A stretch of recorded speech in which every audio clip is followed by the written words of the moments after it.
Kailasa is proper customized spiritual service helping you to identify your root patterns of suffering. We have perfected the science of helping every individual from every cultural, religious, nationality background.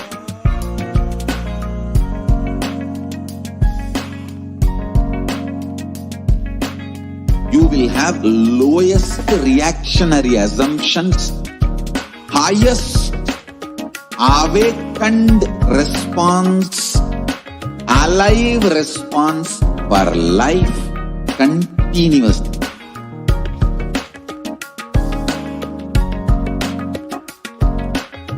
Kailasa is enlightenment ecosystem, literally enlightenment itself in your own home, wherever you are.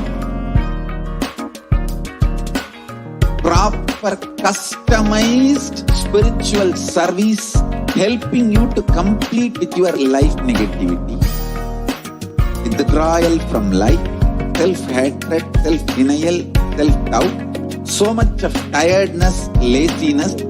We can support you aligning your diet, your attitude, your aptitude, your understanding about life. We can help you with everything.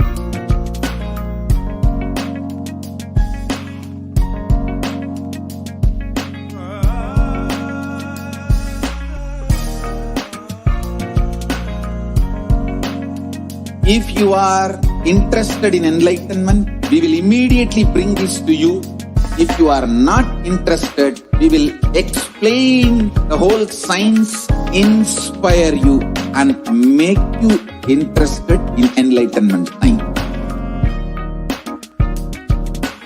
We need to cater this enlightenment science to the whole world wherever they are, because enlightenment is the birthright of all human beings.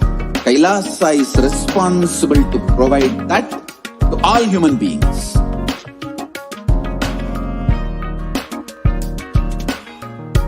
Kailasa is the totality of the knowledge I received from my gurus and practice manifested in my life, perfected by teaching millions of people from all cultures, time zones, backgrounds, genders, nationality, race, from every creed.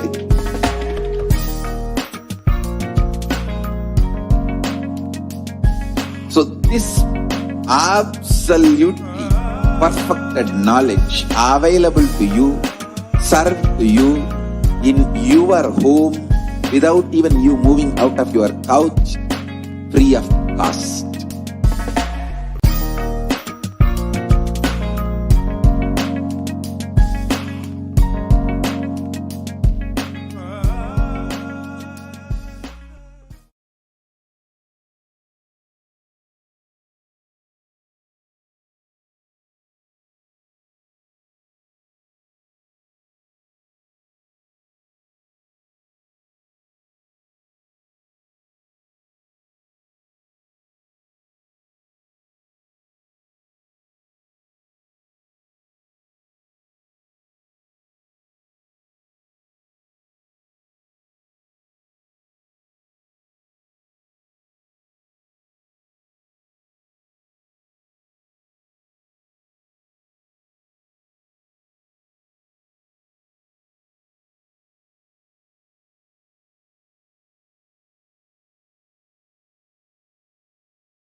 There are some great spiritual sciences unique to Hinduism. Subtle, otherworldly, but definitive sign. Manifest. The cosmos.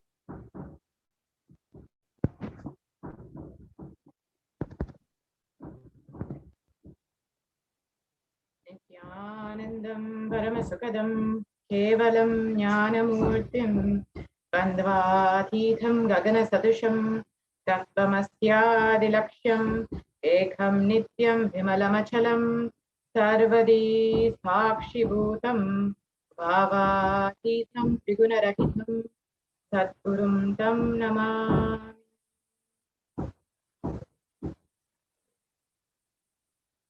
Nithyanandam.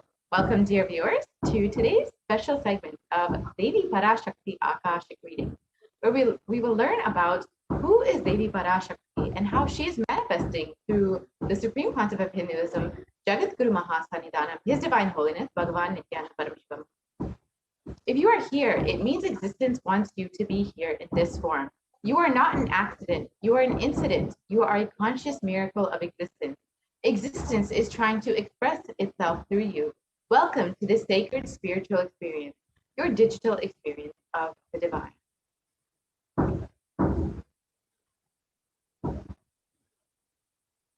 And this may be what you think as your first time in the presence of a divine cosmic being. But this is not the first time this divine energy has graced planet Earth. And if you're watching this now, it is not a coincidence, but a cosmic intervention in your life to make you manifest what you want. So how is this possible? How has this worked before? Experience these answers through the powerful cognition as referenced from the ancient text of Hinduism, revived by the Supreme Pontiff of Hinduism.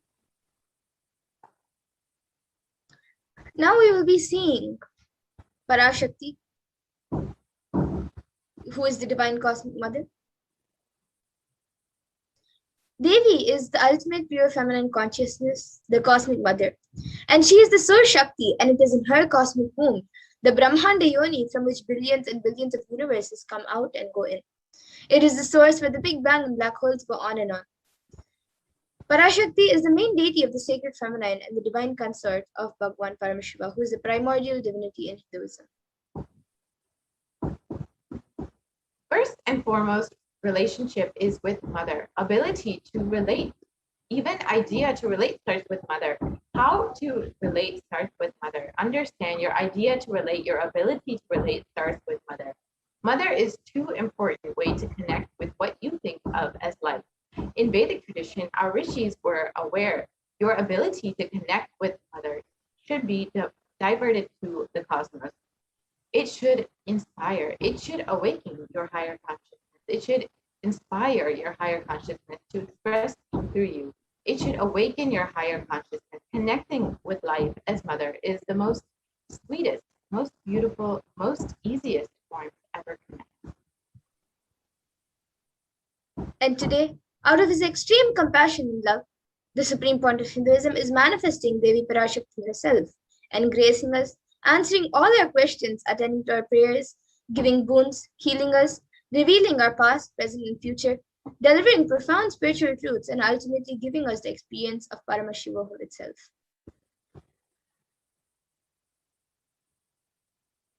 So let us understand what is BHAVASAMADHI Darshan.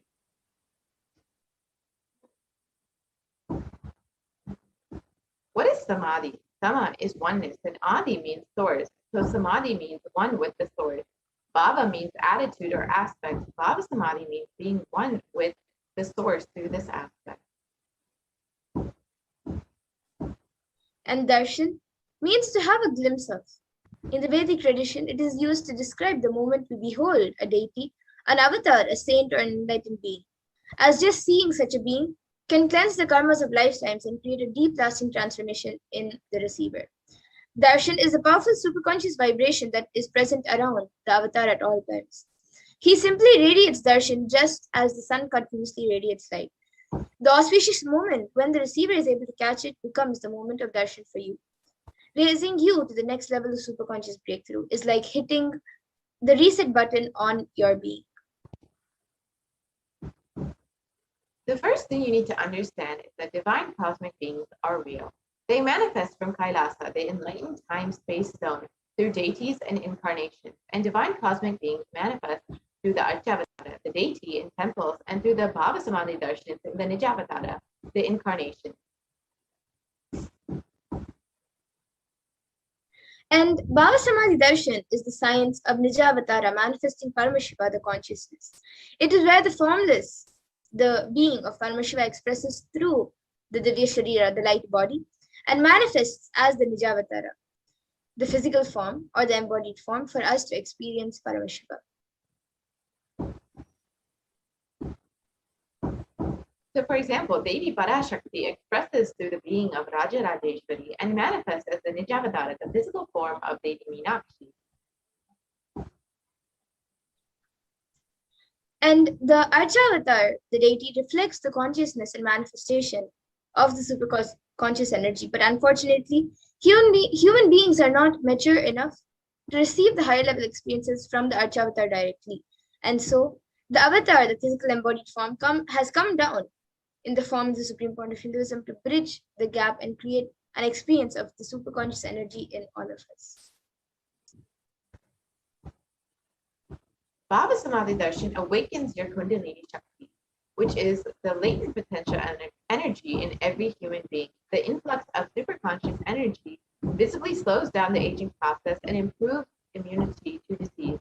During darshan, the whole brain becomes active, turning into a superconductor of conscious energies that heals, empowers, and transforms our lives. And during the BHAVASAMADHI darshan, our neurons mirror that of the avatar. Mirroring neurons activate the process of all the observed movements or information of the avatar just by seeing. That is, the entire body can silently and without moving receive what is happening elsewhere through a process of direct observation, experiencing the superconscious energy radiated by the avatar. So let us understand what are the Akashic readings. Akashic readings are not predictions. They are readings from the cosmic archives. Beyond space, creation, and destruction happen simultaneously. In the dimension of time starts the past, present, and future. And because the Akashic records are stored in the Akasha, the space dimension, there is no past, present, and future. That is why what you call as happening, yet to happen, are already clearly recorded. And now we will be learning who is the supreme point of Hinduism, the one who is coming, who is manifesting Devi Parashakti herself and giving us the Akashic readings.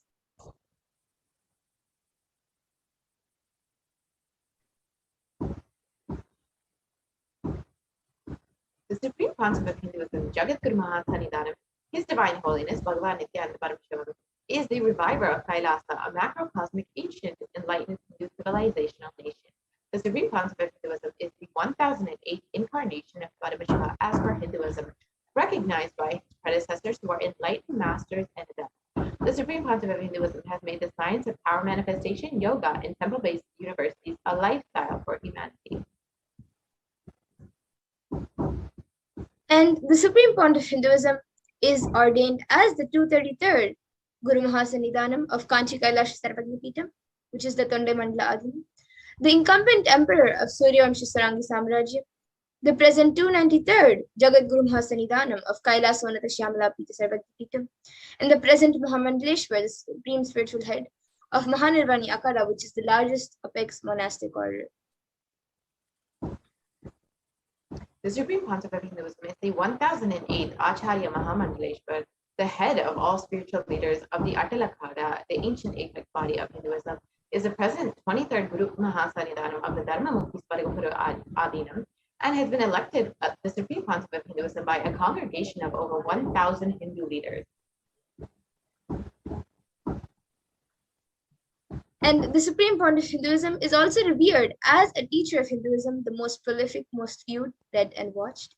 He has authored 300 books and 10,000 articles in 3 different languages, which are English, Tamil, and Sanskrit. and these are translated into 50 languages with over 1,000 titles. And over 20 million copies of books and articles are sold, read, and downloaded, with over 10,000 hours of discourses.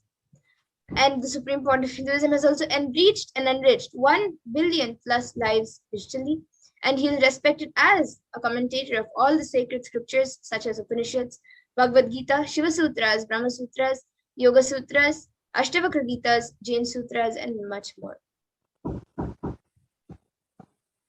The Supreme Pontiff of Hinduism is honored as the leader of Hinduism, the most awarded, internationally recognized Hindu leader, is the reviver of the 108 ancient Hindu sampradayas, including Rudrakanyas, Rishis, Rishikas, Bhairavas, Bhairavis, and Sanyas. The Supreme Pontiff of Hinduism is the establisher of the largest Hindu university, Kailasa's Nithyananda Hindu University, with satellite campuses in over 150 countries, and is the establisher of 1,000 plus Kailasa enlightenment ecosystems, and is the founder and reviver of over 100 Satpanipitas. The Supreme Pontiff of Hinduism is the collector of the largest Hindu library with over 1 million books, 1 million Palmani scriptures, and over 20 million digital books.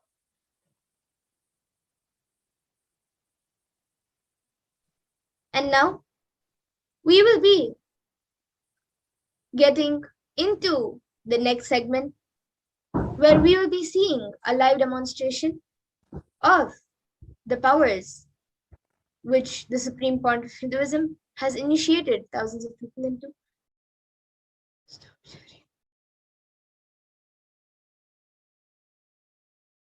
We will be back after a short break to move on to the next segment.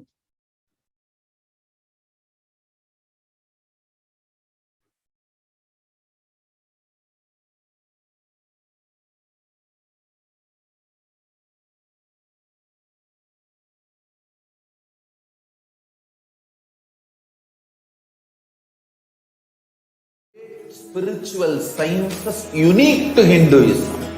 Subtle, otherworldly, but definitive sign. Manifesting the cosmic beings in Archavatara, deities in Nijavatara, living incarnations is possible. Understand? Kriya Pada of Vedas and Agamas elaborately explain the whole science of making the cosmic beings manifest in Archavatara, deities and Nijavatara, living incarnations, both. During the BHAVASAMADHI darshan, literally those cosmic beings manifest through this body. Just like how they manifest in Archavatara, deity, they manifest in Nijavatara, Pratyakshavatara, and give you all the boons you ask, bless you. You see, each God is an independent intelligence to lead you to enlightenment.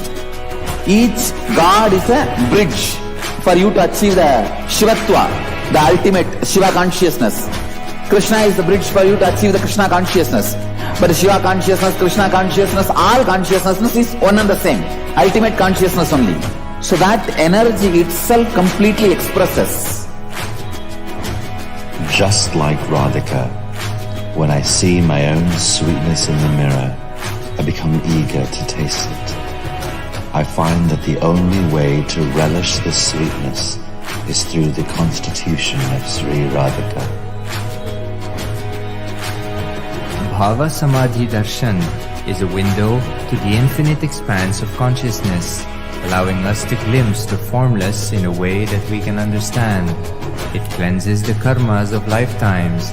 It awakens our biomemory to the space of Paramashiva, the ultimate consciousness, and creates a deep and lasting transformation in us.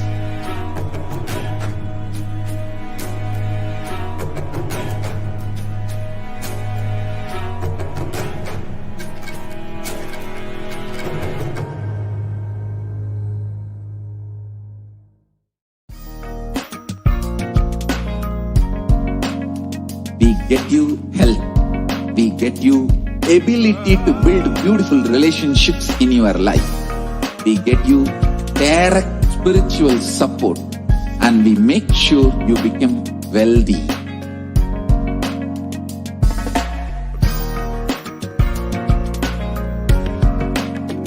We won't stop giving you just good life. We will literally not stop till you live enlightened life. Manifesting the state of Paramashiva, space of Paramashiva, powers of Paramashiva, being of Paramashiva.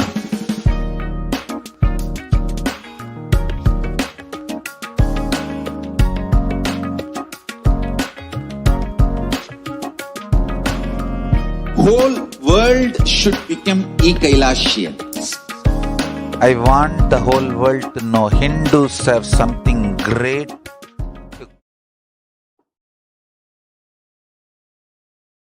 Nithyanandam everyone, welcome back. So now we all just saw who is the Supreme Point of Hinduism, what is the BHAVASAMADHI Darshan, and what we're going to get in this program. So now we will be moving on to an exciting segment where we will be seeing a live demonstration of the extraordinary Shaktis of Paramashiva.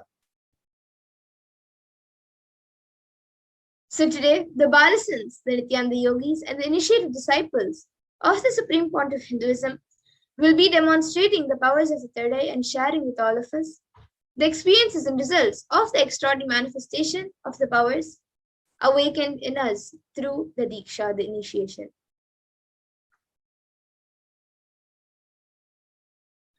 And in today's BHAVASAMADHI Darshan, all of us also will be receiving the initiation into the third eye awakening and various other powers with the blessings and grace of the Supreme Point of Hinduism. We will be manifesting the following powers of third eye, which is seeing with the eyes blindfolded. And for those of you who might be wondering where the third eye is located and how it works, the third eye is a cosmic browsing center which is located between the brows, which upon initiation, one can effortlessly see and manifest powers just as you would with your two eyes.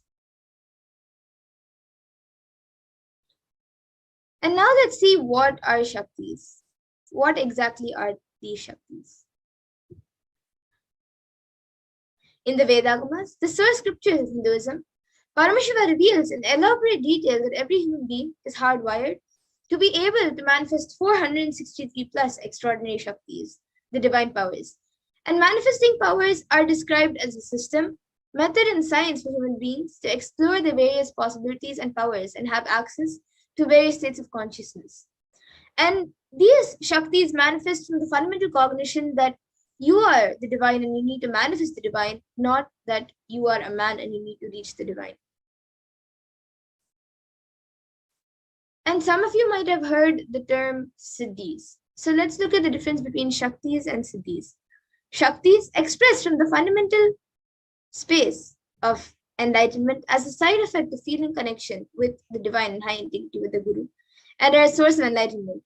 Whereas Siddhis are powers that manifest from tapas or penance for enlightenment and are on the path of enlightenment. And a few more differences between Shaktis and Siddhis are that Shaktis of Paramashiva manifest through ordinary human beings in an extraordinary way after the initiation from the avatar and are permanent, whereas Siddhis are not permanent and may divert you from enlightenment. And the source of all these Shaktis, Paramashiva, is the primordial divinity in Hinduism, the ultimate reality and cause, which is self-effulgent, Swayam Prakasha, all-pervading, unchanging beyond time, space, form, and causality. And as the fundamental base of Avyakta, the unmanifest, and Vyakta, the manifest existence, he performs the Panchakritya, or the 5 cosmic acts of Shrishti, creation, Sthiti, sovereign rulership and maintenance, Samhara, rejuvenation, Throbhava, pulling out the delusion, and Anugraha, liberating grace for all living entities. And now the avatar of Paramashiva, the Supreme Point of Hinduism, Jagat Guru Mahasanidanam, His Divine Holiness, Bhagavan Nithyananda Paramashivam, as the 1008th living incarnation of and representative of Paramashiva and the reviver of Kailasa, which is the ancient enlightened Hindu civilization or nation, and the great cosmic borderless Hindu nation. Ever since the beginning of the civilization, the Sanatana Hindu Dharma has been a cradle of enlightened beings and highly advanced sciences. It was where the science of enlightenment and power manifestation was taught as a lifestyle. And for the first time in the modern day, the Supreme Point of Hinduism is reviving these sciences and transmitting it to the world at a record-breaking pace which is never accomplished before.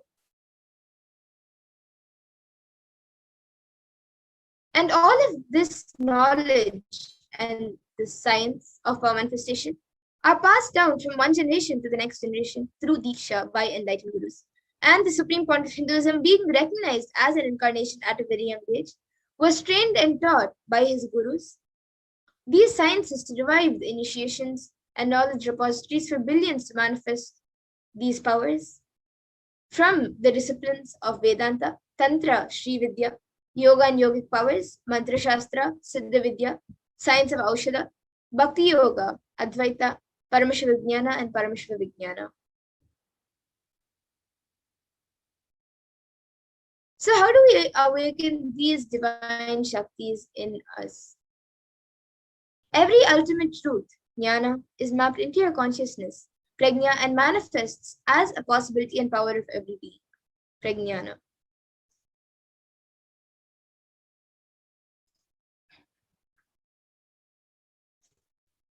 And this science of power manifestation is authenticated through 4 aspects of evidences or pramanas.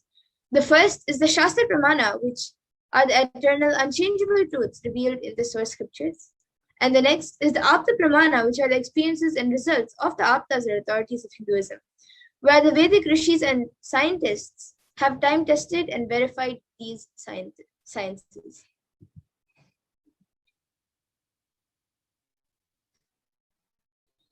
And the next is the Atma Pramana, which is an account from the Supreme Point of Hinduism, this millennium's avatar's personal experience of the power manifestation, and the Pratyaksha Pramana, which is the empirical evidence from observation and scientific experimentation.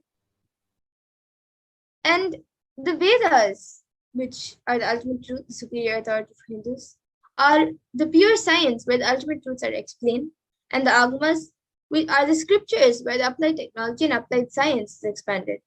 Vedas and Agamas, the Veda Agamas, which is a living applied science for all Hindus, are given the status of Shruti as they are directly revealed by Paramashiva, and they are the ultimate, eternal, unchangeable truths.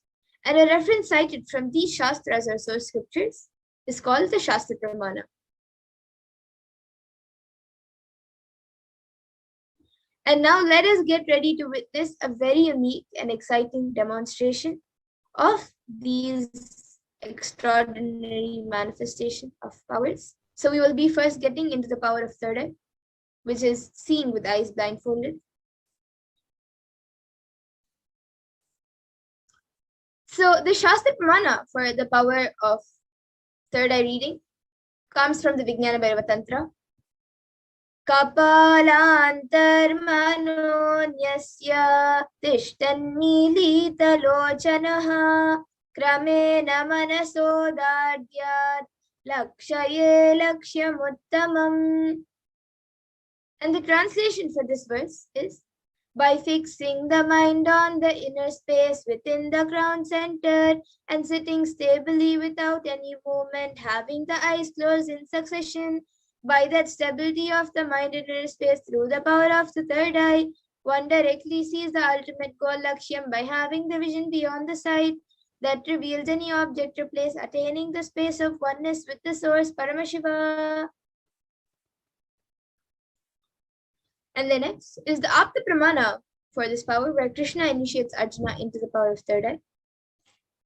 Natu mam shakyase drashtu manenaiva svachakshusha divyam dadami te chakshuhu pashyam me yogamaishwaram. Bhagavan Krishna says to Arjuna, but you cannot see my cosmic form with these physical eyes of yours. Therefore, I grant you divine third eye vision. Behold my cosmic opulence. So in the Hindu Purana Bhagavad Gita, Bhagavan Krishna initiates Arjuna into the power of third eye to behold Krishna's Vishwarupa Darshan, Bhagavan Krishna's Vishwarupa Darshan, the vision of his cosmic form. So in the 11th chapter of Bhagavad Gita, which contains the description of Bhagavan Krishna's cosmic form, is completely narrated by Arjuna as he sees Bhagavan Krishna through his third eye.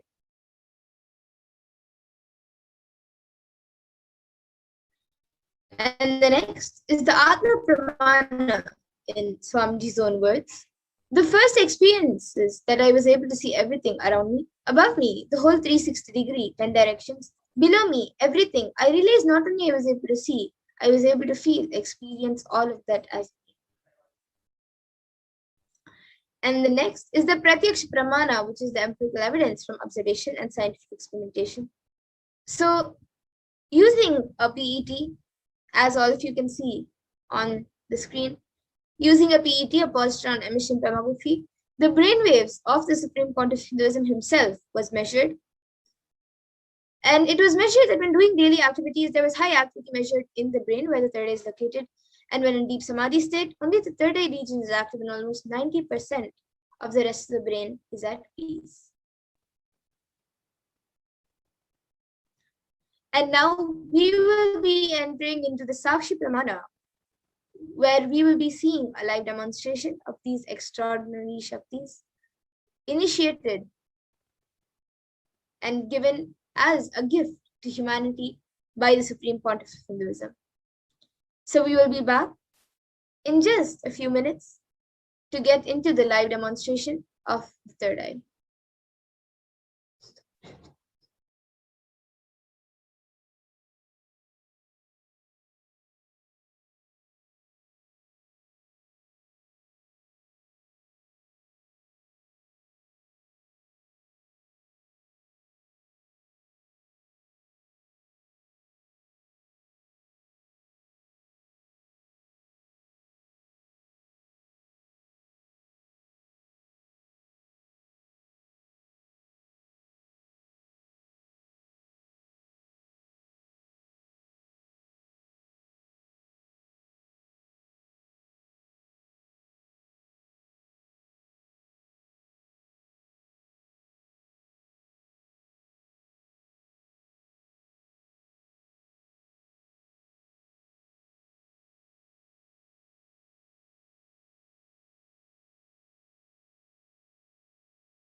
Spiritual sciences unique to Hinduism.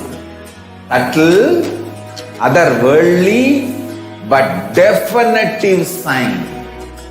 Manifesting the cosmic beings in Archavatara, deities in Nijavatara, living incarnations is possible. Understand? Kriya Pada of Vedas and Agamas elaborately explain the whole science of making the cosmic beings manifest in Archavatara, deities and Nijavatara, living incarnation, both. During the BHAVASAMADHI darshan, literally those cosmic beings manifest through this body. Just like how they manifest in Archavatara, deity, they manifest in Nijavatara, Pratyakshavatara, and give you all the boons you ask, bless you. You see, each God is an independent intelligence to lead you to enlightenment. Each God is a bridge for you to achieve the Shivatva, the ultimate Shiva consciousness. Krishna is the bridge for you to achieve the Krishna consciousness. But the Shiva consciousness, Krishna consciousness, all consciousness is one and the same. Ultimate consciousness only. So that energy itself completely expresses. Just like Radhika, when I see my own sweetness in the mirror, I become eager to taste it. I find that the only way to relish this sweetness is through the constitution of Sri Radhika. BHAVASAMADHI Darshan is a window to the infinite expanse of consciousness, allowing us to glimpse the formless in a way that we can understand. It cleanses the karmas of lifetimes. It awakens our biomemory to the space of Paramashiva, the ultimate consciousness, and creates a deep and lasting transformation in us.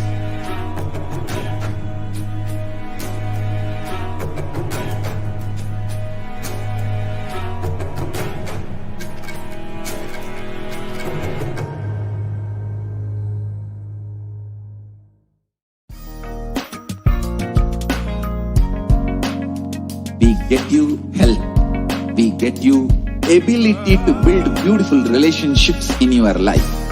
We get you direct spiritual support, and we make sure you become wealthy.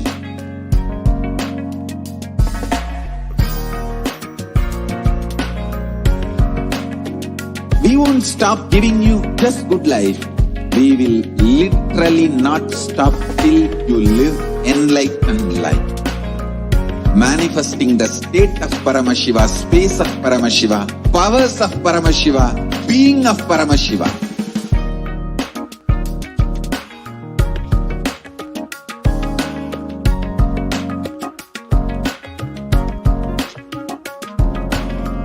Whole world should become Kailasians. I want the whole world to know Hindus have something great to contribute to the world.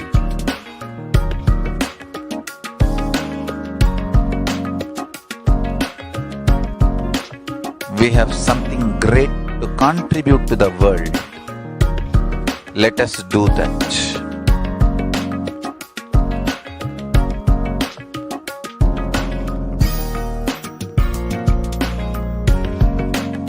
Kailasa is proper customized spiritual service helping you to identify your root patterns of suffering. We have perfected the science of helping every individual from every cultural, religious, nationality background.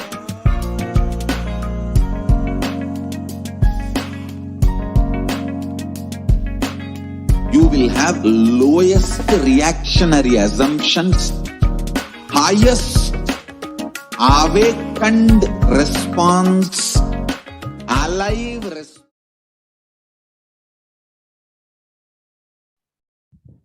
Yes, Nithyanandam, everyone. So now we will be getting into the live demonstration of these extraordinary Shaktis. So as we had said before, we will be first seeing the power of third eye, which is seeing with the eyes blindfolded. So now I have with me Ma Amrita and myself, Manti Madhurananda. And today I will be using this eye band to blindfold my eyes. So Ma Amrita will be putting this on my eyes. So this is just a blindfold and eye band, which is used for people who are not able to sleep properly. So basically it covers the entire eyes, making sure no light is entering so you can have a peaceful sleep, and it is certified by ophthalmologists. So in front it's just a thick opaque plastic sheet, and behind that thick sponge, black sponge, which will not allow any light to go anywhere. And then we have two sockets for the eyes to go into. So now Amrita will be putting this eye band on my eyes. And once that is done, any of you watching us on YouTube, any of the viewers, any of you can put your comments in the YouTube comment section, and I will be reading the comments out. You can put anything you would like. You can put a sequence of emojis, a sequence of numbers, a sequence of words, or something which doesn't even make sense, and I will be reading it out. So now Amrita will be putting it on my eyes. All of you can see that live.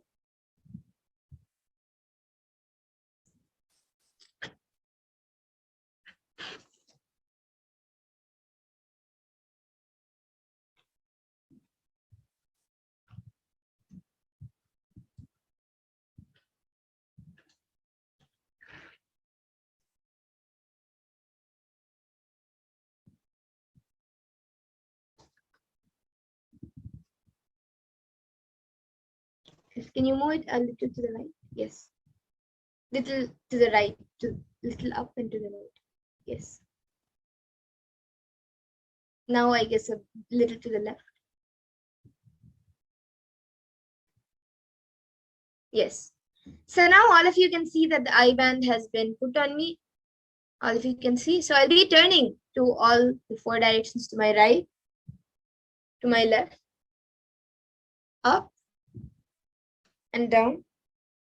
So all of you can see that there's no gaps anywhere around the eyes for anywhere to light, for any light to go in. And it is said that without light, usually we cannot see. But of course, I will be able to see through my third eye now. So now any of you watching us live on YouTube can put in your comments and we will be reading it. I will be reading it. Mahamita will be projecting the comments for me. Okay, so we have Prabjot Gill, who has put a flower emoji, a Om emoji with a purple background, then type Nithyanandam, and then a Namaskar emoji with brown hands, and then I think that's a mango emoji or a fruit. I guess it's a mango. It looks like a mango, and then an orange emoji, and then I think, is that fire or a house? It's, yeah, I guess it's fire, and then or a temple. It's like square and a thing, and then I think another fruit, or sorry, no, it's a person meditating, and then a cat. Yeah, and then we again have Prabjot Gill, who has put another emoji of hands clapping.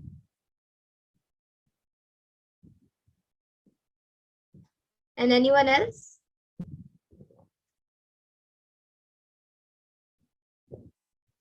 Yes, so I think that last emoji in the first comment is a face emoji with something on the head. Anyone else would like to put your comments in? And I think the first comment we have about that is from Sri Nitya Kritananda Yashodharan, who has put Nithyananda. Anyone else would like to put in your comments? Anyone watching us? And in that time, I also have this Bhagavad Gita decoded book with me. All of you can see. And now Amrita will be opening a random page in front of all of you. And I will be reading it. And before that, I see another comment from Expressions of Me. I am Mahajalandhara Sthitananda in brackets. And she has put Nityandama with a heart emoji. Yes, Nityandama. And yes, so now Amrita will be opening a random page in front of all of you, and I will be reading it.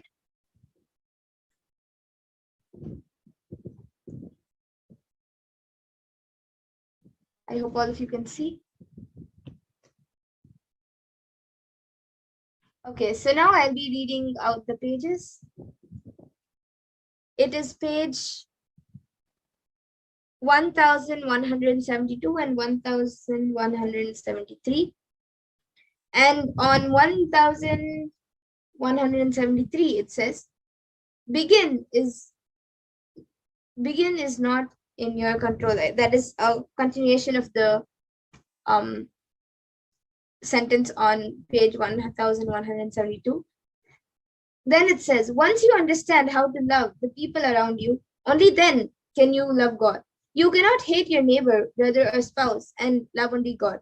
This is impossible. When you start loving those around you, you start loving yourself more. Strangely, you start thinking less about yourself. In your defeat, you win others. So that's the first para.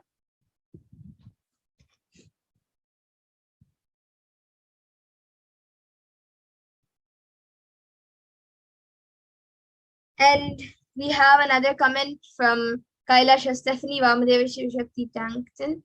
She has put desoxyribonucleic acid. and a smiley emoji with one eye closed.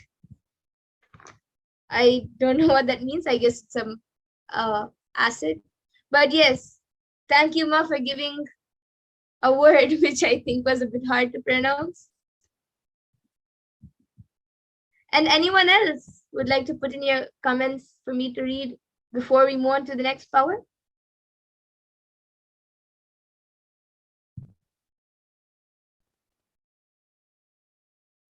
Okay, so now Mamita will be removing my IBAN and we will be getting into the next power.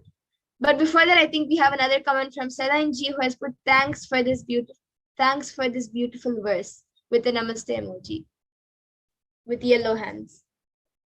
Okay, so now Mamita will be removing the IBANs and we will be moving on to the next power of body scanning.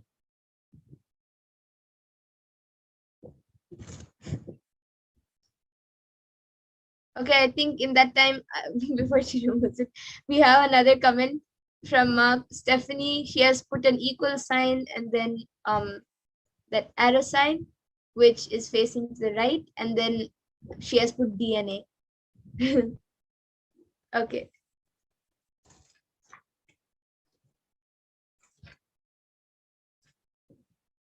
Yes.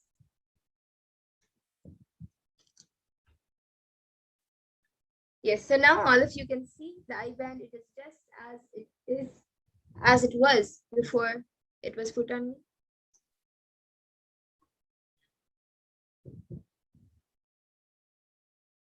Yes, and now we will be moving on to the next power of body scanning.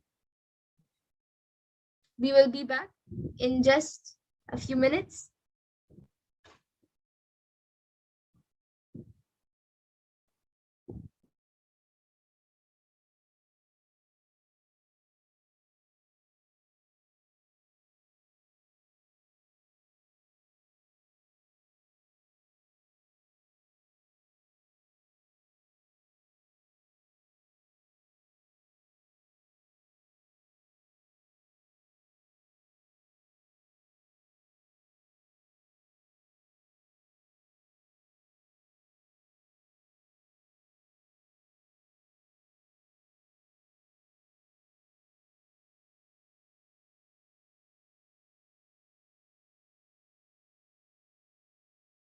Spiritual sciences unique to Hinduism.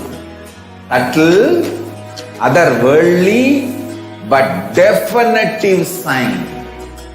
Manifesting the cosmic beings in Archavatara, deities in Nijavatara, living incarnations is possible. Understand?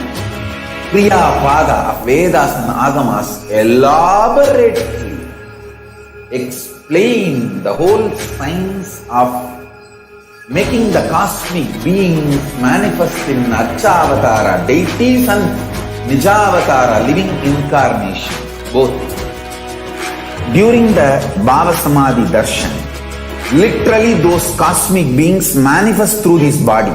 Just like how they manifest in Archavatara, deity, they manifest in Nijavatara, Pratyakshavatara, and give you all the boons you ask, bless you. You see, each God is an independent intelligence to lead you to enlightenment. Each God is a bridge for you to achieve the Shivatva, the ultimate Shiva consciousness. Krishna is the bridge for you to achieve the Krishna consciousness. But Shiva consciousness, Krishna consciousness, all consciousness is one and the same. Ultimate consciousness only. So that energy itself completely expresses. Just like Radhika, when I see my own sweetness in the mirror, I become eager to taste it. I find that the only way to relish the sweetness is through the constitution of Sri Radhika. BHAVASAMADHI darshan is a window to the infinite expanse of consciousness, allowing us to glimpse the formless in a way that we can understand. It cleanses the karmas of lifetimes. It awakens our biomemory to the space of Paramashiva, the ultimate consciousness. and creates a deep and lasting transformation in us.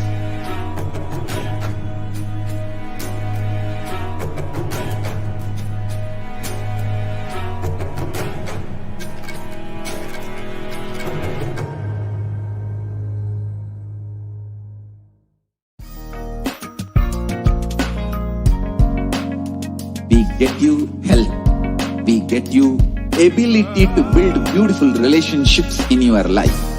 We get you direct spiritual support, and we make sure you become wealthy.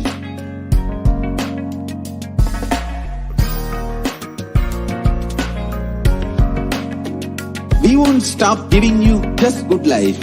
We will literally not stop till you live enlightened life. Manifesting the state of Paramashiva, space of Paramashiva, powers of Paramashiva, being of Paramashiva.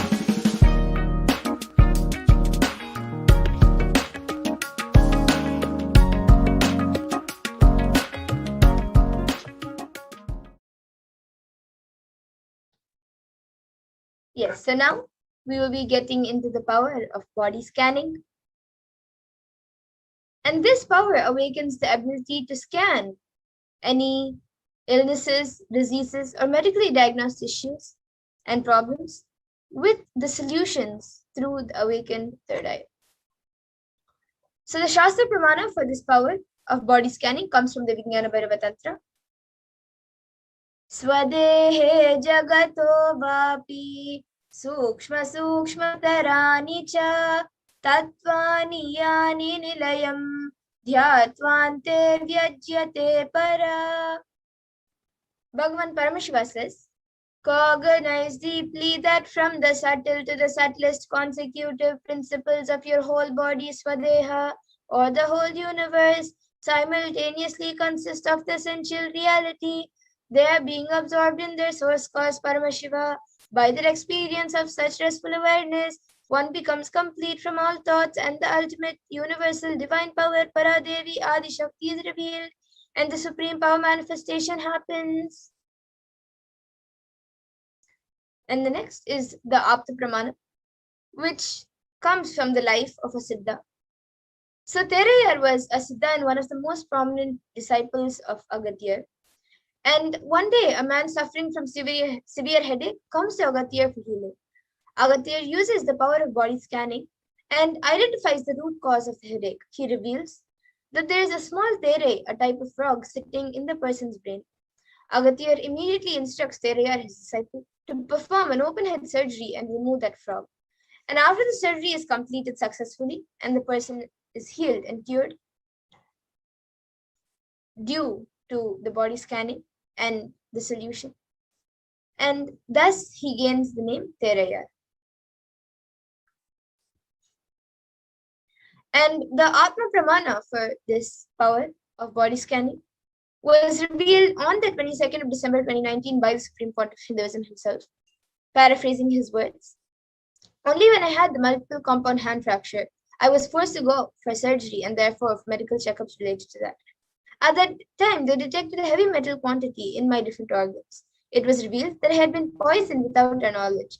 I immediately used diagnostic methods instead of medical facilities to study the condition due to the poisoning, the body condition due to the poisoning.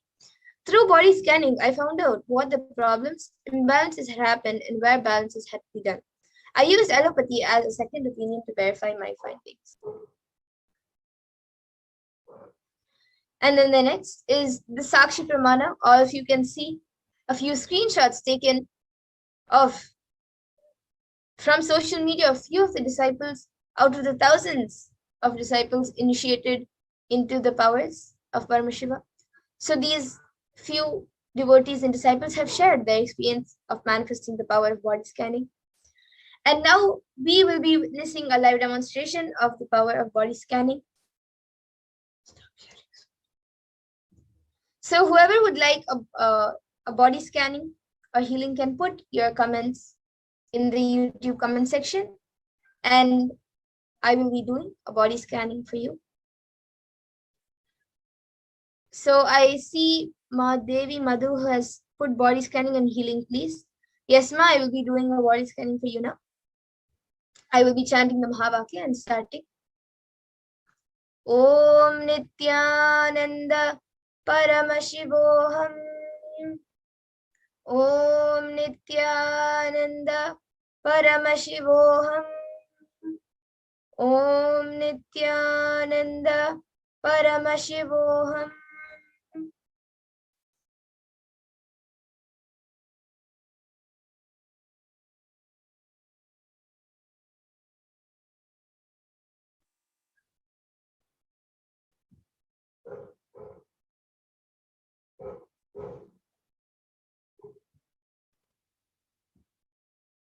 Okay. Ma Devi Madhu, I was able to see that for you, there is a lot of heat in your body getting accumulated, and that heat is also affecting your thinking process and your and basically it's affecting your entire day. So that heat is affecting your body a lot, that it is affecting your day. And because it is affecting the thought process and it is increasing your stress levels, and it is basically distracting you a lot. So I was able to see for that, if you drink lots of fresh fruit juices, like you can make it at home, get organic fruits. Don't make sure that it's organic, and get those fruits and make the juice yourself at home. You can grind the fruits and make the juice itself at home and drink it fresh. You can keep it in the fridge and make it cool if you want, but make sure that the fruits are organic and you make the juices at home itself. Don't get juices directly from outside. Drink a lot of fruit juices, at least maybe 4 to 5 cups a day of fruit juices. That will help remove the heat which is getting accumulated in your body. And don't drink too hot water or too cold water. Always drink the water you drink should always be like a proper temperature. It shouldn't be too cold or too hot, unless you specifically want to take at that point of time cold or hot water. So this is what I was able to see as the solution. So if you're able to relate to what was revealed, you can get back in the comment section. And I also see Prabjot Gill, who has asked for a body scanning. So yes, Aya, I will be doing a body scanning for you now.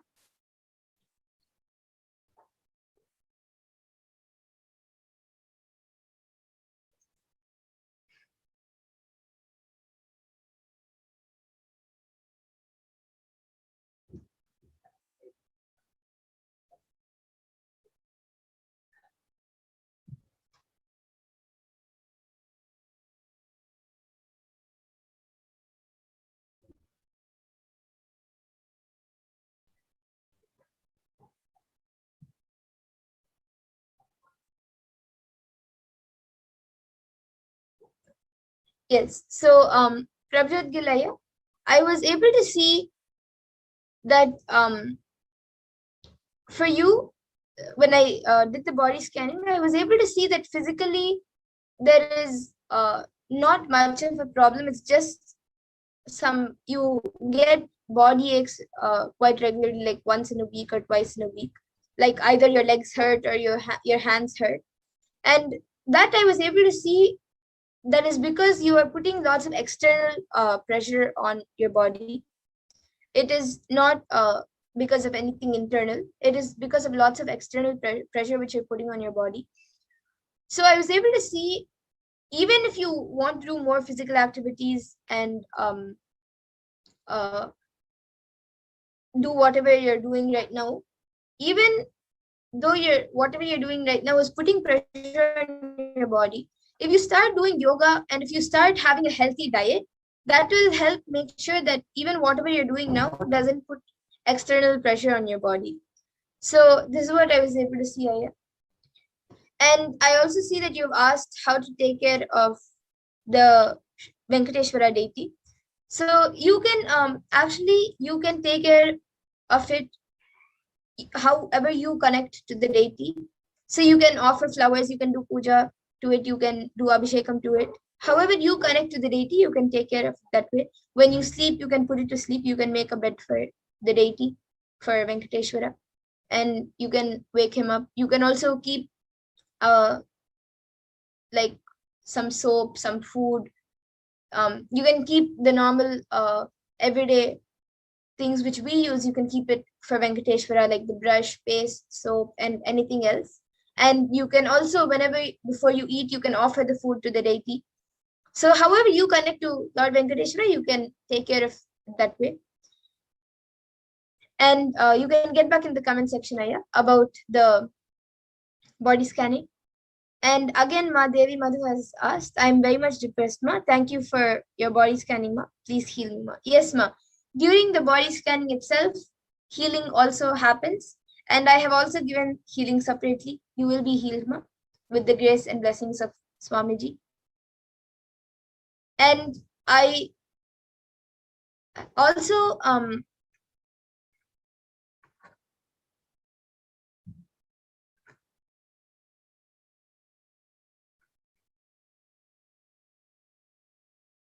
I see Ma Mahajanendra Nithyananda has asked, when do the Kalvarava readings take place?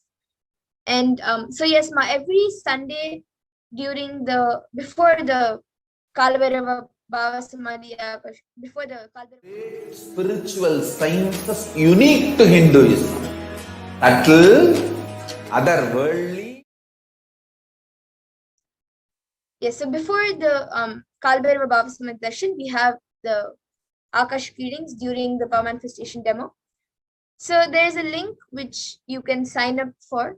You can contact any of the causers and get the link to sign up for the Akash reading.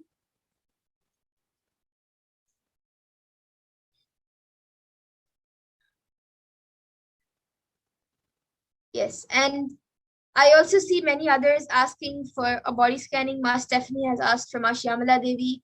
And I think Ma Saline Ji has also asked.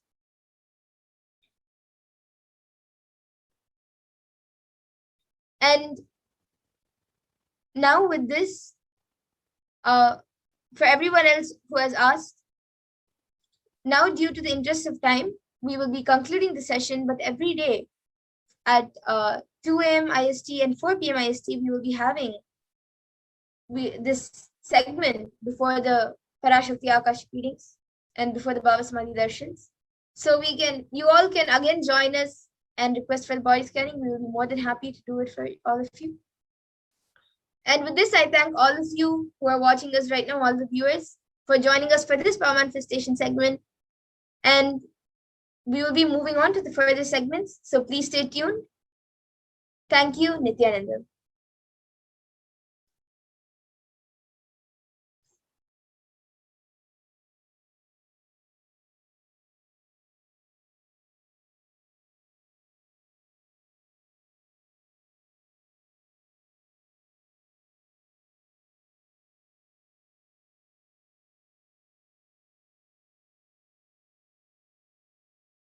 Spiritual sciences unique to Hinduism. Subtle, otherworldly, but definitive sign. Manifesting the cosmic beings in Archavatara, deities in Nijavatara, living incarnations is possible. Understand? Kriya Pada of Vedas and Agamas elaborately explain the whole science of making the cosmic beings manifest in Archavatara, deities and Nijavatara, living incarnations, both. During the BHAVASAMADHI darshan, literally those cosmic beings manifest through this body. Just like how they manifest in Archavatara, deity, they manifest in Nijavatara, Pratyakshavatara, and give you all the boons you ask, bless you. You see, each God is an independent intelligence to lead you to enlightenment. Each God is a bridge for you to achieve the Shivatva, the ultimate Shiva consciousness. Krishna is the bridge for you to achieve the Krishna consciousness. But Shiva consciousness, Krishna consciousness, all consciousness is one and the same. Ultimate consciousness only. So that energy itself completely expresses. Just like Radhika, when I see my own sweetness in the mirror, I become eager to taste it. I find that the only way to relish this sweetness is through the constitution of Sri Radhika.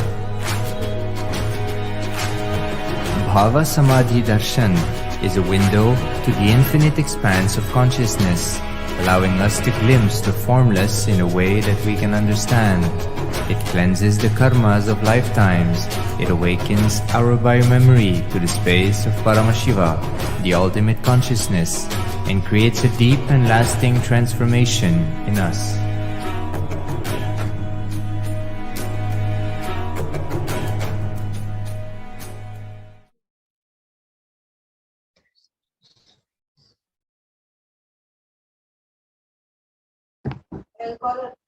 Nithyananda, welcome back, dear viewers. Now we will understand in this segment who is Devi Parashakti and how can you connect with Devi Parashakti.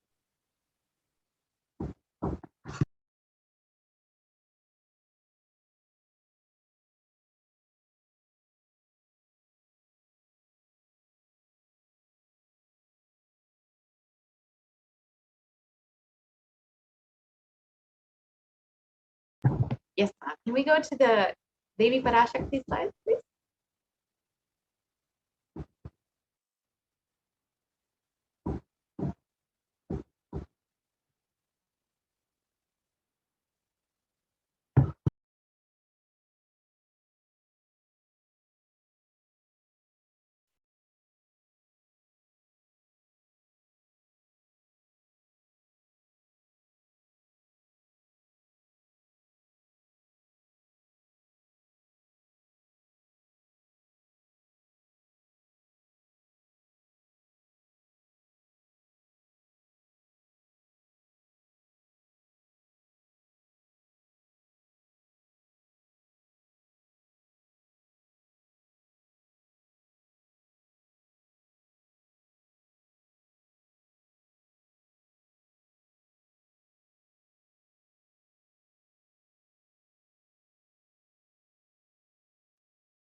Yes, now?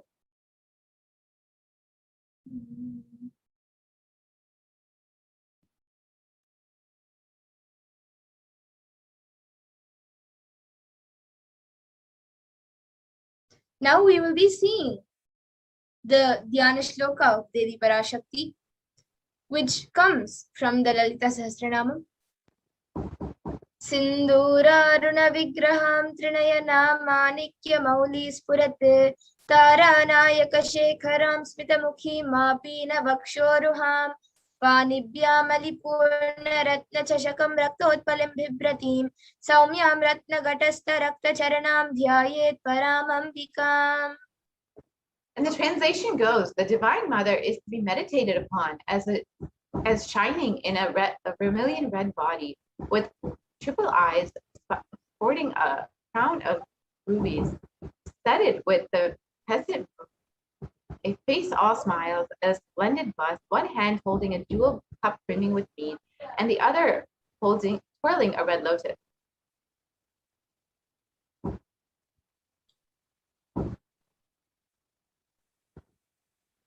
Arunam karunam tarangatakshim dhritapaşankuşapuşpabanachapam animadhibiravrita mayukaihi rahamityev vibhavaye bhavanim. We can go back to the last slide, please.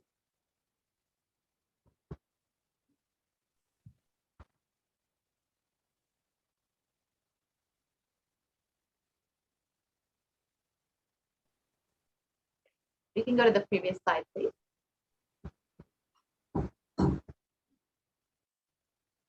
I meditate, the translation for this verse is that I meditate on the great Empress. She is red in color Her eyes are full of compassion, and she holds the noose, the goad, the bow, and the flowery arrow in her hand.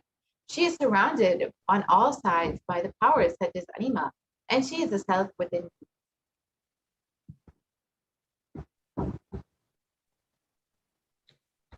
And Devi is the ultimate pure feminine consciousness. Parashakti is the cosmic mother, and it is in her cosmic womb from which billions and billions of universes come out and go in. It is the source where the Big Bang and black holes go on and on. Parashakti is the source Shakti, source energy, the source power from which all of us came, all of us are in right now, and which all of us are going to merge into.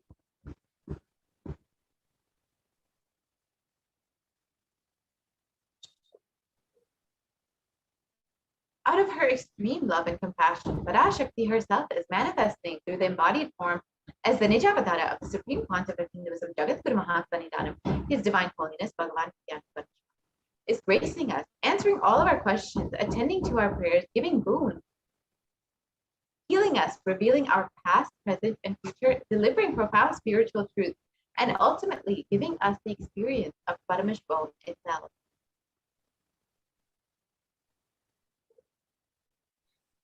And in the words of Devi Parashakti herself, raising as Omkara, expressing as Vedas and Agamas, blossomed as Hrimkara, filled as Parashodasi, living in 40 triangles, the Kailasa Swamini, who is in Kailasa, Shripura Chintamani Parashodasi, sitting as part of Paramashiva, Parameshwari, who rules the world, Paramashakti Manonmani Meenakshi, as Nithyananda, I took Nijavatara here to give good boons to everyone, to bestow all goodness. Hiranyagarbha Swarupini, Brahmanda Yoni, Shami, Chandramauli, Rapala, Aparna, Uma, Parvati, Savitri, Navayavana, Samrajya Lakshmi, Parameshwari, Parashodasi, Meenakshi.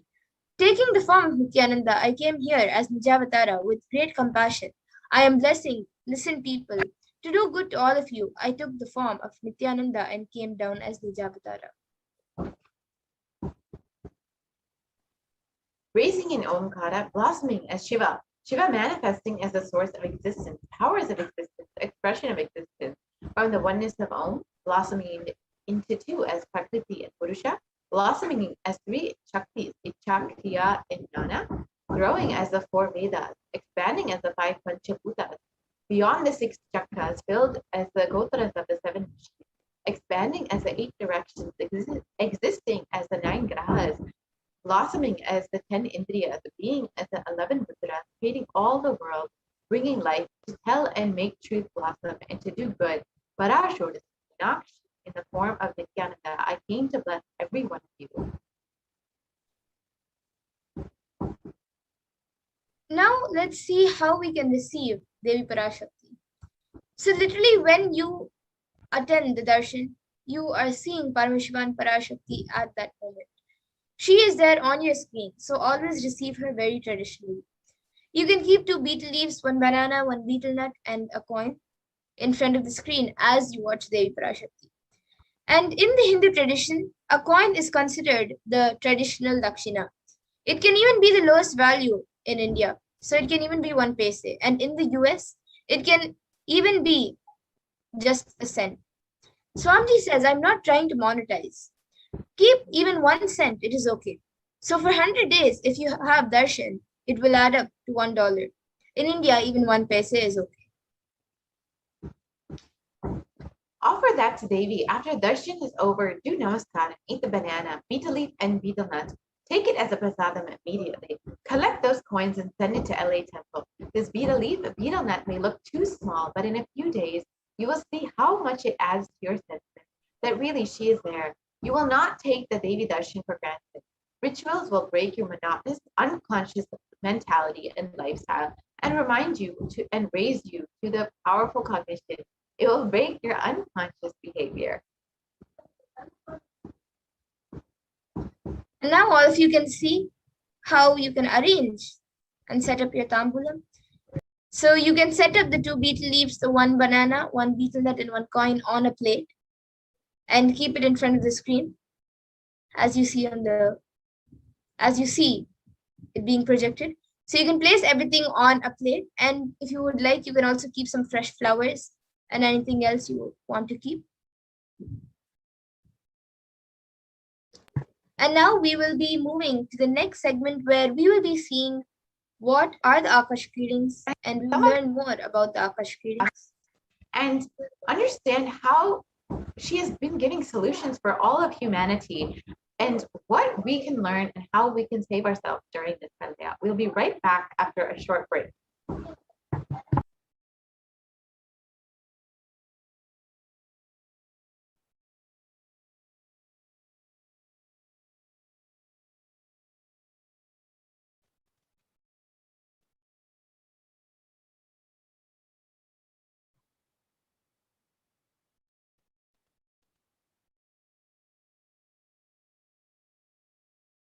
I request the NTV volunteer to project the Akashic reading slides.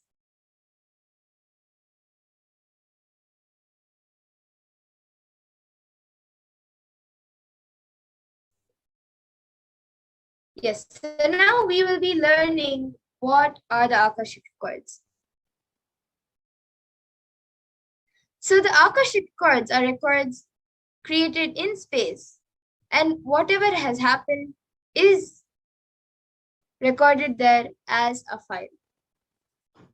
So nothing can be destroyed. Please understand.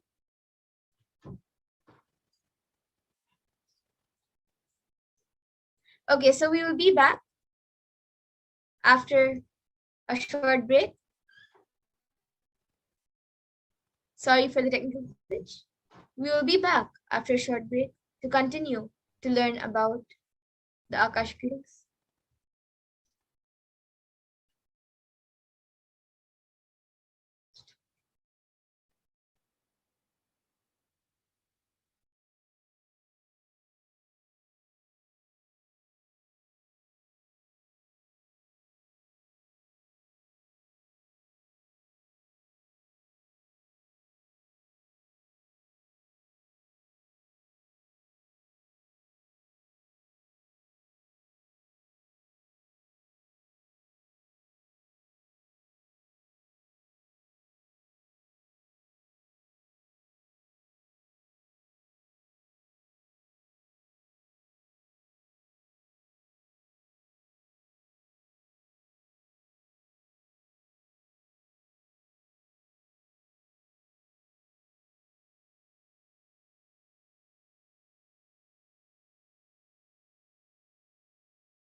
Nithyananda?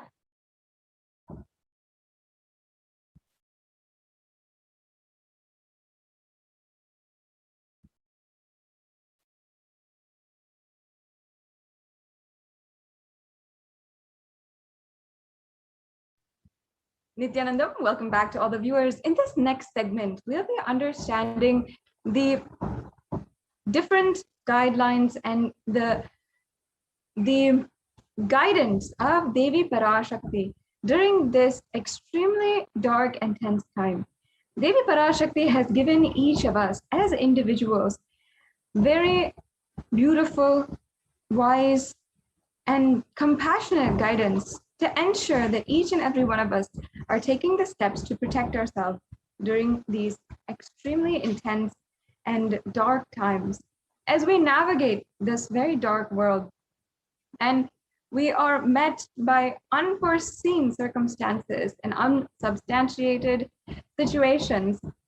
Devi Parashakti has literally descended, has literally manifested through the Supreme Pontiff of Hinduism in order to give us the most supreme knowledge and guidance during this time. So now I request if we can project this slide on how Devi Parashakti has revealed how the immunity of a human being, once they have been infected by coronavirus, will be extremely compromised. We'll just be dissecting this revelation that Devi Parashakti has given.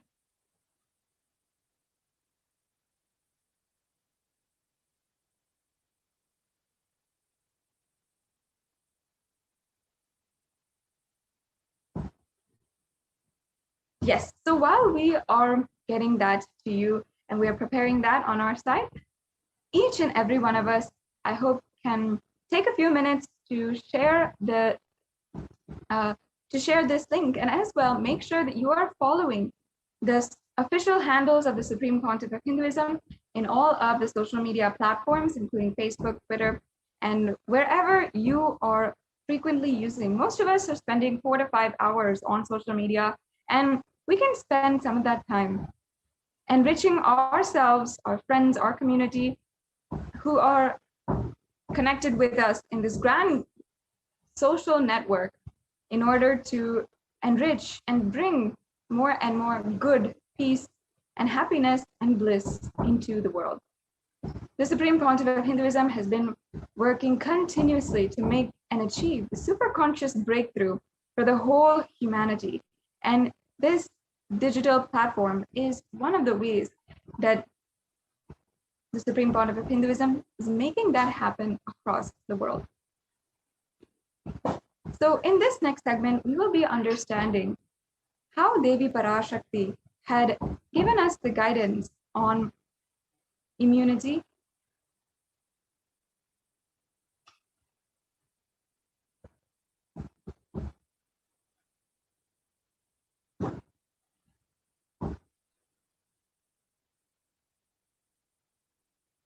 yes. So yes, we can start from the beginning. Yes, Devi Parashakti revealed on the 3rd of June 2021, not only are people dying in crores, financial and mental retardedness, you will see minds getting collapsed. Freedom from all this suffering is the life of living enlightenment. First, prevent yourself from this deadly corona, O people. Do the job of saving your life as priority. Now, you can see here the revelations about mental health issues. After having known this, according to a new study, neurological symptoms like depression and anxiety are also showing to be common in those who have contracted COVID-19. And as you can see here, this is from Global News. And this is another article by BMC Psychology published on the 8th of June, 2021. And we can see how the impact of COVID-19 on mental health in US college students is described and shown to us in this study.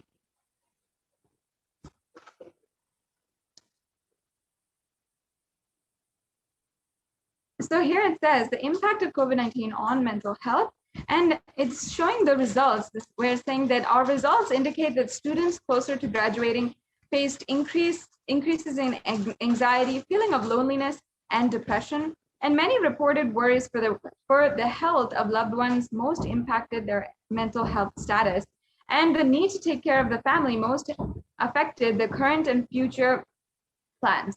Almost 1/2 of students took to exercising and solving their mental health problems.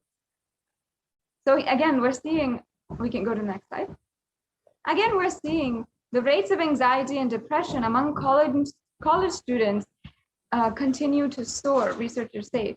This is from Dartmouth College, who have tracked the moods and behaviors of about 200 students for 4 years. And they are saying that the stress levels are at their highest. And again, this is from June 10th, 2021. The article proceeds to say that the Dartmouth College researchers began tracking 217 students when they entered the school as freshmen in 2017 in hopes of understanding how they behave. They've seen students' stress levels rise and fall, usually in tandem with midterm and final exams. But since the onset of coronavirus pandemic, rates of depression and anxiety have soared and showed no signs of coming down. This is from Andrew Campbell, a researcher and computer science professor. Yes, let us now watch this brief video. Listen intensely. I will reveal the secret of the universe and its expansion. Life, consciousness in you does not end while your body drops dead.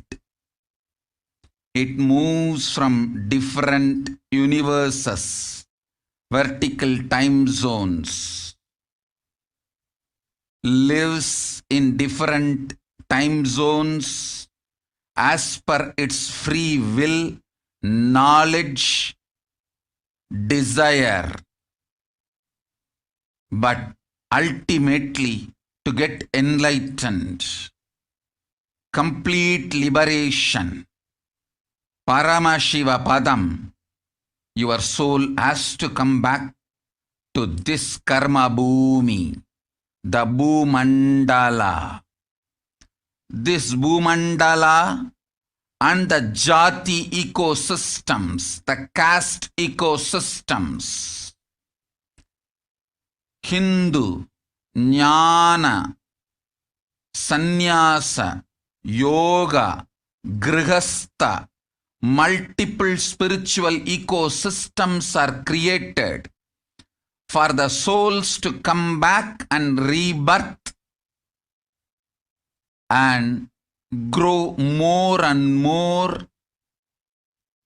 towards enlightenment easily, quickly, in accelerated speed and space. Now,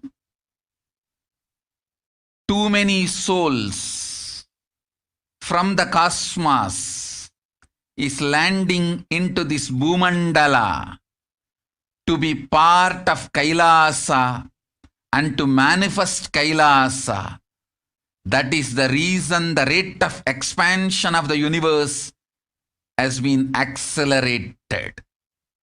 An intense ecosystem for great enlightened beings and incarnations to land is being manifested by me through my Nijavatara Nithyananda and this Kailasa. All the blessed fortunate beings will be attracted to Kailasa and experience liberation. Kailasa is the space where Sanatana Hindu Dharma, cosmic science is nationalism. This cosmic law is the country law. Sanatana Hindu Dharma is nationalism. These cosmic truths will be the truths of the country, society, ecosystem. Society, country, judiciary, ecosystem, all this of Kailasa will be aligned to the cosmic law, the cosmic energy, universal existential truth. Because Kailasa, cosmic ecosystem is manifesting. Expansion of the universe has been accelerated. Universe is celebrating the happening of my Nijavatara Nithyananda and this Kailasa.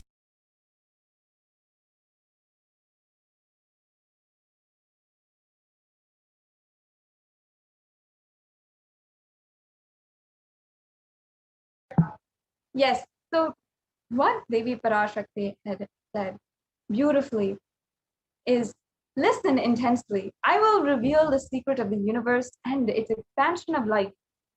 The consciousness in you does not end when your body drops dead. It moves from different universes, vertical time zones, and lives in different time zones as per its free will, knowledge and desire, but ultimately to get enlightened, complete liberation, Paramashiva Padam, your soul has to come back to this karma bhumi, the Mu Mandala.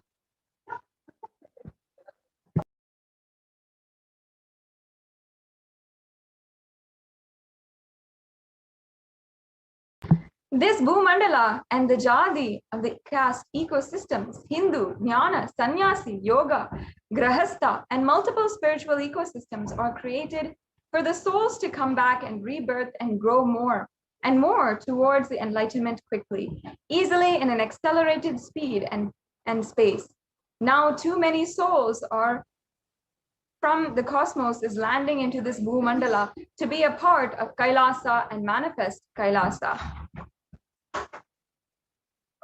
That is the reason of the rate of expansion of the universe has been accelerated. An intense ecosystem for great enlightened beings and incarnations to land is being manifested by me through the Nijavatara Nithyananda and this Kailasa.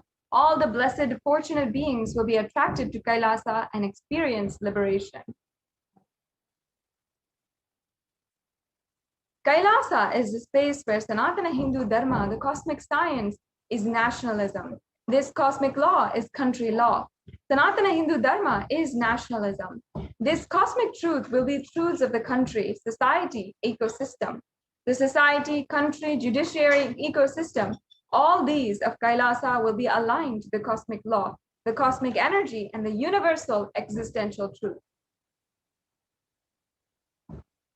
Because Kailasa, the cosmic ecosystem, is manifesting expansion of the universe, has been accelerated. The universe is celebrating the happening of my Nijavatara, Nithyananda, and this Kailasa.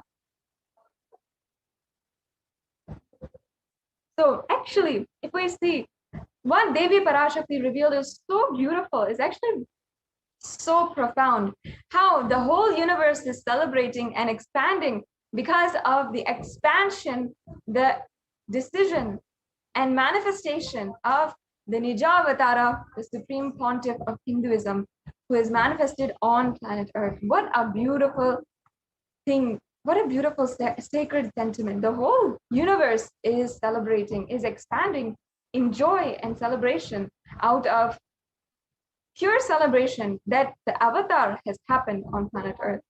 So let's now watch actually a video where we have explained, it's explaining very clearly how the whole universe is expanding, especially during this time. You are looking at the most detailed three-dimensional map of the universe known to humankind, and it's called the Sloan Digital Sky Survey. Scientists from around the world have just completed a 20-year-long survey of the night sky, measuring the positions and distances of more than 4 million galaxies and quasars. This detailed map will help scientists shed light on the remaining mysteries of the universe. Let's go on a journey from the local stars to the largest scales of our universe. Beyond the local stars that draw familiar constellations in the night sky in the neighborhood of the Earth, in addition to our own Milky Way, billions of galaxies are spread throughout the observable universe.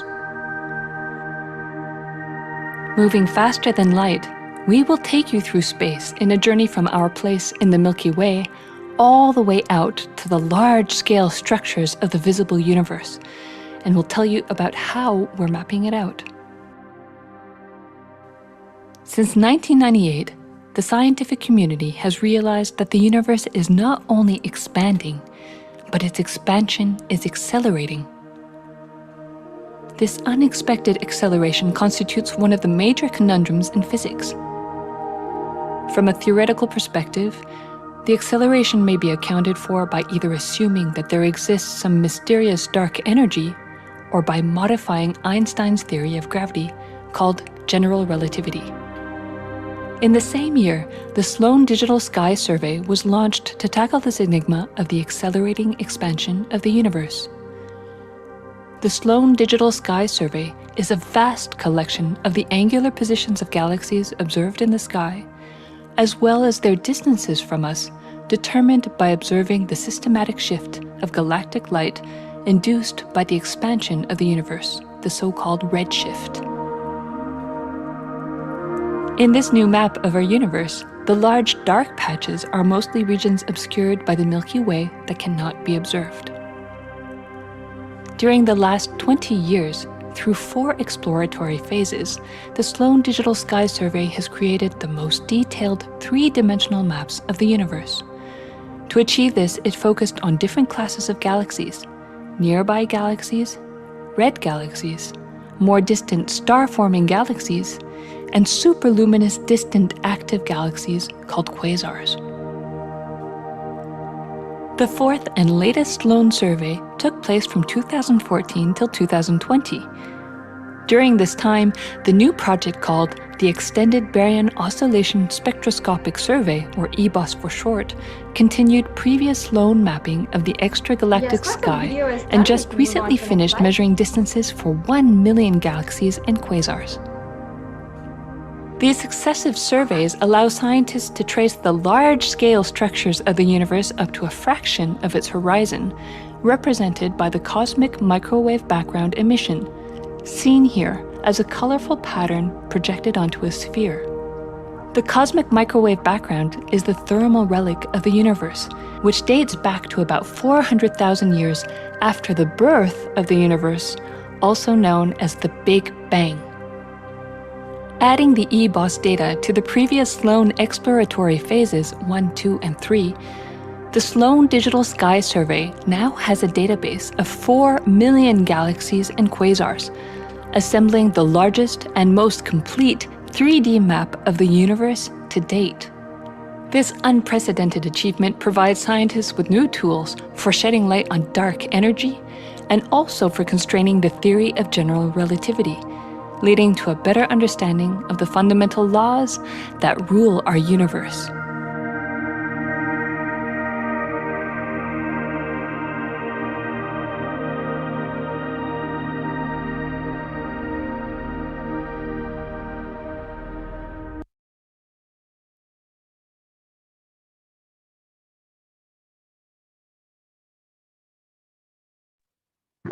Yes, so as this video elaborately explained, the universe is not just expanding, but its expansion is accelerated.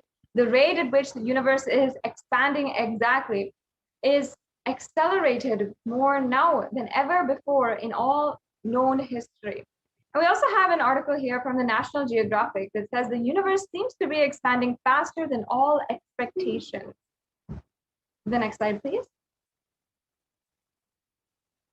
And it's saying that the fresh evidence suggests that the universe is expanding faster today than it did in its infancy, a difference that had set off a search to understand what cosmic forces could be in play.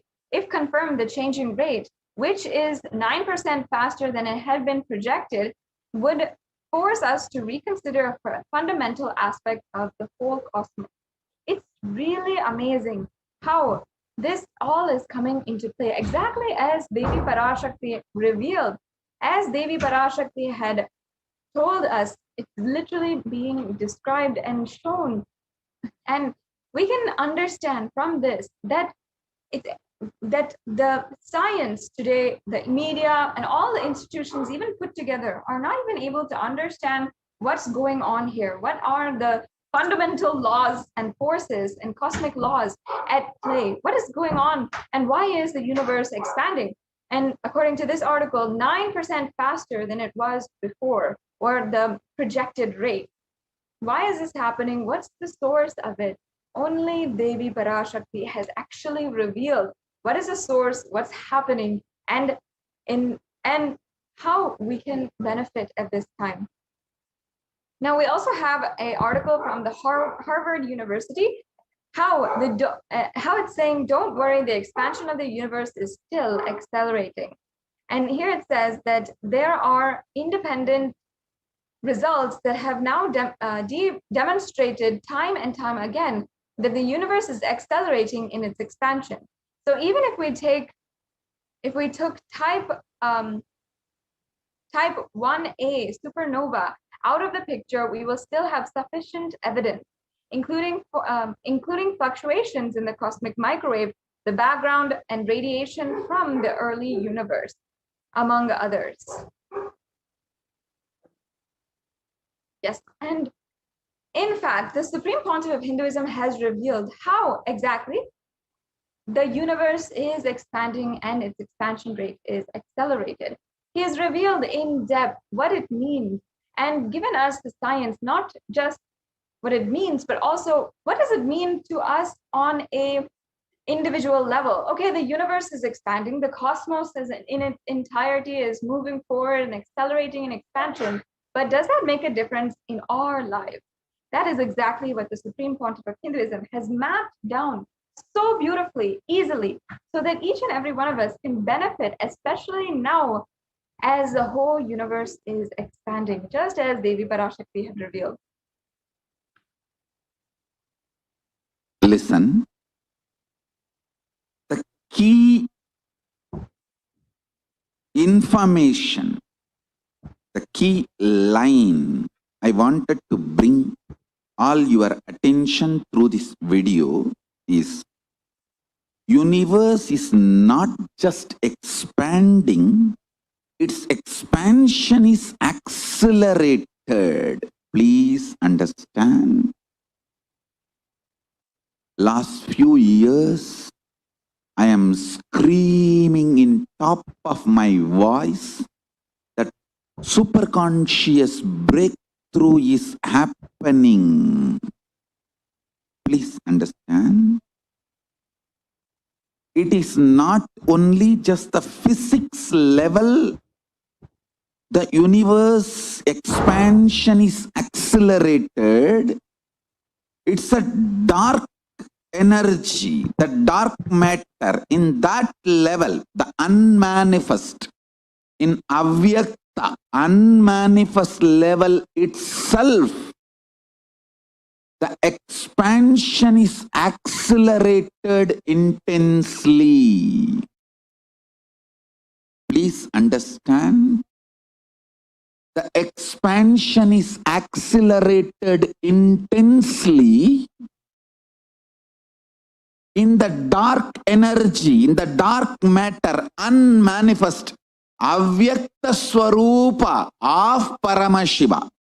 See, Paramashiva's manifest form only is this world which we are all enjoying, experiencing.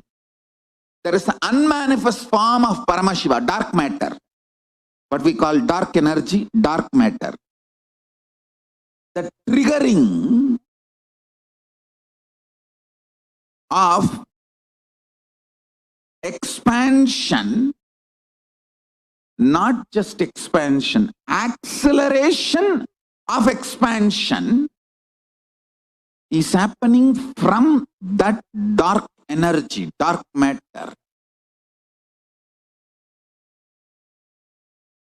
Because scientists are using the word dark energy, dark matter, I am using the same word.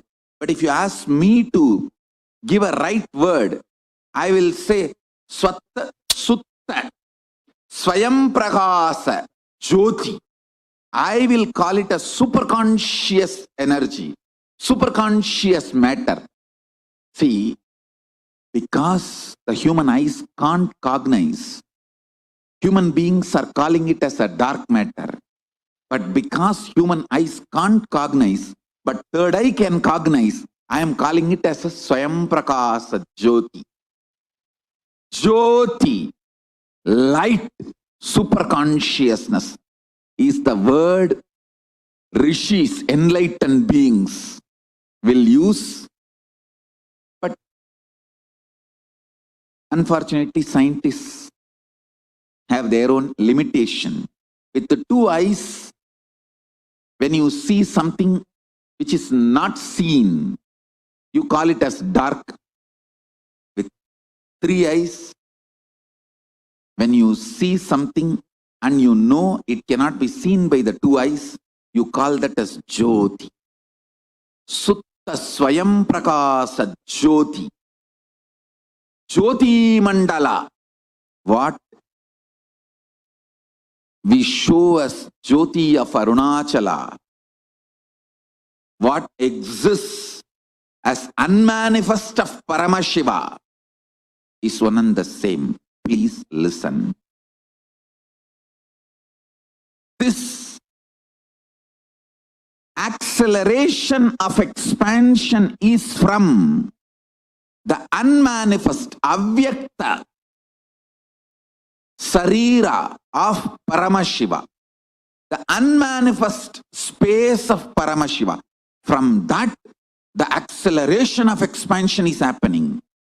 Now, the superconscious breakthrough is imminent. It has to happen. It is happening. I have been sent to planet Earth to facilitate this only.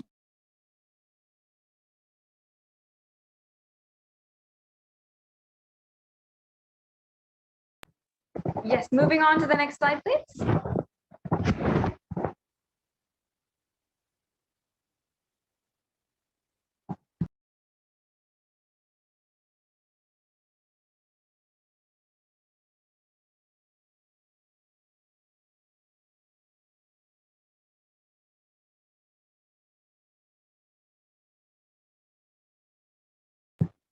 So as we do now, we'll now move on and understand how Devi Parashakti has revealed about immunity.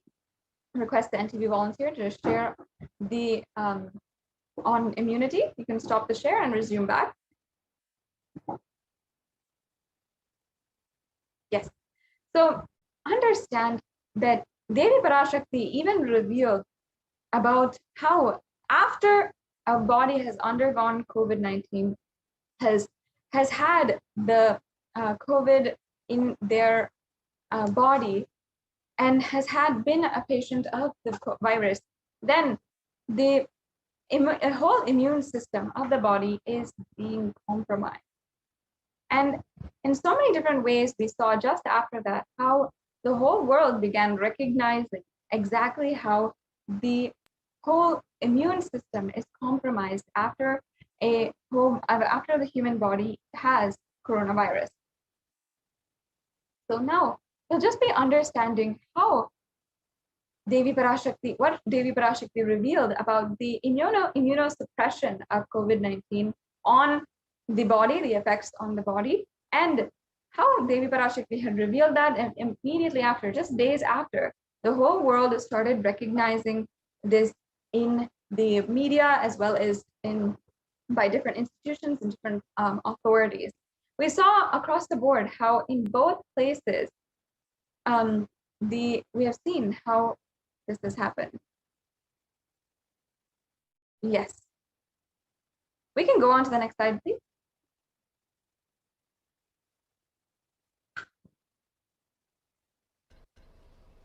Yes, we can go on to the next slide.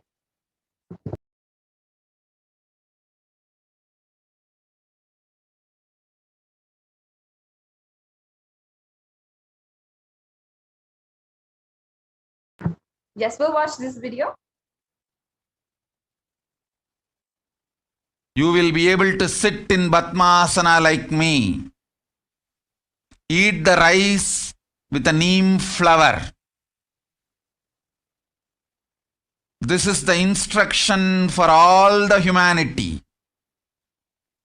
Neem flower and the rice will heal your body and remove all the pains, induce flexibility, samana and prana, detox your body and clear apana. Om. You will be able to sit in Padmasana. So actually, Devi says, you will be able to sit in Padmasana like me. Eat the rice with neem flour. This is the instruction for the whole humanity. Neem flower and rice will heal the body, remove all the pains, induce flexibility, samana and prana, and detox the body and clear apana. And actually, we have seen in different magazines and a lot of medical research how the neem flower has tremendous benefits on the human body. The neem tree offers several health benefits, all parts of this tree are useful and known for its medicinal use. The flowers, just as the leaves, have plenty of therapeutic benefits, which explains its many uses in Ayurvedic medicine since ages.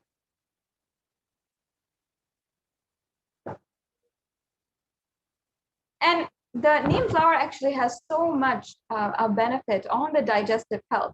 Neem flowers help in improving digestive health, and they are used mainly in dry powdered form for cooking. It can be included in its fried, boiled, dried, or roasted forms in rice dishes and in sauces for therapeutic purposes.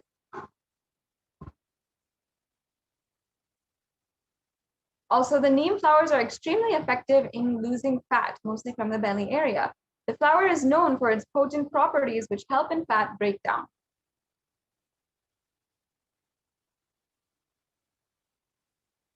We've also seen how the dried flowers can be powdered and consumed every morning, mixed in a glass of warm water. It helps in cleansing the liver and removes unwanted toxins from the body.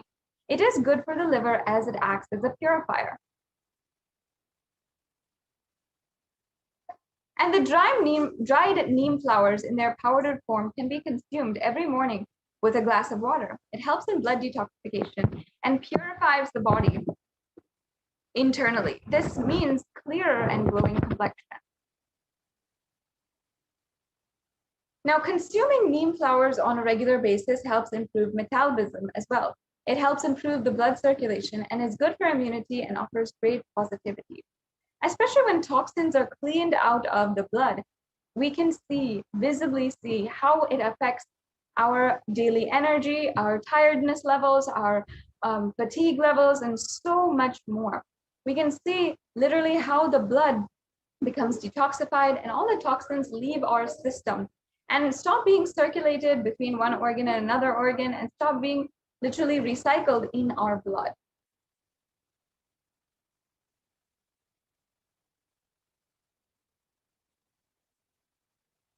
The next slide, please.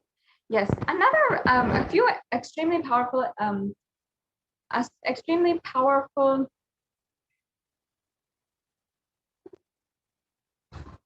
evidences have shown us how the neem flower and its properties actually have chemopreventive properties, as well as being able to reverse and attack the anti-mutagen cells, and also and it acts with a similar way of many cells in our immune system, and has a chemopreventive effect against carcinogenesis in mammary and liver cells. So in breast cancer formation and liver cancer formation, it is actually reducing the effects of and reducing the early stages of cancer in these organs. So that is a very profound thing that we found on neem flower, that it actually has chemopreventive qualities in it.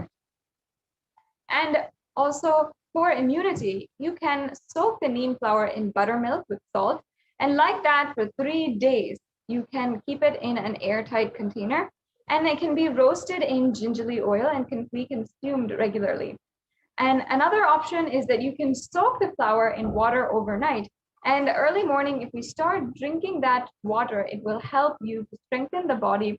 And also for balancing the pitta, you can roast the flowers in ghee, and that can be made as tuvaiyal with curry leaf. So that means that it can be made as a primary ingredient in any of your cooking recipes in your dishes.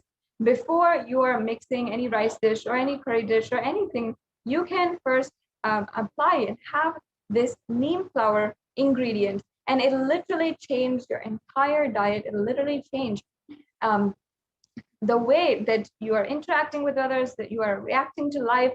You'll feel less stress, less tiredness, less chronic fatigue in your life.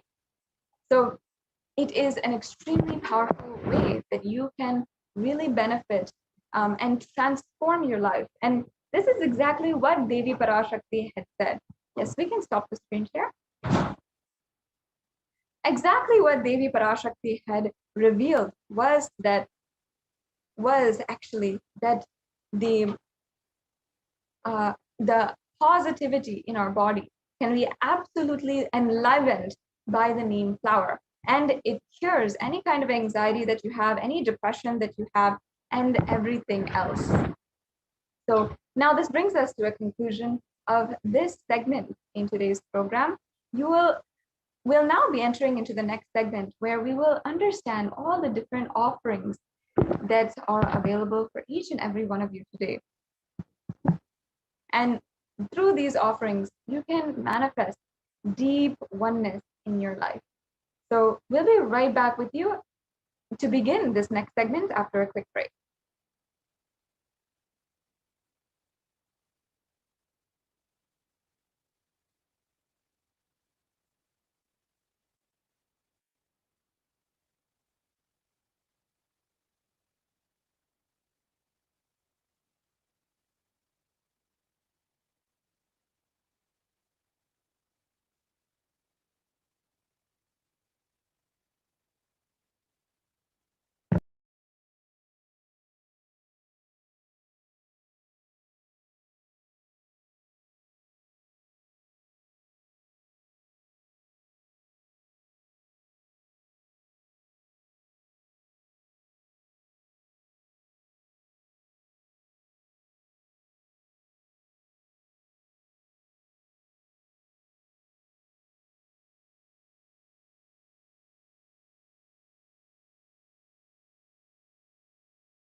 Nithyananda, welcome back to your viewers.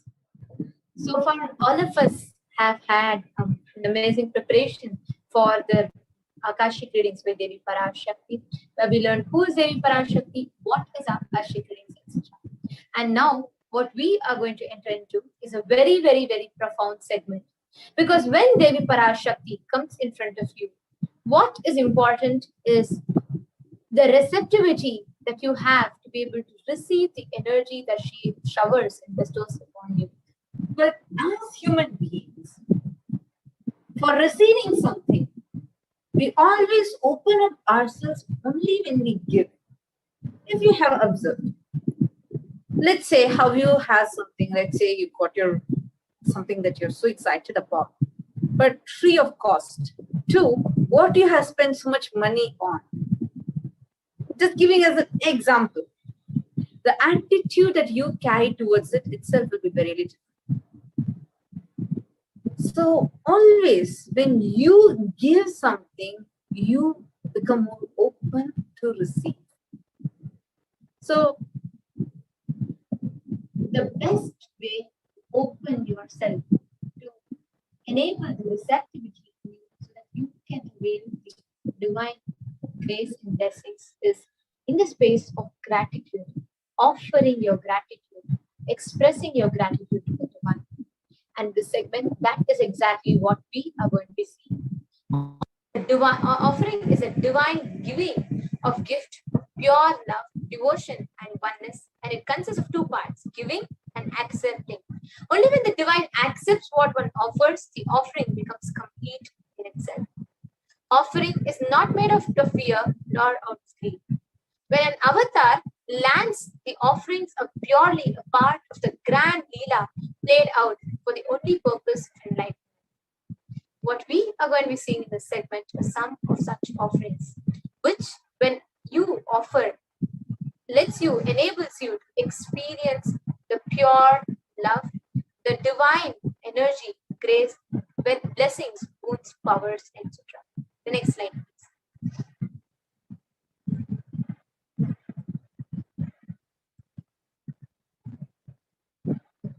The next slide, please. There's a beautiful dhyana shloka of Devi Parashakti. Induni bhaveda karavahmi nayanam syat pankajavara bhaya japakshasarayuktam angahima bhushana vichitra vasanam syat tungamakutochvala manonmani swarupam. This is from the Moola Agama, the Manonmani Dhyana.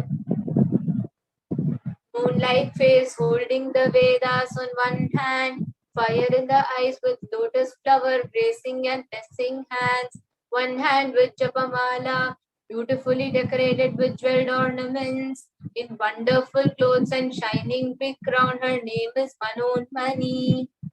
It's another beautiful dhyana mantra of Devi Parashakti as well.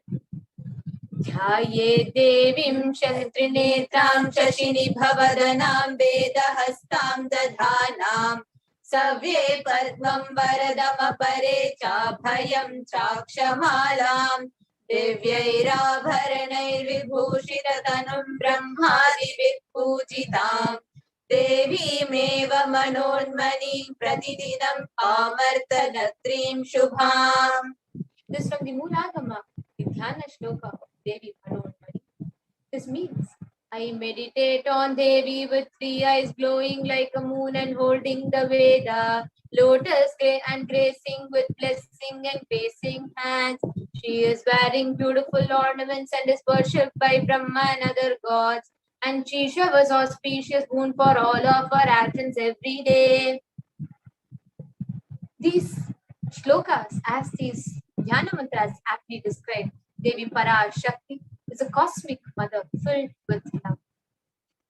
And today we are going to be seeing what are the ways through which you can connect to that cosmic mother. If you see the offerings today, will be majority will be of gold, because gold is a very, very sacred element. It's a divine element. In Sanatana Hindu Dharma, gold is considered as one of the most precious metal, not just precious but divine, and hence all the precious offerings, important offerings that we make, the jewels for the deities, or the jewels that people wear, or be it the way the temples are made, the paintings and everything, it's made of gold, because gold is an extremely precious and high alchemy metal which can hold the energy of alchemy. It purifies anything it touches. It's an element of spiritual significance and great spiritual power of healing and enlightenment. The vibration of gold has the power to infuse the sattva energy, which is a positive energy currents, into anyone who touches it or who wears it or who operates in its vicinity. The next slide.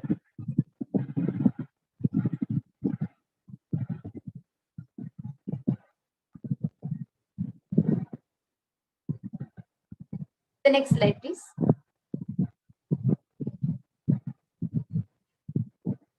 Gold is present in all the scriptures and agamas, Vedas, Shrutis, Smritis, Itihasas, Puranas.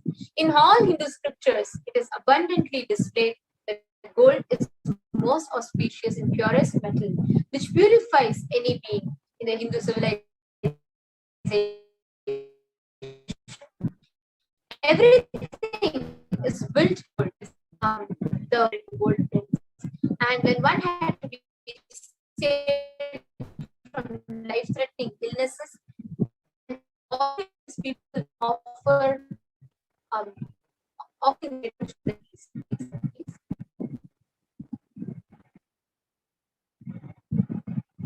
The next slide, please.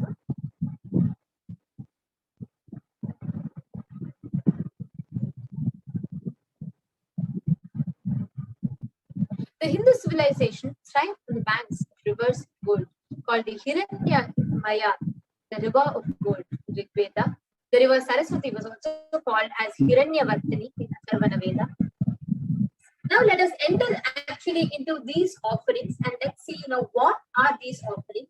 Now that we saw the significance of gold, let us see what these offerings are and how that can benefit us and connect us. The further slides. The first is the offering of e-hundi. Bhakti Priya, Bhakti Gamya, Bhakti Vasya, Bhayapaha, Shambhavi, Sharadharadhya, Sharvani, Sharmanayini. Devi is fond of true devotion and is realized through true devotion. She can be won over through true devotion. She removes all our fears. The next slide. E-hundi, when if you see in Sanatana, when you are brought all the time, when you, especially you go to the temple or something, you are always, as a first lesson of being able to express your gratitude, you are given maybe a 50 paise coin or a 25 paise coin, 1 rupee coin, 10 rupees or something, and then you are asked to drop in the plate or the hundi before you take the arati. That's how we are taught our very lifestyle, because expressing gratitude, connecting with the divine, starts by offering rituals, expressing our gratitude in some form or the other. Now, in this time of the pandemic and where this whole digital age, the Supreme Pontiff of Hinduism has made this opportunity available for all the human beings, where digitally you can offer the hundi from wherever you are. You can take that one step to begin expressing your gratitude. And offering, where when you offer the e-hundi, the space of gratitude gets awakened. The next is a Sankalpa chant. Tayaithan muhyate vishwam saiva vishwam prasyuyate saya chitta cha vijanam tushtaruddhim prayaschati. The goddess enchants this universe and she herself gives birth to this universe. That goddess, being prayed without interest in anything, gives that knowledge that leads to salvation and gives us in wealth and materialistic sense. This comes in Devi Mahatmya, chapter 12, verse 34. Understand, offering the Sankalpa, the conscious resolution, blesses us with all the fruition of our desires, wishes, whatever we want to manifest in our life. There's a very beautiful ritualistic offering where your name is chanted during the Sankalpa mantra, while the conscious resolution for the ritual is taken. And this is just $1 USD only, and you can make your offering just $1 USD per person. Next slide, please.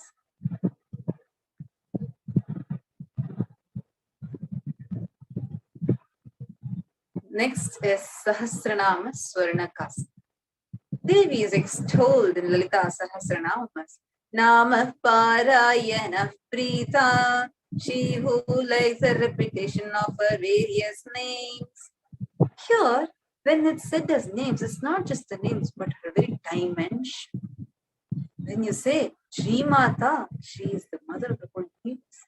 Shri Maharagni, she is the empress of the entire universe. every dimension that is extolled. Sahasranama is 1,000 names of Devi Parashakti. So in Lalita Sahasranama, this offering where Parashakti, each and every dimension is offered, and by that offering, you are cherishing and worshipping that dimensions, and those dimensions awaken inside you also. Next slide, please. So this is Sahasranama Swarna Hasa. Just 75 USD, 151 USD, and 251 USD. Next is Mukta Anguti, finger ring with a pearl. Muktahara lasat kirita ruchiram purnendu vaktra prabham shinjannu purakinkini manidharam padma prabha bhasuram sarvabhishta bala pradam girisutam vanirama sevitam meenakshi pranatosmi santatamaham karunyavaranidhim. Mainakshim pranatosmi santatamaham karunyavaranidhim. Meenakshim pranatosmi santatamaham karunyavaranidhim. I bow to goddess Meenakshi, whose crown has garlands of pearls, and the face shining like a full moon, who wears anklets that are studded with gemstones, and has small bell, who is shining like the splendor of a lotus, who grants all the wishes, the daughter of the mountain, who is worshipped by goddess Vani and Rama, and I remain ever bowing down to you. I remain ever bowing down to the goddess Meenakshi, the ocean of compassion. Offer the Mukta Anguti, that finger ring with a pearl, to experience that ocean-like compassion of Devi Parashakti.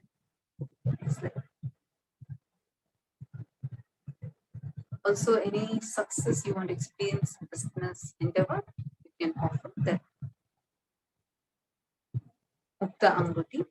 Next is Swarna Mangti. Sudha Surabhivarshini. It is told as Sudha Surabhivarshini because when your Sahasrara Chakra flowers, it releases nectar, the Amrita. And when it is releasing that Amrita, it just floods every nerve of you, making your entire system so blissful. This Mantika, this hairline jewelry, here Swarna Mantika, the gold hairline jewelry, is very significant because this represents that Amrita overflowing from his Sahasrara Chakra. So offer the Mantika to Devi Parashakti and receive her blessings of achieving a blissful state of overflowing gratitude and the space of complete completion. Next slide. Pratyaksha Pada Puja. The Pratyaksha Pada Pujas are very, very, very profound and an extremely beautiful offering. There's a very beautiful line that comes in the Guru Ashtakam. It says, Shariram Surupam Tatava Kalatram Yasascharu Chitram Dhanam Merutulyam Manaschena Lagnam Gurorangri Padme Tatakim Tatakim Tatakim Tatakim. Bhagavan Adi Shankaracharya beautifully sings in this verse. He says, you can have a good form, handsome body and a very beautiful form, very beautiful wife, and then you can have like an extremely, good name and fame and extreme knowledge, wealth, power, wealth as stable and as much as Mount Meru. But of what use it is if you are not able to sit and experience the truth? What use is this? What use? What use? Similarly, another scripture beautifully quotes, which says, Ananta samsara samudra para naukarikabhyam guru bhaktikam. Means, and it says how the whole samsara sagara, all the pleasure, pain, joy, sorrow, everything, the only boat which can take you beyond all of this is Guru Bhakti. And then it says, Namo Namaha Shri Guru Padukabhyam. And the best way to experience that Guru Bhakti is by worshipping the lotus feet of the Guru. In Sanatana Hindu Dharma, Guru is a center, the backbone of the whole of Sanatana Hindu Dharma. Even in the Guru-disciple relationship, offering your gratitude at the feet of the Guru forms the base of the worship, of the connection. Such highly revered and highly regarded is the Guru worship. And in that, Pratyaksha Pada Puja is one of the most profound way. Just where there is costless joy, costless happiness, costless, reasonless gratitude. You just sit, you enjoy because you enjoy because he is there, you enjoy because of the very existence itself. Pratyaksha Pada Puja is a once in a lifetime experience for each and everyone who just experiences it, where you offer. For all of us, we are indeed blessed because our Guru, whom we have gotten as Guru, is Paramashiva himself in the human form. Just sitting at the feet of Paramashiva, offering your gratitude, your love, your devotion, just enjoying the presence of Swamiji is the Pratyaksha Pada Puja. So for anybody that wants to offer the Pratyaksha Pada Puja, please do not miss this, one of the best opportunities, the best experiences you can give for yourself in your life. So please make sure to offer the Pratyaksha Pada Puja. That too, the Guru Purnima is coming up, and each and every day there's so much of celebration that's happening around in Kailasa, and we have just a few days left. Do not miss. Go ahead and sign up for the Pratyaksha Pada Puja, and on the sacred day of Guru Purnima, the auspicious day, is the best where you can offer your gratitude to Guru itself on the day of Guru Purnima. So please go ahead and do register for the Pratyaksha Pada Puja. Do not miss this once in a lifetime experience. The next slide. The next is the offering of Vastra Seva. The Vastra Seva is offering of clothes to Devi Parashakti, where you connect to Devi, like how when your mother comes, right? Or when if Devi comes, what will you do to her? You will feed her with best food, you will, give her good rest, and you will give her, a very good, you'll dress her up with all the way you like, you'll give her the best things that you want to. A best way to experience that is offering the Vastra Seva, and offering of the Vastra Seva enables the Yajaman to receive the blessings and grace of the Supreme Pontiff of Hinduism. Yes. Now, we'll take you all through the list of the offerings that we have taken you all through so far. The first is the E-Hundi, second is the Sankalpa chanting, and the third is Devi Sahasranama Swarana Kasi. The fourth one is the Mukta Anguti, the finger, pearl finger ring. The fifth is the Swarana Padma Pushpam. The sixth is the Swarana Metti. Seventh is the Swarana Mang Tika. Eighth is Pratyaksha Pada Puja. And ninth is Vastra Seva.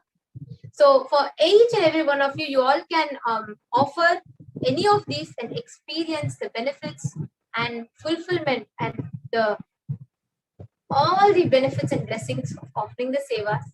So we will now project the link for all of you to register. Please take a moment or two and open it. The next slide, please. Yes. We request everybody to take a moment or two and open it, and we'll be taking you all through a detailed walkthrough. Here there are two links, tiny.cc/BHAVASAMADHI. And if you just want to register for the Seva but you need help, register here. And if you want to make the payment right now, you can visit tiny.cc/Devi-offerings. For all of your ease and comfort, we'll be guiding you all through this, how to make the offering. So please take a minute or two. These are case sensitive, so make sure you enter everything in the lower case. You can open this. Yes. And we'll be right back as you all open it.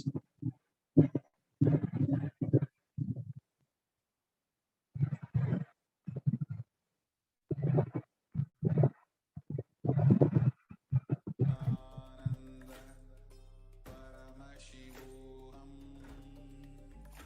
Om Nithyananda Paramashivoham. Om Nithyananda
let us all now enter into how we can fill up this form.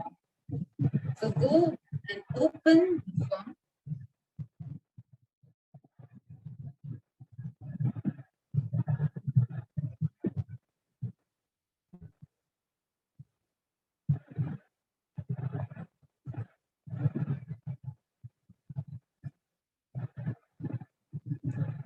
tiny.cc/Devi-offerings.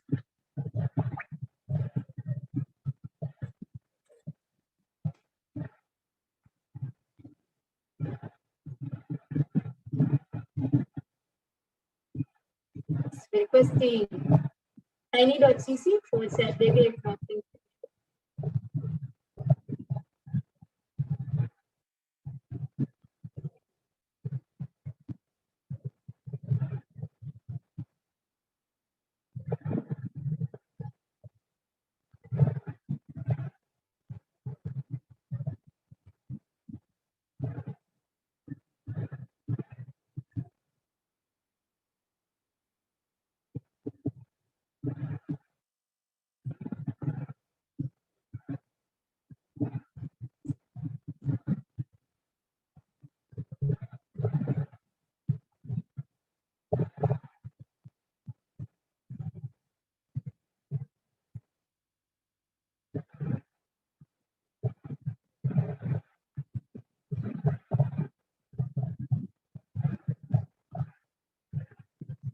So I repeat the link, tiny.cc/Devi-offerings.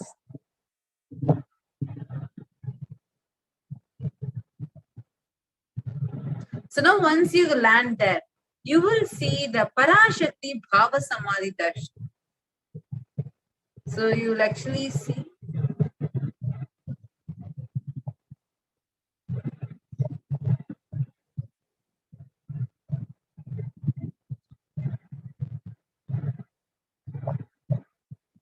Yes, tiny.cc/Devi-offerings.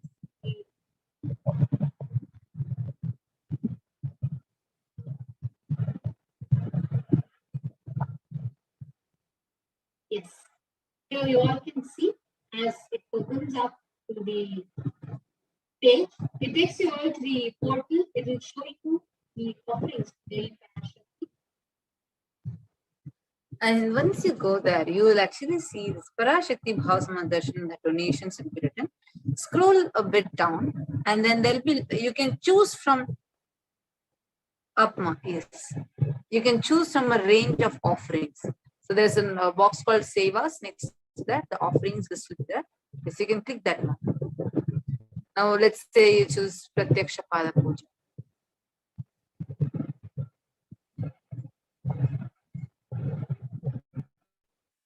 And then once you choose that, yes, you can just click it. You'll see the rate and you'll also see how much you want to offer. You can say the quantity and then click add to cart.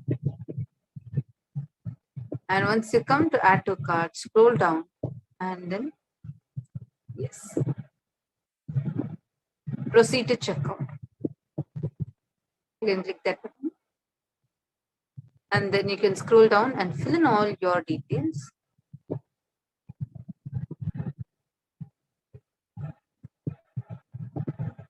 And once you fill in all the details, you can go ahead and place your order. Please make sure to fill all the required fields. And here you can see, yes. And you can see the, you had seen the total of your card. You can see here all the billing address, billing details, and you can even add your card to it. And you can go ahead and click place the order towards the bottom right. So add your billing details, fill the billing details completely. And towards the bottom right, you can see towards the bottom, you can go ahead and fill the consent and you can directly go to the bottom and you can go ahead and place the order. So only when you make the payment, you will be able to place the order. So the moment you place the order, it will, so the moment you place the order, it will give you the order number and that is where you complete your registration. But after this, the step is not completed with this. You have to go to, the moment you fill this, please go to tiny.cc/Sankalpa 2021. Please go to tiny.cc/Sankalpa 2021. Yes, this is the form that will open up. Please make sure this is a second step. So once you finish registering for Parashakti's, the offering that you want to make, please go to this form so you can fill your details, so that only when you fill this form, your name, the name of your family members will be chanted in the ritual. So please make sure so that we can ensure, please make sure you fill this so that we are sure that you get the best experience and the best benefits of offering the seva.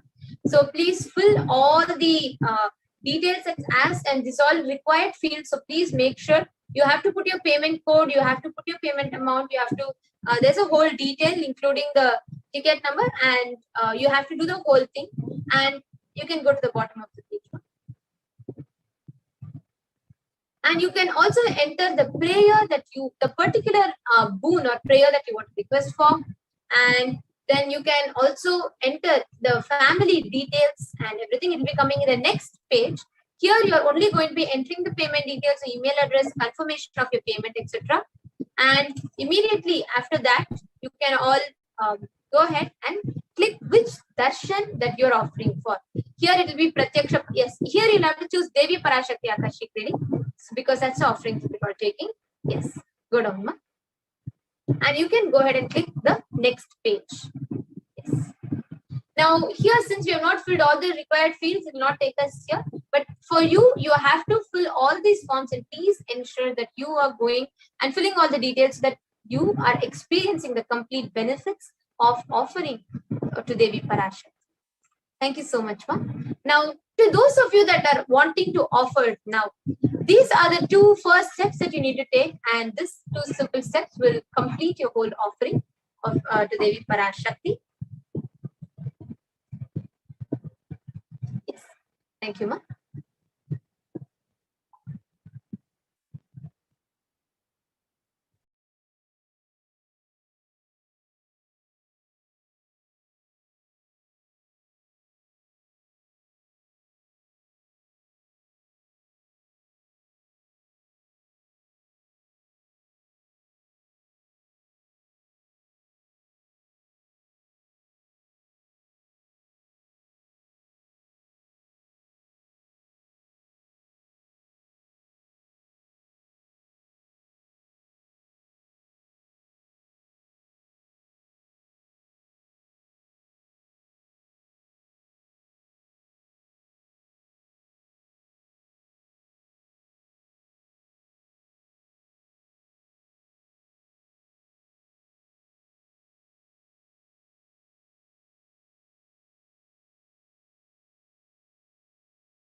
Now let's see how we have to proceed with the next very interesting way how you can offer to Parashakti.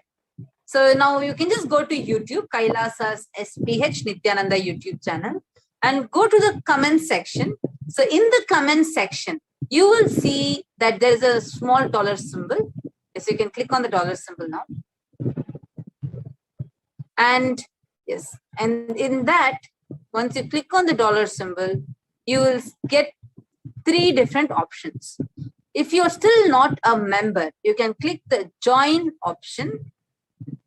And once you click the join option, it will give you different options so that you can become a member. Yes, you can click the join option. Huh?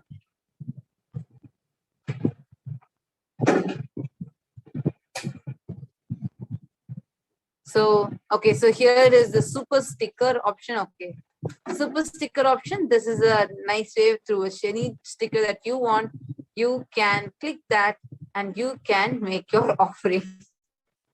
Okay, I think Ma like that sticker. So whichever sticker you want, just click it and then you will be led to offer. The next is super chat.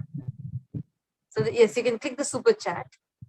Here you can choose how many are in your unit currency it will come. So you can choose whatever amount that you want to offer and click that. So here if you see, it can be 5 euros or 10 euros, 20, 100, any number of any amount. So you can click that and then you can click buy and send. Click buy and send. Okay, so next is, yes, you can, yes, you can just close it. Huh? The next is how to become a member. So click the join button.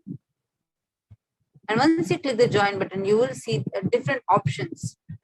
The different levels of members. One is E-Kailashian Bronze, E-Kailashian Silver, E-Kailashian Gold.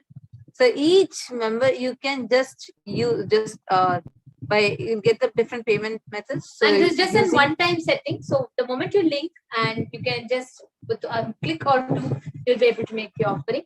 So just once you can click and add the payment details. You can choose your credit card, debit card, or your PayPal. You can click your link your Google account to your PayPal, and you will be able to do it. Yes. So these are the 3 simple steps through which you can make the offering, and just sitting right on your couch, sitting where you are, just on YouTube, you can still go ahead and make the offering. Most important is that you experience that space of gratitude opening up in you, the receptivity awakening in you to receive the amazing truths and revelations from Devi Parashakti. Yes. So with this, now let's all get ready to move to the further segments of the Devi Parashakti Akashic reading. Let's all now get ready to hear the preparation steps for what is the best that you can do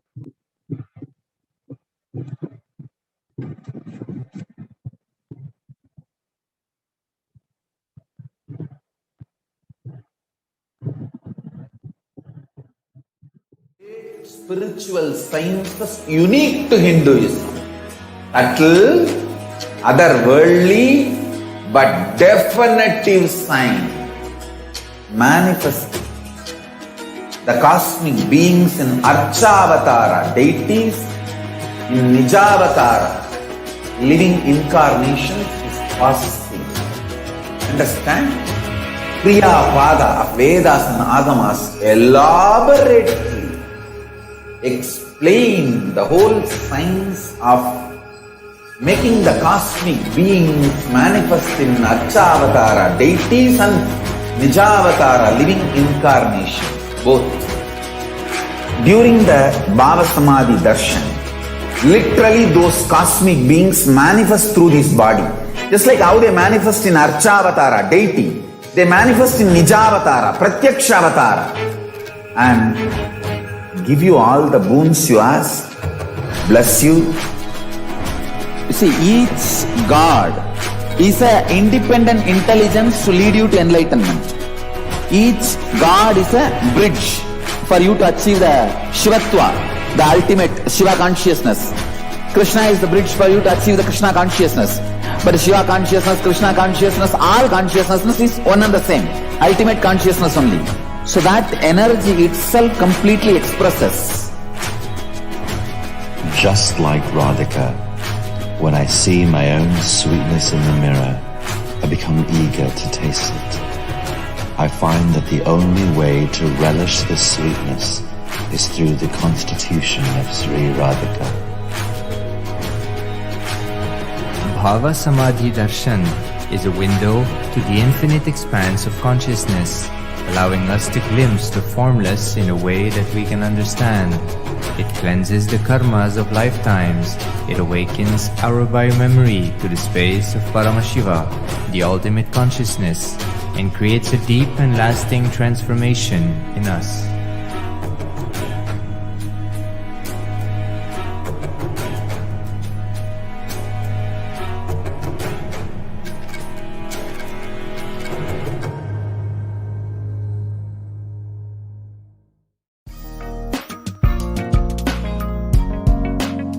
We get you health.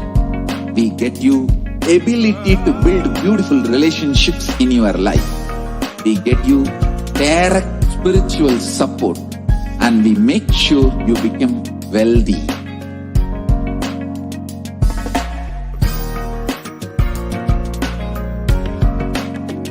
We won't stop giving you just good life. We will literally not stop till you live enlightened life.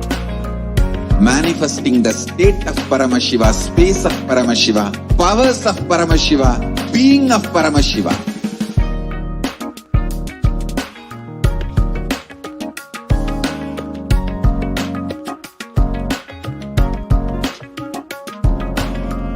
Whole world should become Kailasians. I want the whole world to know Hindus have something great to contribute to the world.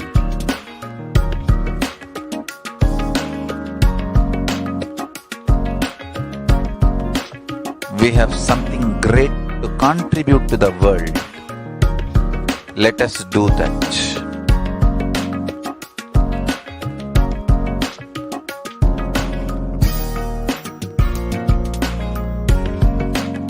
Kailasa is proper customized spiritual service helping you to identify your root patterns of suffering.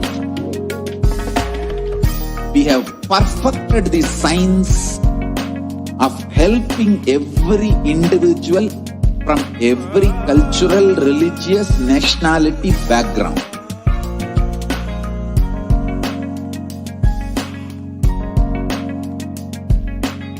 You will have lowest reactionary assumptions, highest awakened response, alive response for life continuously.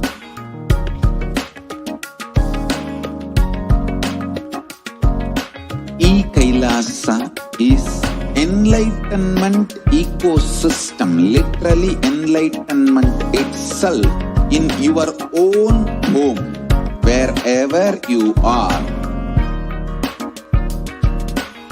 Proper customized spiritual service helping you to complete with your life negativity. Withdrawal from life, self-hatred, self-denial, self-doubt, so much of tiredness, laziness. We can support you aligning your diet, your attitude, your aptitude, your understanding about life. We can help you with everything.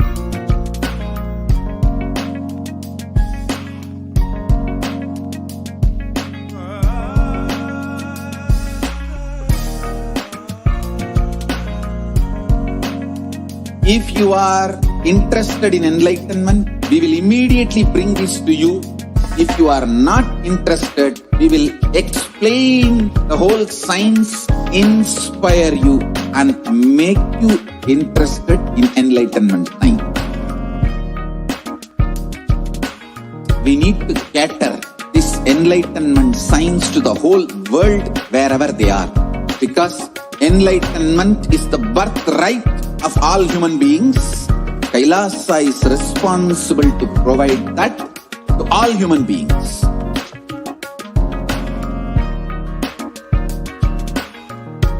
Kailasa is the totality of the knowledge I received from my gurus and practice manifested in my life, perfected by teaching millions of people from all cultures, time zones, backgrounds, genders, nationality, race, from every creed.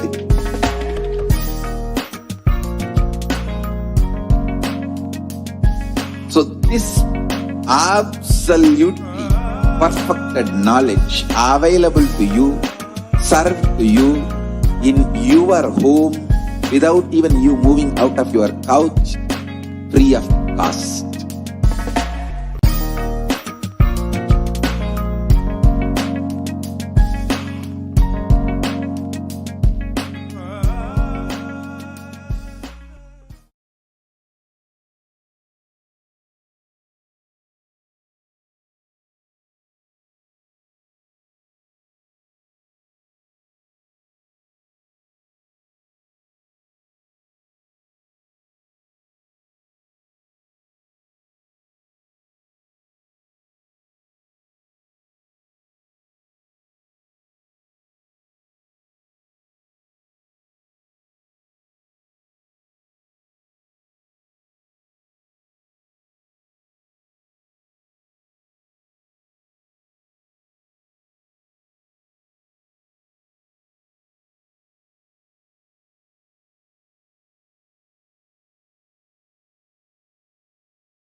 Nithyanandam, and welcome to Kailasa's de facto spiritual embassies as COVID care centers.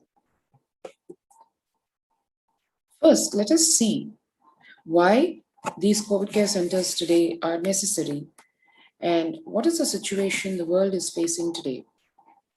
The world as we see today, Human Rights Watch has reported that more than 1.5 billion students are out of school today. More than 91% of the world's students are out of school due to school closures in at least 188 countries. This is the situation the world is in because of the COVID-19 pandemic. 36.5% of US college students pointed to stress as the biggest reason why their academic performance suffered negatively for the past 12 months. In addition, 29.5% listed anxiety as a factor. For American middle schoolers, 61% of teens admitted feeling a lot of pressure to get good grades.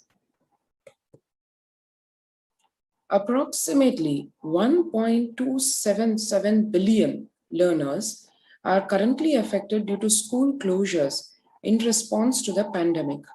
According to UNICEF monitoring, 46 countries are currently implementing nationwide closures.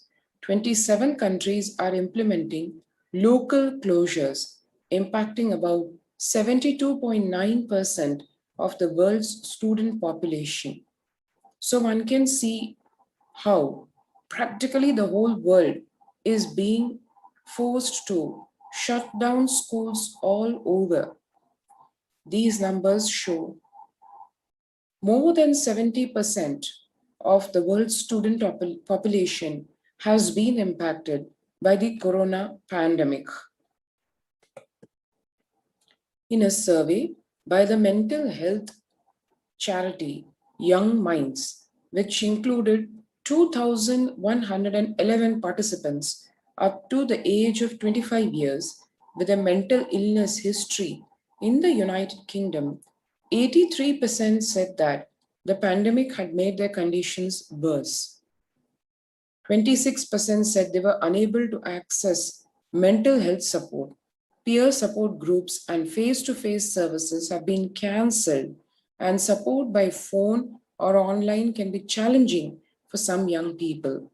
So one can see here a situation where students are not able to get education, schools are closed on the one hand. On the other hand, the people having mental health disorders, mental illnesses, who need mental health support are not able to access the same because healthcare is not available at the way it used to be before, and healthcare workers themselves have been impacted.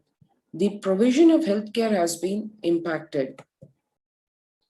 The COVID-19 pandemic has disrupted or halted critical mental health services in 93% of the countries worldwide, while the demand for mental health is increasing, according to a new WHO survey.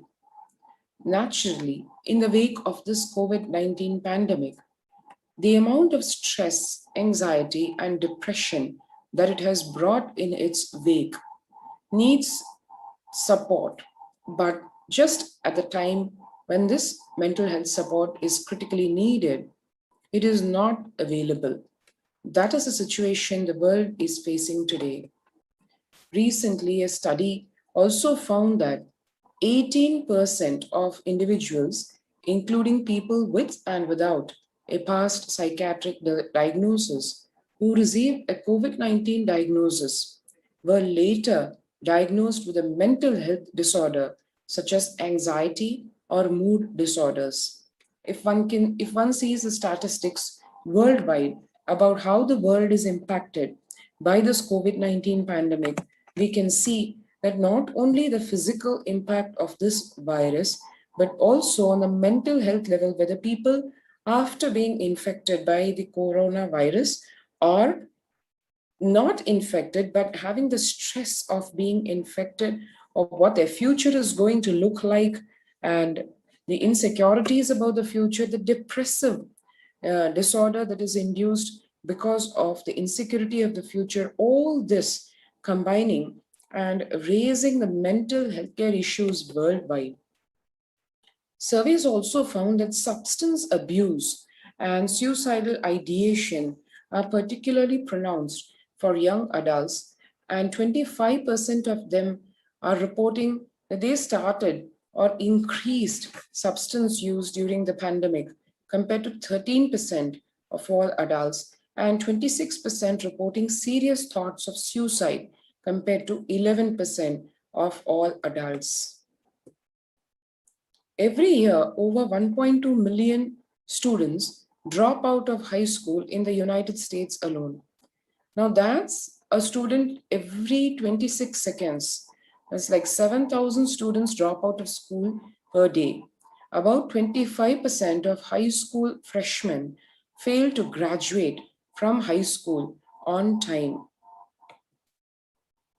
Now that is the situation the world is in today, where the COVID-19 pandemic has created an impact worldwide across various segments. And one critical segment that has been very badly impacted is the field of education, where people, students worldwide, are not only facing school closures, but also a crisis in the form of increased mental health disorders, from stress, anxiety, depression, all these contributing, worsening to the worsening situation and having the ripple effects of the physical coronavirus impact, and the whole world practically reeling under the effects of this. In the face of this, let us see what contributions have been and are being done by Kailasa's Department of Education. Kailasa, as we know, headed, founded, guided by the Supreme Pontiff of Hinduism, Bhagwan Nithyananda Paramashivam, attempting to and successfully reviving the whole Hinduism in all its glory and tradition. And in Hinduism, as we all heard in the satsang a few hours back, Bhagwan revealed in dire detail what the world is facing, what Hinduism is facing, the loss because of losing the Hindu system of education, the Gurukul system of education, which is less of an education and more of a transmission and the power of initiation. Let us see what the Gurukul system of education involves. And before we get into that, let us take a few minutes to register ourselves for the COVID Care Protection Center, which have been enabled in practically all of the de facto spiritual embassies of Kailasa across India. So to register, all you need to do is go to this link and sign up. https://kailasa.org/Kailasa Care.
And now let's move to the next segment on what is Kailasa's education system.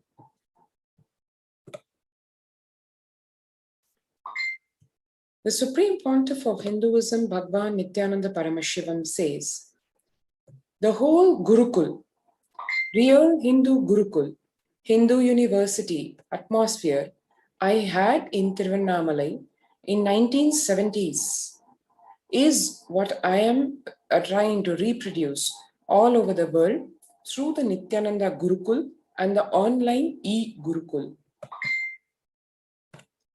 Gurukul is a place where celebration begins with right birds in the blossoming minds, creating a gateway of possibilities, creating an enlightened civilization with yogic body and Vedic mind.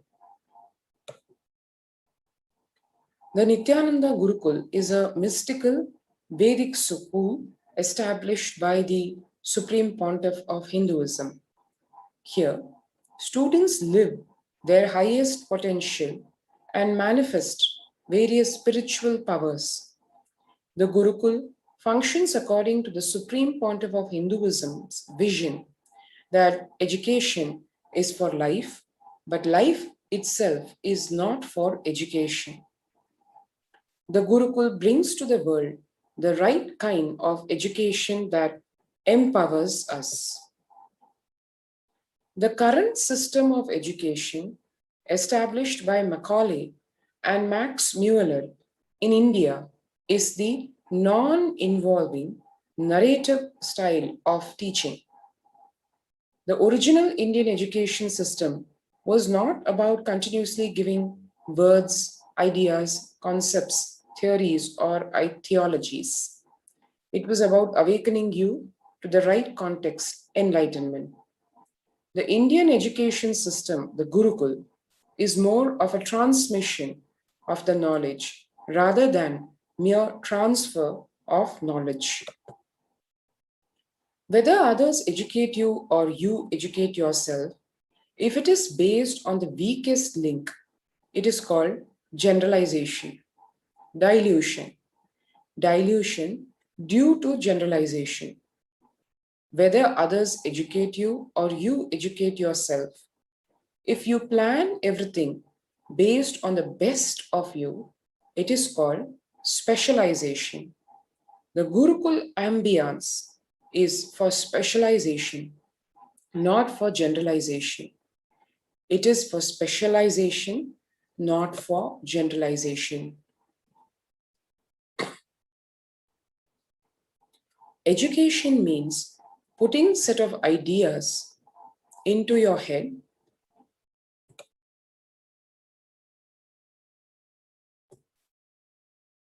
and forcing you to conform to it, pressurizing you to memorize it, forcibly making you vomit it. In Gurukul, there is no education, there is only initiations.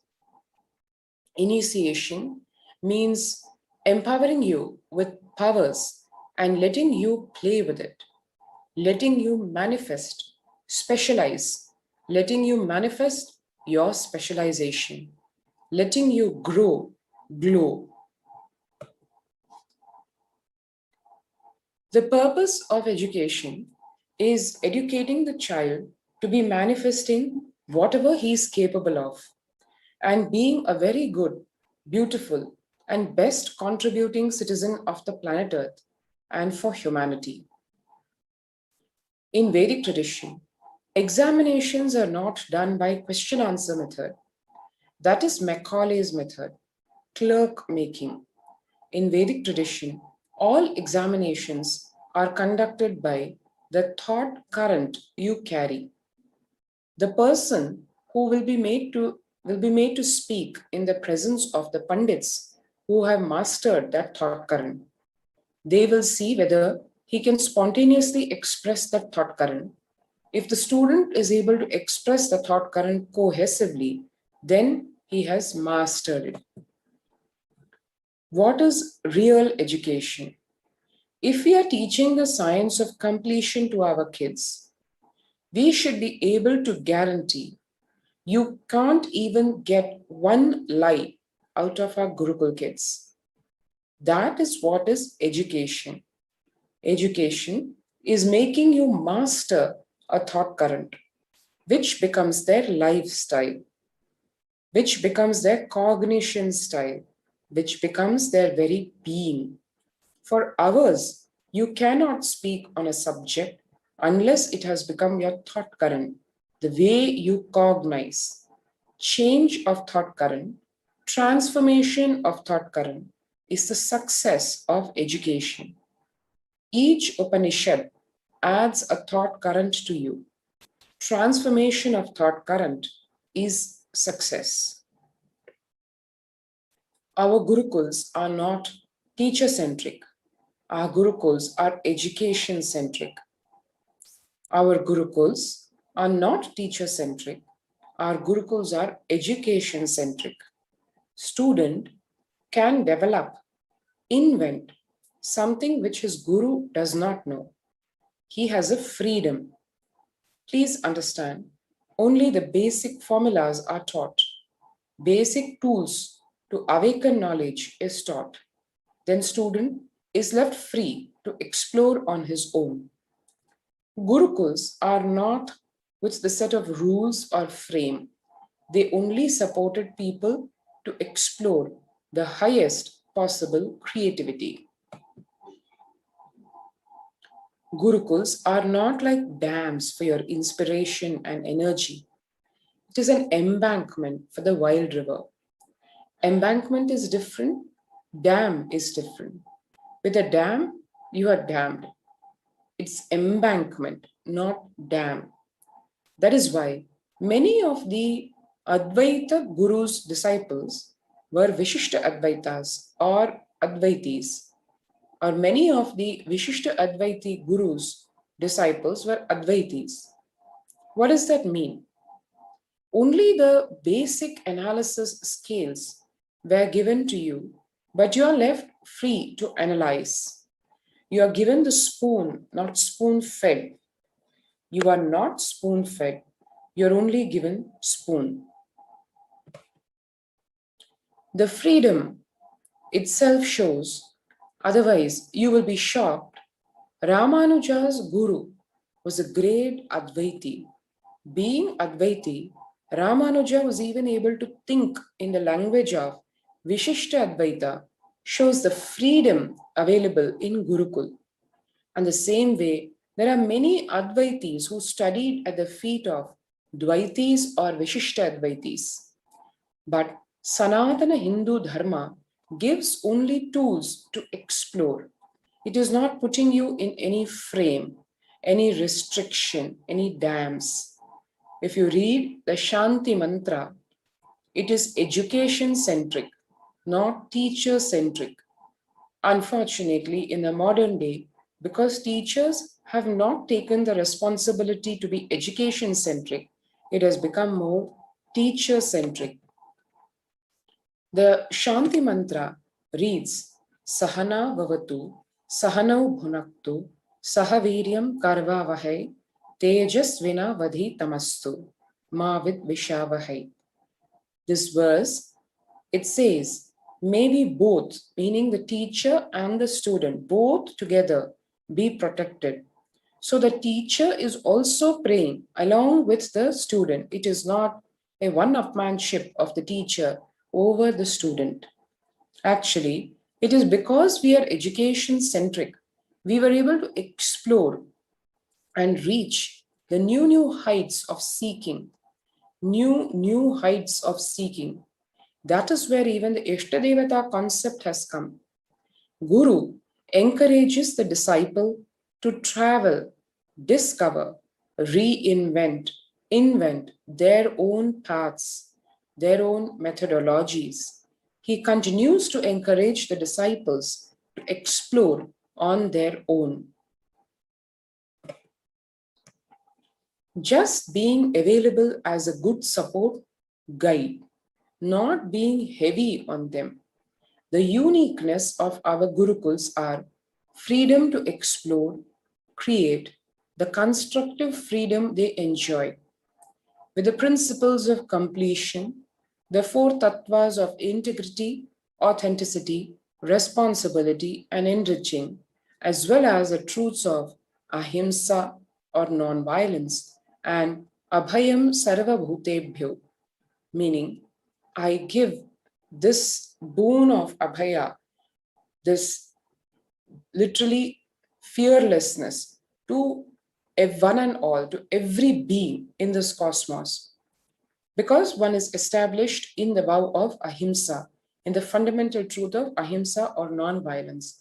With this only, the Balasans of the Nithyananda Gurukul have played with these powerful cognitions and thought currents and have physically demonstrated the power of these truths by providing security to the rose plants in the garden of the Nithyananda Gurukul, resulting in the rose plants dropping their thorns.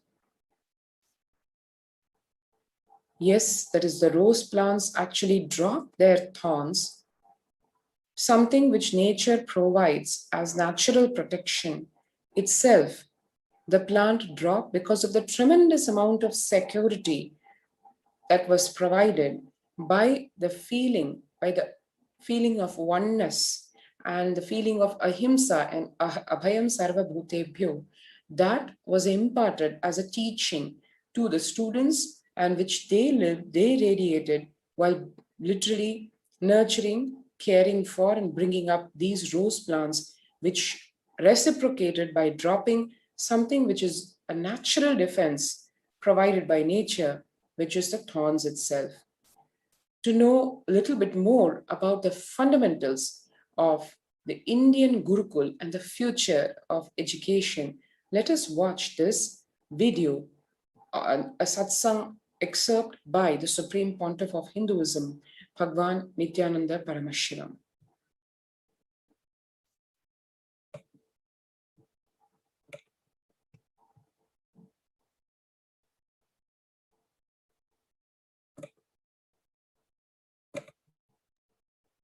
As per the astrology, no theory can rule any human society which is imposed on that society more than 60 years. Now 60 years is over for the non-involvement narrative education system. I am telling you, future is Gurukul system. The future of education is where the teachers and students live together in one place. If needed, let the parents also stay there. But because basically kids do what you do, they won't do what you say. Understand? They do what you do. They won't do what you say.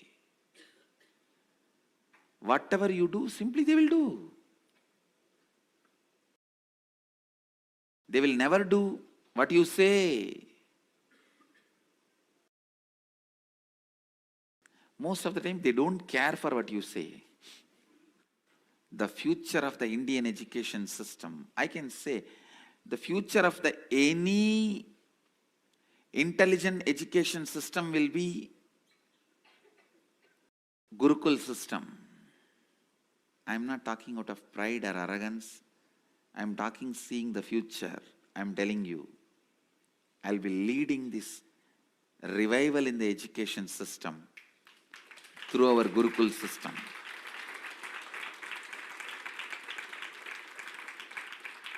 Through our Gurukul system. It is going to be the Gurukuls. In Indian education system, complete involvement is required from the side of the teacher and the student. Student need to study the teacher. Teacher need to study the student. Understand? After thoroughly studying the student, teacher identifies the right subject in which the student will be successful. Few things are basic for everyone, like science of completion and enlightenment. Other than the science of enlightenment, all other things, master selects the subject in which the student will be successful. And then student is trained specifically in those fields with the knowledge of enlightenment, with the science of enlightenment, with the truth of enlightenment as the context. Even if you learn the archery, enlightenment is the context. If you study administration, enlightenment is the context. If you learn about business, enlightenment is the context. If you learn plumbing, building houses, sculpting, enlightenment is the context. Indian education system is more of a transmission of the knowledge, not transfer of knowledge. it is not just information based.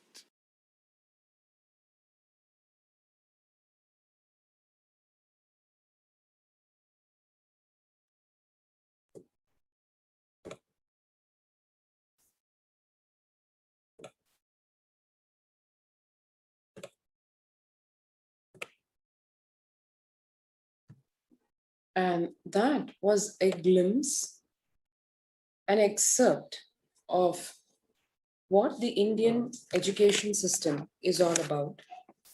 Today, education is known to be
sorry for the technical glitch. Today, education is known to be the key factor to enable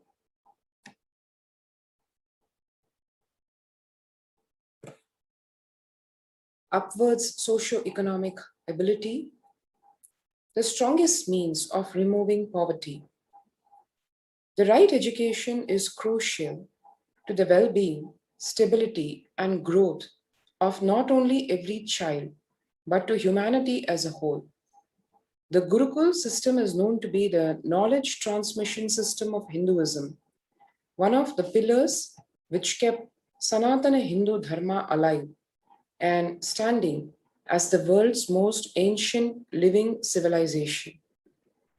Through Kailasa's Department of Education, the Supreme Pontiff of Hinduism, Jagat Guru Mahasannidhanam, His Divine Holiness, Bhagwan Nithyananda Paramashivam, the Gurukul system is being revived in its entirety. Gurukul literally means living in the Gurukul, the Guru's home.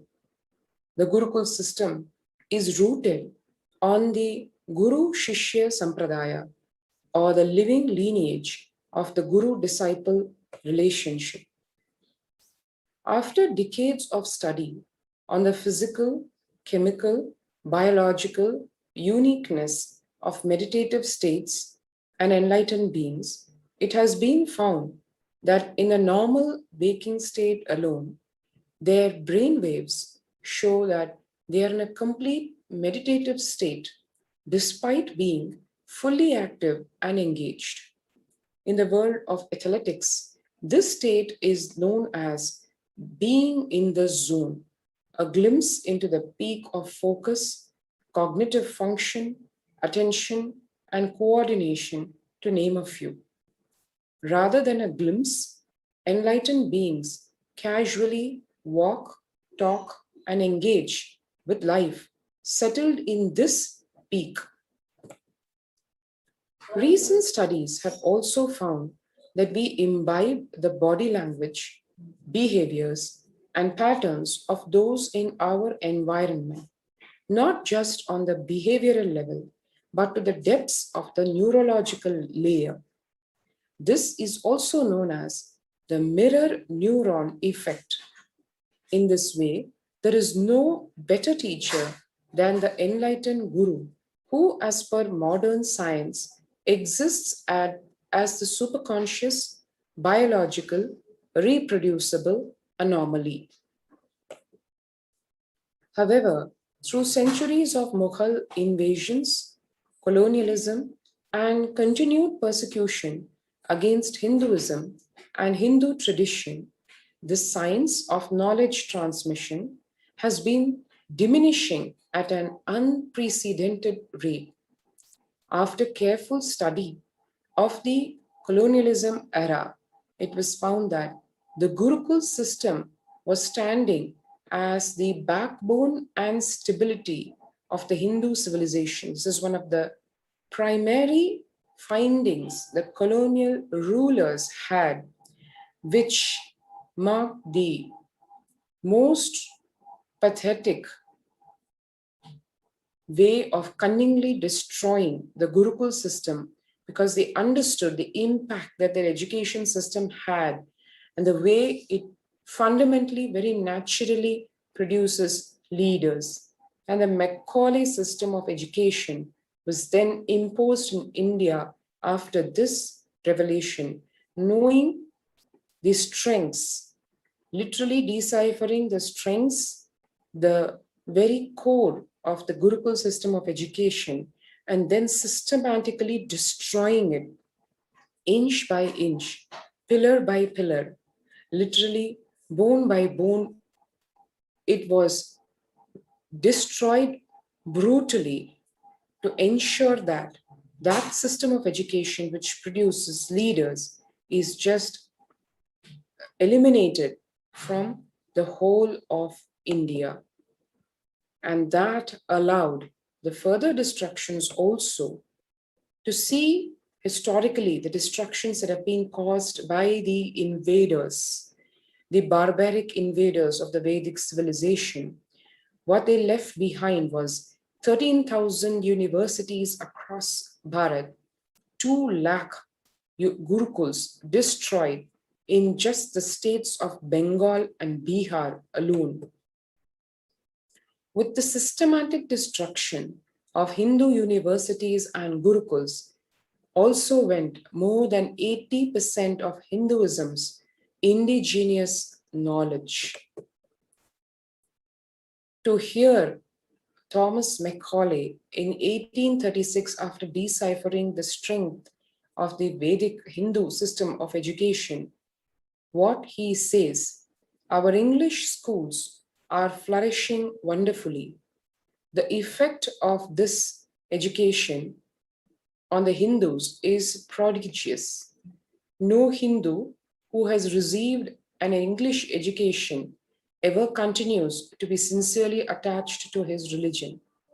The Hindu religion is so extravagantly absurd that it is impossible to teach a boy astronomy, geography, natural history without completely destroying the hold which that religion has on his mind. It is my firm belief that if our plans of education are followed up, there will not be a single idolater among the respectable classes in Bengal 30 years hence. And this will be effected without any efforts to proselytize, without the smallest interference with religious liberty, merely by the natural operation of knowledge and reflection. I heartily rejoice in this prospect. Contrast that with what is happening today in Kailasa's Nithyananda Gurukul, where it heralds and is leading the fundamental change of the education, the grand revival of Hinduism's Gurukul and universities.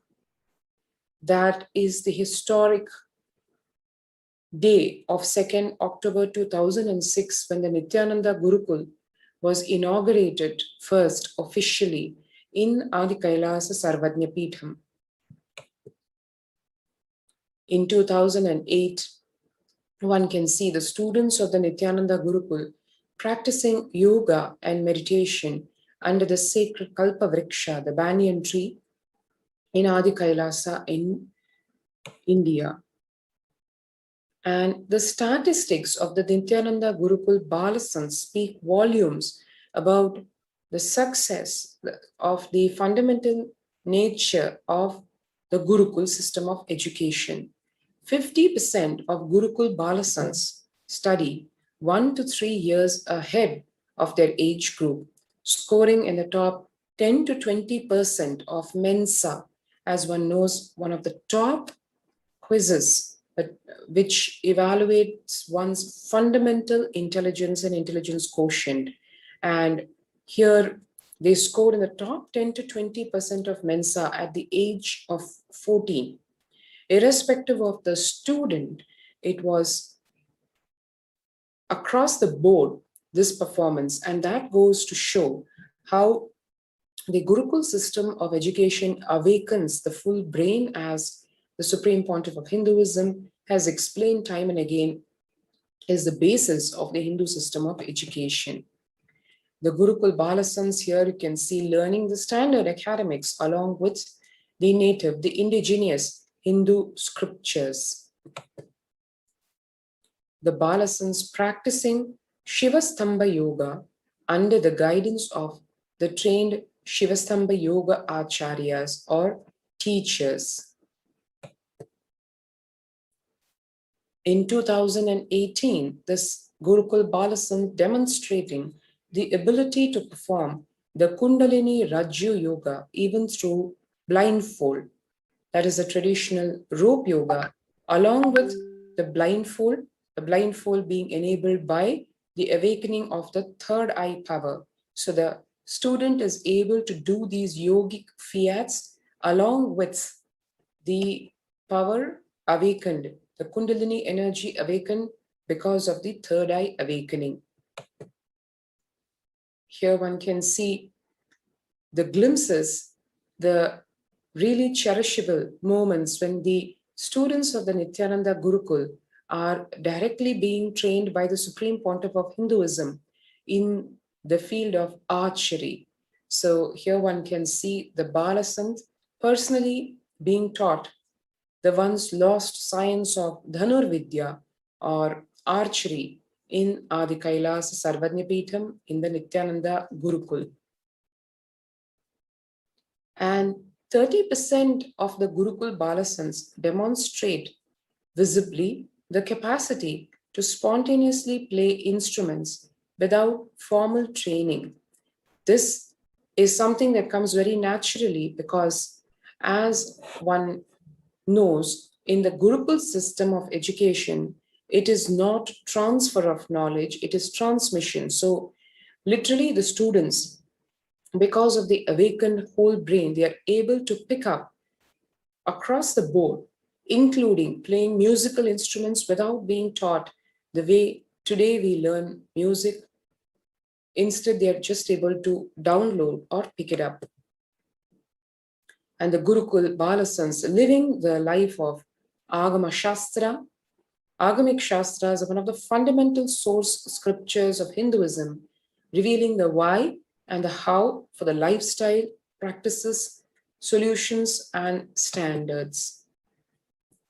On 5th October 2018, one can see here the Balasans of the Nithyananda Gurukul demonstrating the ability to read blindfolded through the initiation of the Guru, whereby the Guru awakens the non-mechanical parts of the brain.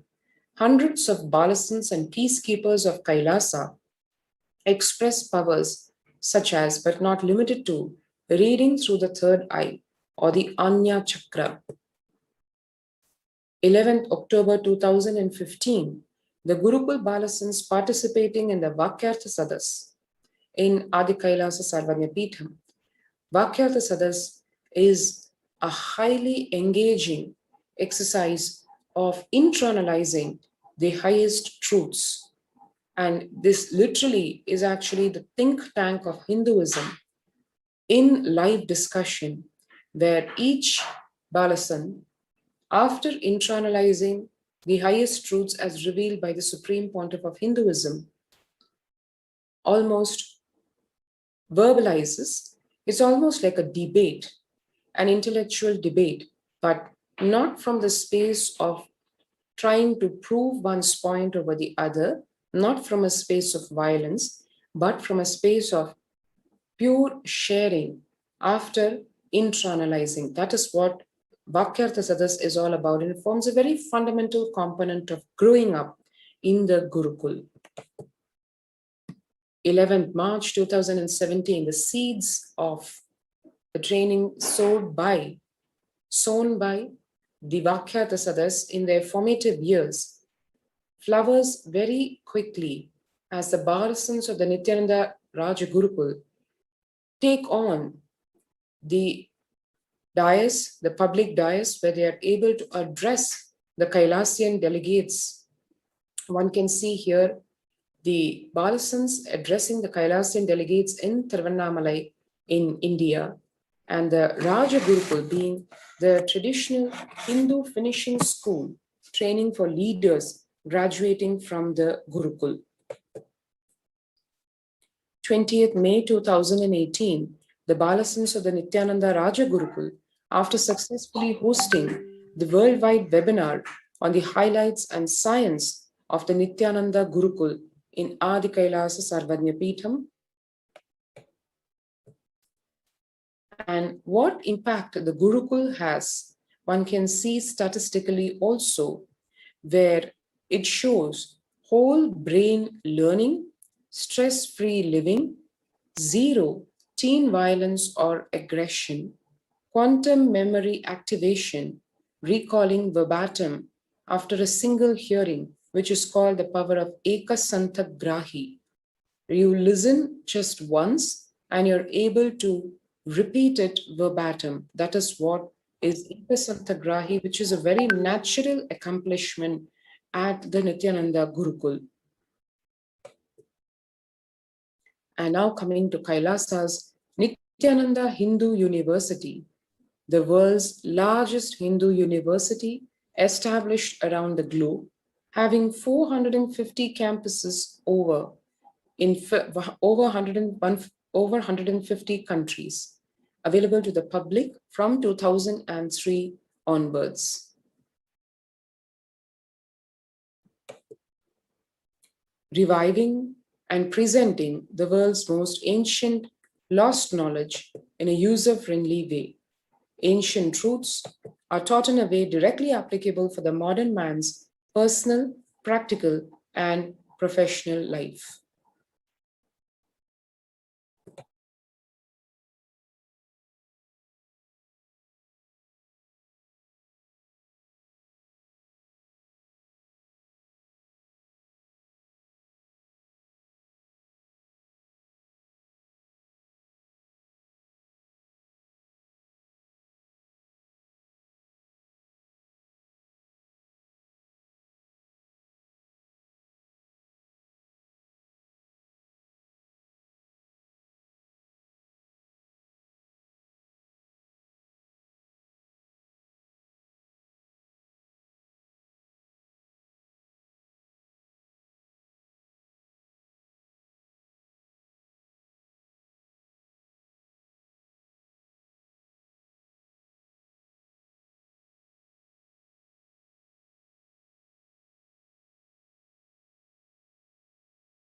In Kailasa's Nithyananda Hindu University, 20 million enrollments, 7,000 plus courses, delegates and teachers from 50 plus countries directly contributing to Nithyananda Hindu University.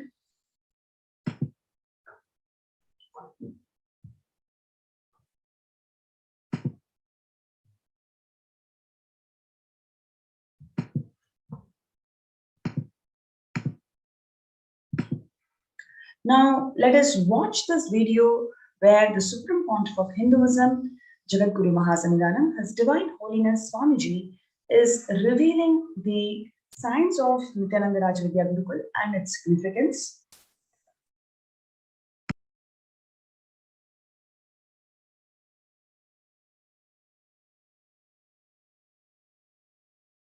Long rituals are not useless or unnecessary as a modern brainwashed Hindu thinks. Long rituals are the most powerful method, science, kriya,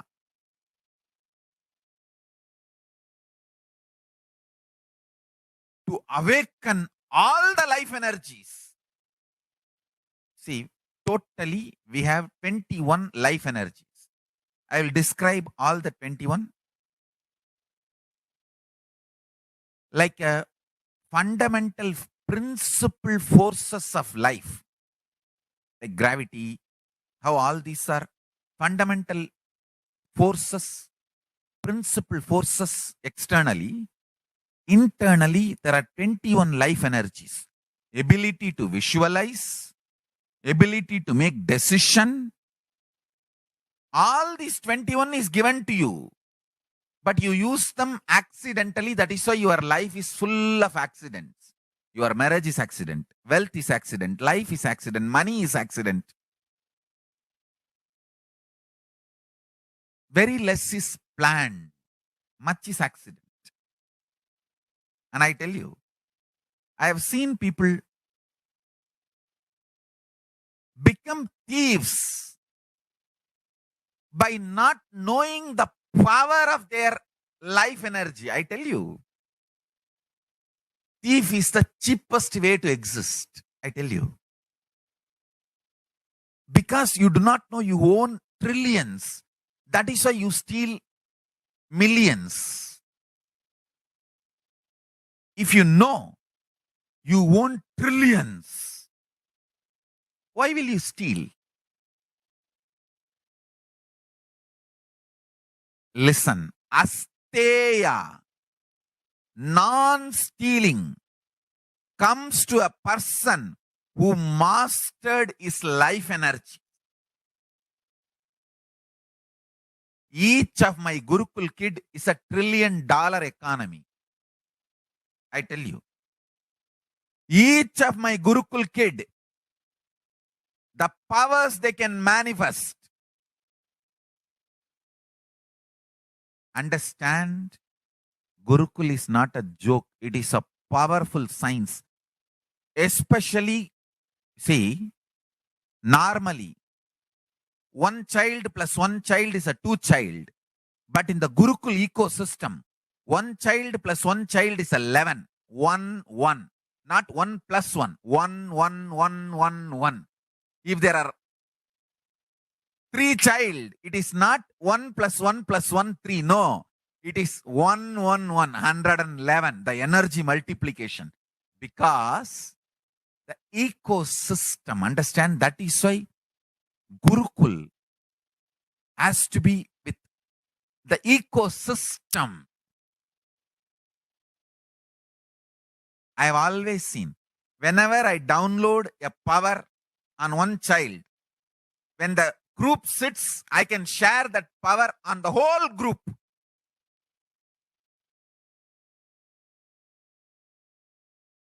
Because when team of kids or balasans or sannyasis or brahmacharis, when they sit as one team, it is very easy for me to just like a lightning pour the energy on them. Understand?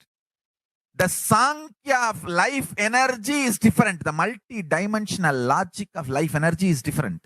People cannot understand this Sankhya. The multiple life energies, awakening them to its peak and manifesting them is all about life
Despite the relentless attacks against the life, character, and the image of the Supreme Pontiff of Hinduism, he goes on sincerely contributing everything he has for the world.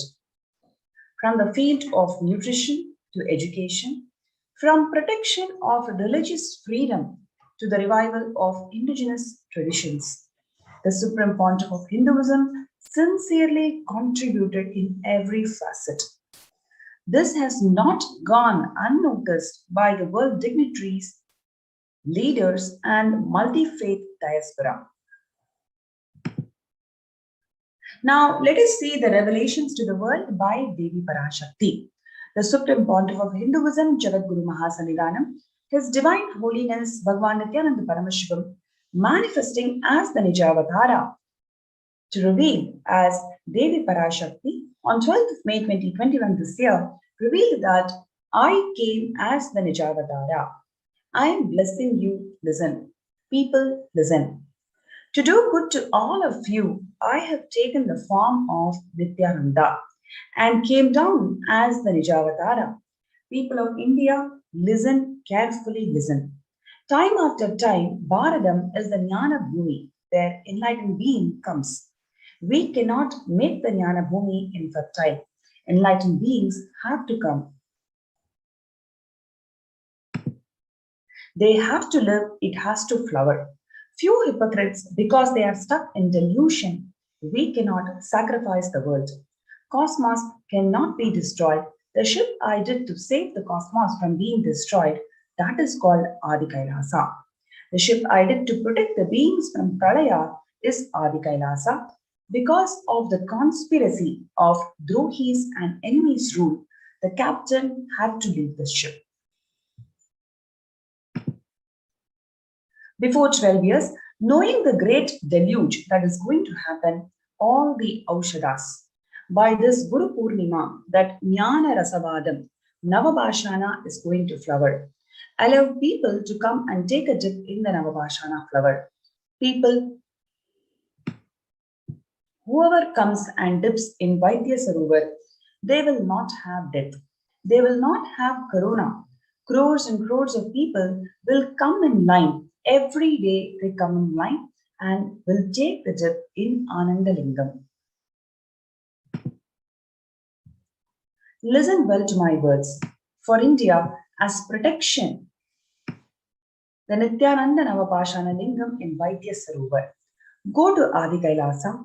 O Indians, listen. All those who are regretting losing the Nijavatara without confusion, without talking, just as the lip service, go to Adi Kailasa. Crores of people will come there looking for health, Navabhashana, water feast, and medicine to get the health and protection and enlightenment. To protect people from the great destruction, I, Parashakti, made this huge ship.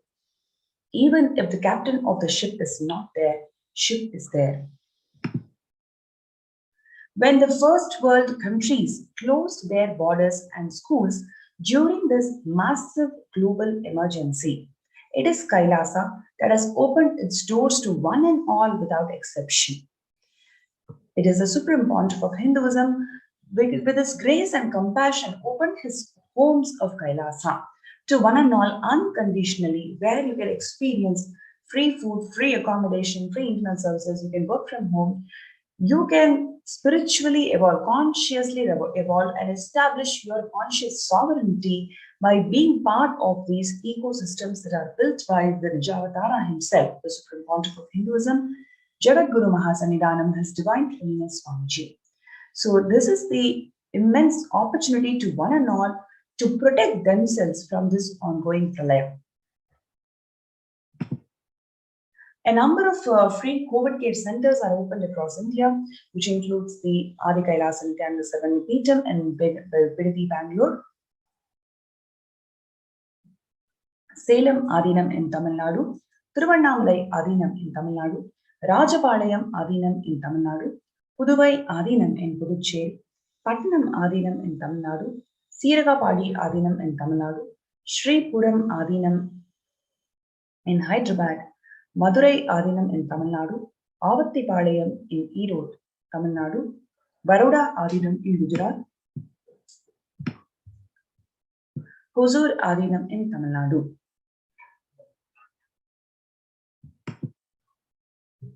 So what we are seeing is the immense compassion that the Supreme Pontiff of Hinduism, Jagadguru Mahasannidhanam, His Divine Holiness Swamiji is having on the humanity by opening his doors of Kailasa to one and all unconditionally for them to feel protected in this ongoing pandemic.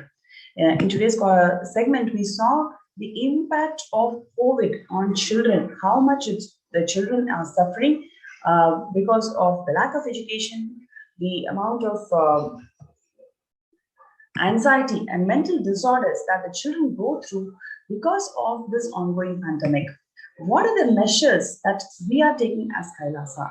You've seen a brief about a list of contributions in the field of education from Kailasa and the Devi Parashakti's revelations on what is the impact that the COVID is going to happen on humanity and what is the only solution for us to protect ourselves from this pralaya, which is come and be part of this COVID care protection centers in Adi Kailasa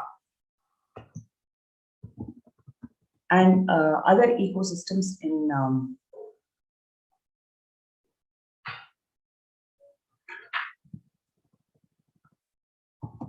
sorry for the technical glitch.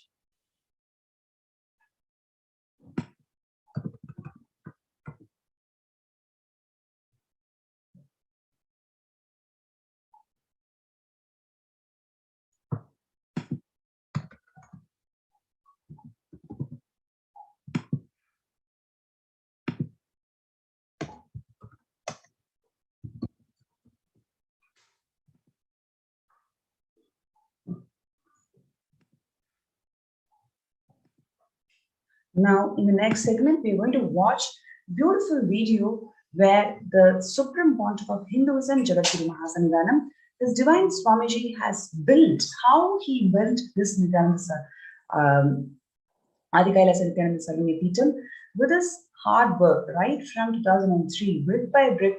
What are the events that is involved in making of this Nithyananda Adi Kailasa Nithyananda Sarvanya Peetham, which is going to protect the only solution for the humanity that is going to protect the people from pralaya.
Kailasa rushes to aid India as India finds itself on the verge of COVID-19 third wave. Multiple free COVID care centers are opened across India, which includes a number of social services, spiritual services, and most importantly, the cosmic revelations on the global pandemic.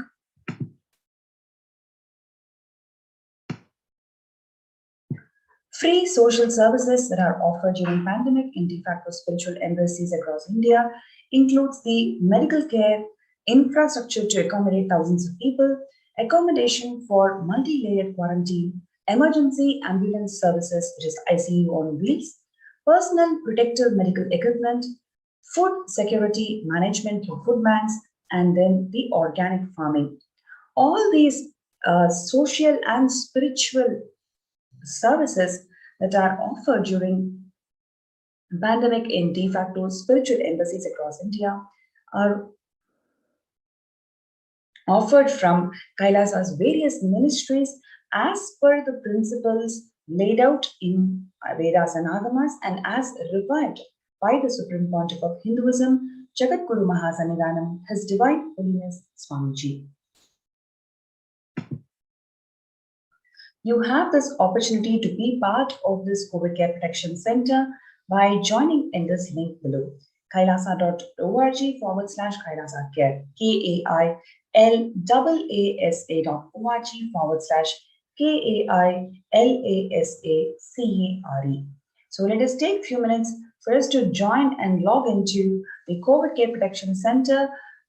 You can register yourself through this link, kailasa.org/Kailasa Care, KAILASA.org/KAILASACARE.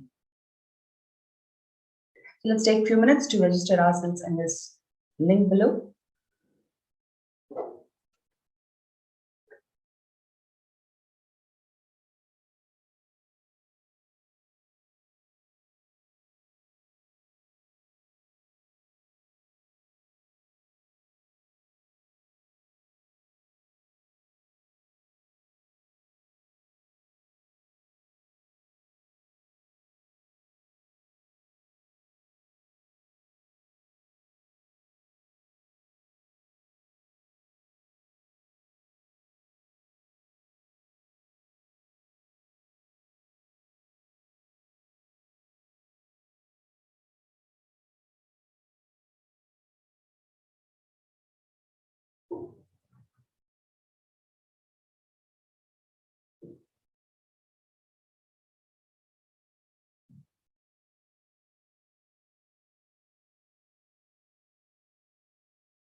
Kailasa's Department of Education is providing the academic as well as the spiritual educational services to one and all, especially physically for all the kids who are residing as part of this COVID Care Protection Centers in Adi Kailasa Sarvanya Peetham and virtually for a number of kids who are going through the e-Gurukul program.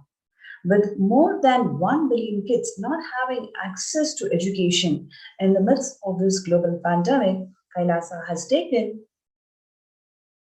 both the spiritual responsibility and the academic responsibility to enrich one and all and provide these educational services, especially the Hindu educational service that is empowering you to attain your conscious sovereignty.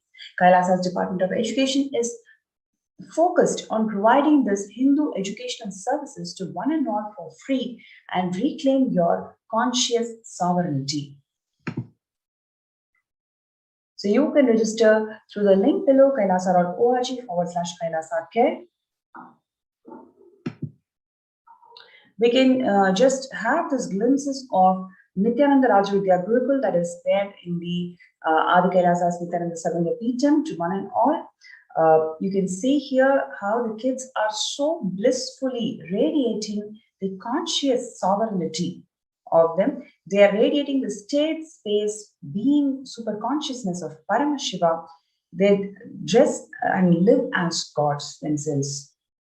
You can see here, the kids are performing the Shivastamba Yoga and also the Pratama Vinyasa Krama. Every day morning, 4 a.m.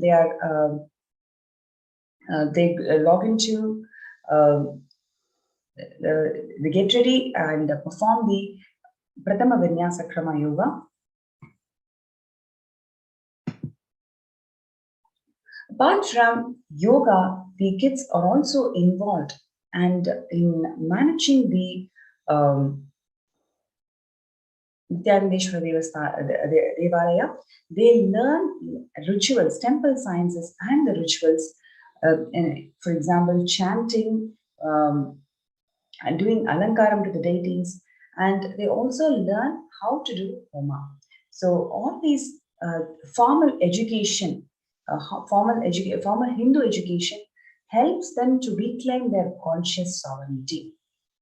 What you're seeing now is a picture of the Chandi Homa, Mahachandi Homa, that happens in Adi Kailasa Nithyananda Paramashivam.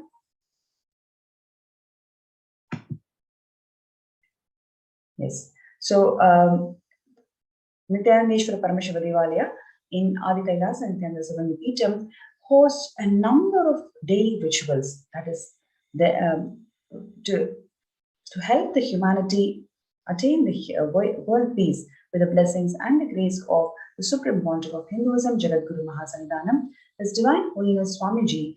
The rituals that are conducted in the Nithyananda Paramashivam Devalaya are done by the third eye awakened Balasans of Nithyananda Rajvidya Gurukul in Adi Kailasa. What you're seeing is the pictures of the Nitya Pujas, which includes the Abhishekams and Arati.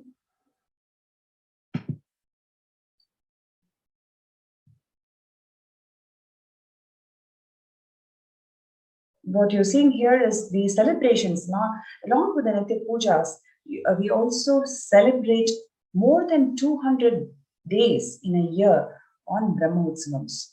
These Brahmotsavams is a time when the community come together to celebrate the presence of God, presence of divine in their lives. So the Supreme Pontiff of Hinduism, Jagadguru Mahasannidhanam, as Divine Holiness Swamiji is reviving these temple sciences and community based on the temple, community living based on the temple. So this particular picture is from the Mahamrityunjaya Homa. This particular picture is from the Meenakshi Tirukkalyanam on Chitra.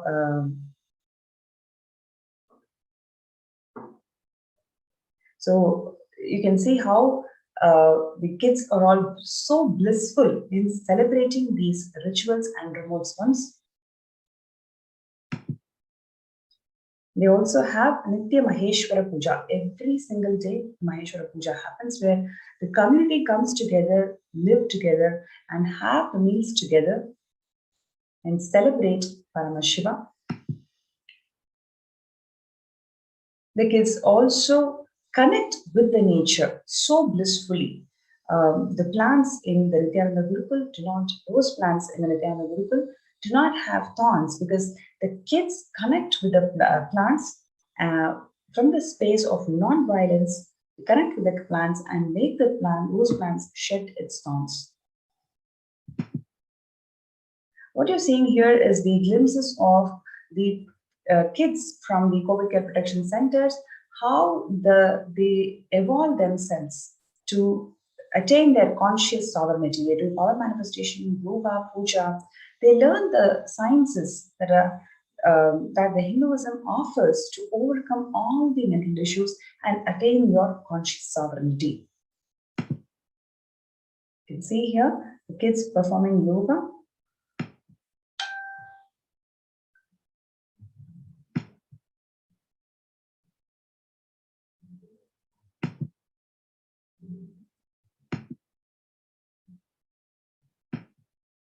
So here is an opportunity for one and all to register yourself through this link below, kailasa.org/Kailasa Care. It is not just for you, it is for your kids and your family to be part of this COVID Care Protection Center, where you can make them to help them to attain the conscious sovereignty, because just by their presence in this Guru Sparsha, in the ecosystem that the Supreme Pontiff of Hinduism has established for the humanity to save themselves from pralaya. So do not miss this opportunity. You have this opportunity to protect yourself and your family members by being part of this COVID Care Protection Center. So you can register yourself in kailasa.org/Kailasa Care. KAILASA.org/KAILASACARE. So let's take a few minutes to register yourself in kailasa.org/Kailasa Care. Stay tuned. We'll be right back for the next segment.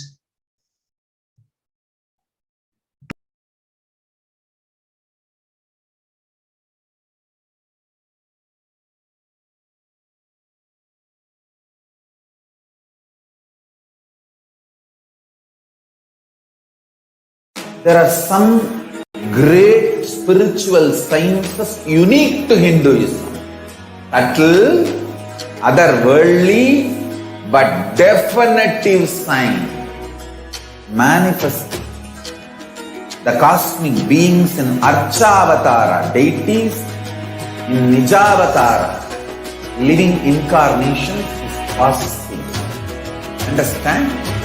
Kriya Pada of Vedas and Agamas elaborately explain the whole science of making the cosmic beings manifest in Archavatara, deities and Nijavatara, living incarnations, both. During the BHAVASAMADHI darshan, literally those cosmic beings manifest through this body. Just like how they manifest in Archavatara, deity, they manifest in Nijavatara, Pratyakshavatara, and give you all the boons you ask, bless you. You see, each God is an independent intelligence to lead you to enlightenment. Each God is a bridge for you to achieve the Shivatva, the ultimate Shiva consciousness. Krishna is the bridge for you to achieve the Krishna consciousness. But Shiva consciousness, Krishna consciousness, all consciousness is one and the same. Ultimate consciousness only. So that energy itself completely expresses. Just like Radhika, when I see my own sweetness in the mirror, I become eager to taste it. I find that the only way to relish this sweetness is through the constitution of Sri Radhika. BHAVASAMADHI darshan is a window to the infinite expanse of consciousness, allowing us to glimpse the formless in a way that we can understand. It cleanses the karmas of lifetimes. It awakens our biomemory to the space of Paramashiva, the ultimate consciousness, and creates a deep and lasting transformation in us.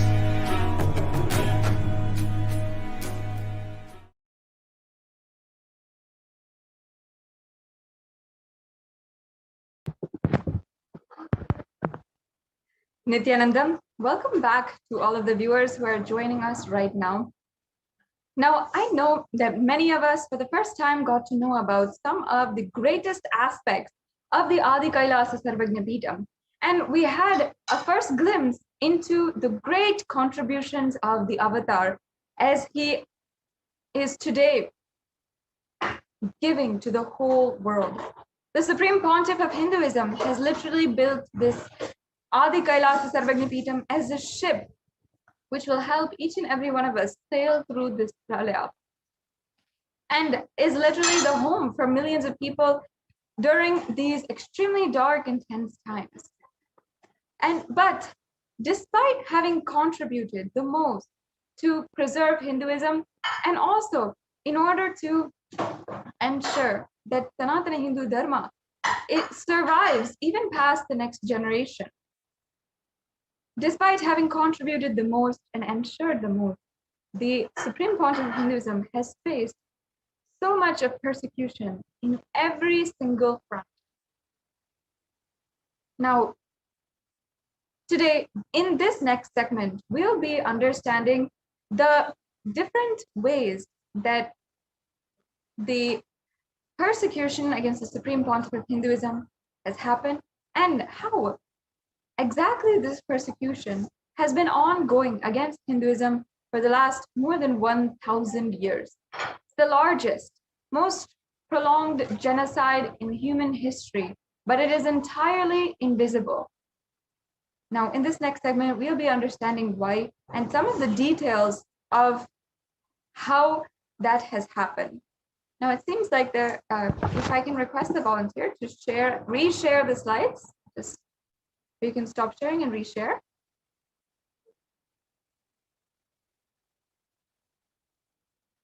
Yes. While we get prepared and we're getting back with you, I invite all of the viewers to ensure that you know about the UN recognizing the persecution against the Supreme Pontiff of Hinduism.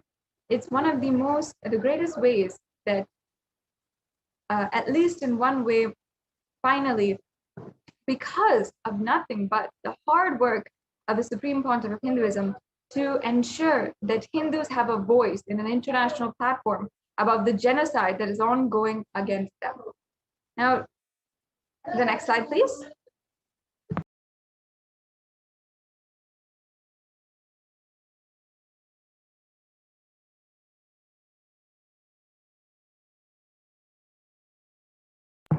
As you can see here, yes, we can go back to the previous slide. So here we're seeing a little bit of a glimpse into the temples, mosques, and churches. How we have seen how the certain governments and institutions have been making exceptions in how Hindu temples are handled and treated and governed. So here we understand on the left-hand side, government servants appointed by a government commissioner is the executive officer of a temple, and traditional mud gurus are not allowed to be running in their temples. And if we see mosques, only non-government personnel appointed by the non-government Waqif board are appointed in these positions. And churches, government makes no appointments nor interferes in the appointment. So we're seeing a very physical diagram of how how literally the government is pulling out the temples, but on the other hand, giving so much more to other religions and other different religious institutions. Why is there so much against Hinduism? Why specifically Hindu temples and not the same treatment in any other case? The next slide, please. Now, we're going to just see glimpses of a recent history of the science of power manifestation. The most unique contribution that the Supreme Pontiff of Hinduism has brought down to this world is the science of power manifestation. Now, in the example of Janni Amma, from 1920 to 25th December 2018, is where we're going to see a recent history of what happened. In 1835 to 38, William Adam was commissioned by the colonial government to make a report for Thane of Natur, Rajasthani, and he recorded the population was 1,120,928, that there was 485 villages, that there were 123 native general medical practitioners, 205 village doctors, 21 smallpox inoculators, and 297 women midwives. So that means one midwife per 408 women. Sorry, can you go back to the previous slide?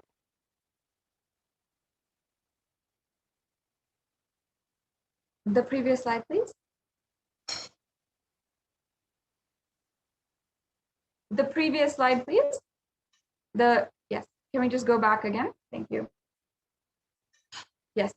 So in 1973, to compare with this, India in 1973, the Kartar Singh Committee of the government of India had recommended that there should be at least one midwife or auxiliary nurse midwife available per 10,000 to 12,000 people. So just if we see how the midwife distribution was, it was a very beautiful way that these women would help other women. And it was job for women to help and empower women to be independent, to have and maintain their own livelihood, and so on and so forth.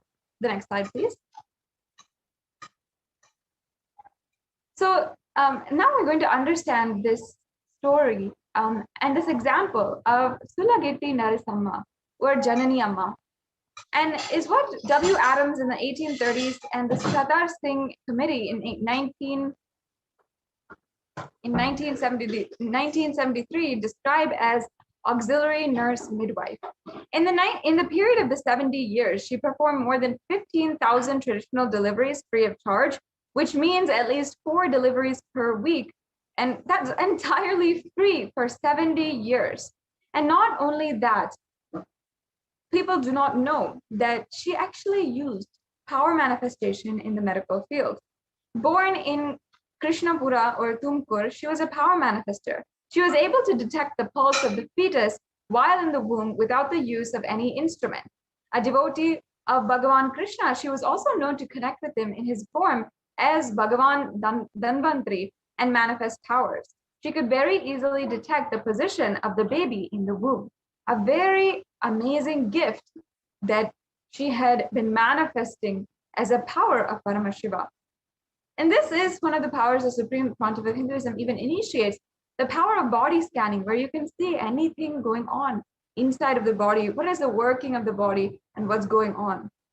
The next slide, please.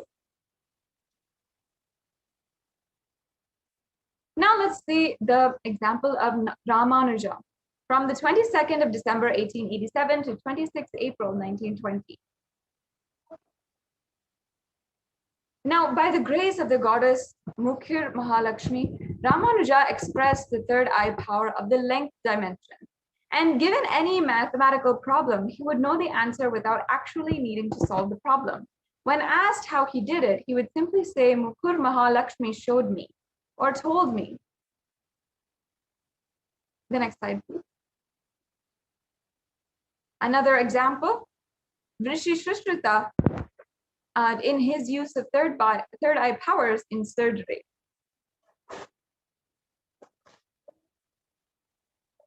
The next slide, please. Yes. So the father of modern day surgery is actually Rishi Shrishruta. Shrishruta was an ancient Indian physician known as the main author of the medical surgical compendium called Shrishruta Samhita. It formed the basis of education of surgery, and Shrishruta is considered the father of modern day surgery. Shrishruta Samhita covers anatomy, treating fractures, general surgery, reconstructive plastic surgery, anesthetics, rhinoplasty, perineal lithotomy, and the suturing of wounds and the extraction of foreign objects. Shrishruta Samhita was written and practiced using third eye powers. The level of detail it covers goes into describing how the fetal develops 7 layers of skin, naming each of the layers and specific diseases which may affect that layer in adult life, which is unimaginable for that era and made possible today only by microscopy and ultrasonography and X-rays.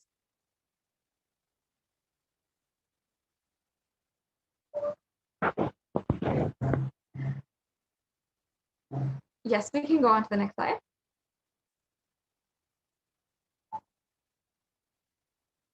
And if we see free reconstruction plastic surgery since in the last 9,000 years, the cutting of nose and surgeries have been mentioned in several ancient scriptures and narrations such as Valmiki Narayanan, when Lakshmana cuts the nose of Surpanaka, and the procedure of the plastic reconstructive surgery has been mentioned in the Sushruta Samhita, a treatise on surgery and medicine dating back at least 900s BCE, and is called the Nasi Kasandana, and has been mentioned in verse 1.16 of the text. A more recent incident, which happened in 1781, was when the Colonel Army, General Coote, on losing war with Muslim ruler of Mysore, Hyder Ali, had his nose cut. This surgery was done for free in a village. So we have so many examples of the surgery which was done in the Hindu times, in the Vedic civilization. And during the colonial invasion of Mysore in 1792, Kawasji, driver of the colonial army, had been taken prisoner by the terrorist Tipu Sultan and suffered amputation on his nose and one of his hands. Thereafter, Kawasji rejoined the army and became a pensioner of the East India Company. For a year, he remained without a nose until he was given a new one by a Hindu surgeon. The remarkable operation was witnessed by two English physicians, Thomas Crusoe and James Findlay, of the Bombay Presidency, and was subsequently reported in the Gentleman's Magazine and Historical Chronicle, volume 64 by Sylvanus Urban, printed by John Nicholas in 1794. And we also have a link here which is available. The next slide, please. Now, how was the science of plastic surgery actually destroyed? The educators and practitioners of surgery were often of the Shudra Jati. Amongst them was the Nayi Jati, which was considered to be the best by the British. In the modern era, however, Nayis are considered to be marginal barbers.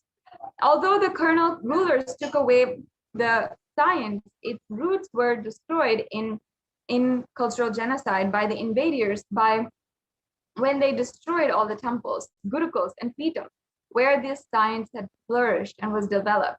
As a consequence of these several crimes of the invasion, it's what we see that even contemporary India is facing challenges in healthcare sector, and so much so that it ranks amongst the first in the number of infant deaths at the time of birth.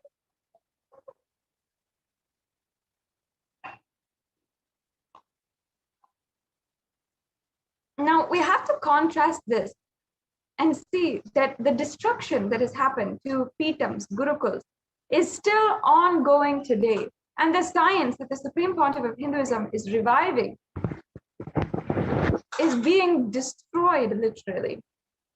Now, we're going to see the Adi Nithyananda Peetam, the ancient attack, the attack against this Adinam. We're going to be seeing a full history, as well as the revival of the beautiful Sarvagya Pita that the Supreme Pontiff of Hinduism was establishing, and the attacks against the Pavanapundru Adinam, or the Adi Nithyananda Peetam in Pavanapundru.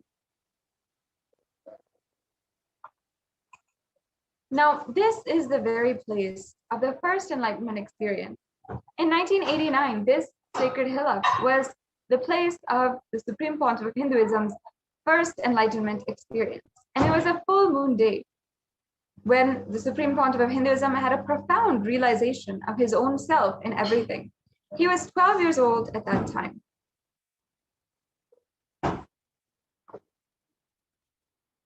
Now, let's just watch this beautiful video where the Supreme Pontiff of Hinduism has described that experience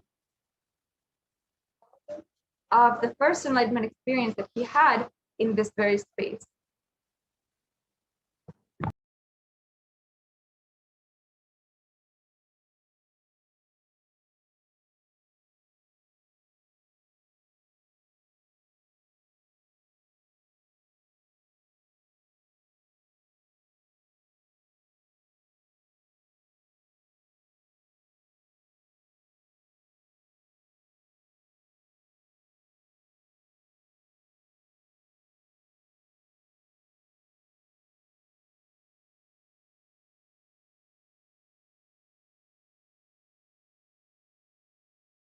Subramania's Enlightenment Day. As per the tradition, he appeared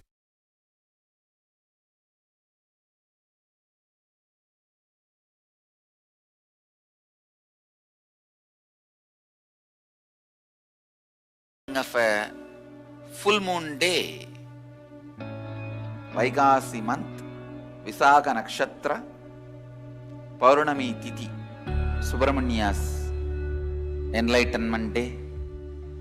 As per the tradition, he appeared from the third eye of Mahadeva.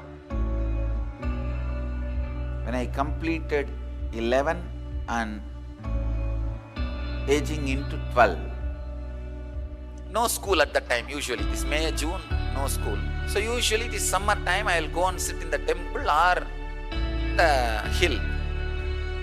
Around 4:30 to 6:30, maybe you can say this is the Sandhya time. Around the time of sunset and moonrise, I went to the hill, Arunachala hill. I was sitting at the foothills of Arunachala, where I was born and brought up. Whenever I find time, I'll go and spend time in that space, in that area, because Devi became enlightened there. That place is called Coral Hill. I can say in a way the whole ambience was so calm, so beautiful. I decided to close my eyes. I was not even meditating. I was just sitting in a very relaxed way. Those days, I started practicing the self-enquiry. Who am I?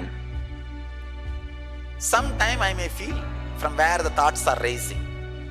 That is thought as taught by Annamalai Swamigal. An enlightened being, enlightened master, who is a disciple of great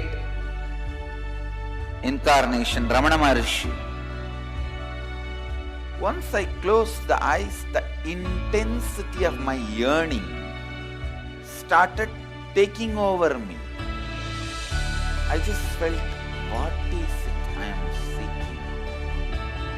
Who is that me who is seeking? Who is that me that is deeply discontented about anything I see, hear? Who is that who is deeply discontented even about my own existence? Suddenly, one moment, something happened. Like I'm being sucked inside, pulled inside. Suddenly something opened in me. Something broke inside this Anandaganda area. Literally opened. The first thing happened is that idea inside and outside broke. Means now I know who is the experiencer. Life, alive, being present in everything, experiencing. The first experience is that I was able to see everything around me, above me. I started seeing the whole 360 degree. I could see literally all the sides. 360 degree this side and 360 degree this side. 10 direction. Above and below, side, everything I could see without turning my head, without opening my eyes. My eyes was closed. I realized not only I was able to see, I was able to feel, experience how much I am alive inside my skin, the same frequency, the same depth. I was feeling I am alive outside my skin, everything, in everything. That whole 360 degree is me. The skin of the stone on rock on which I was sitting and the skin of this body both carry me equally. In both I exist equally.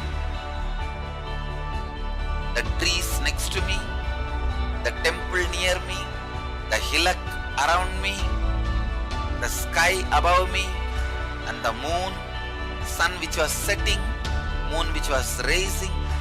I felt I am alive in everything around me.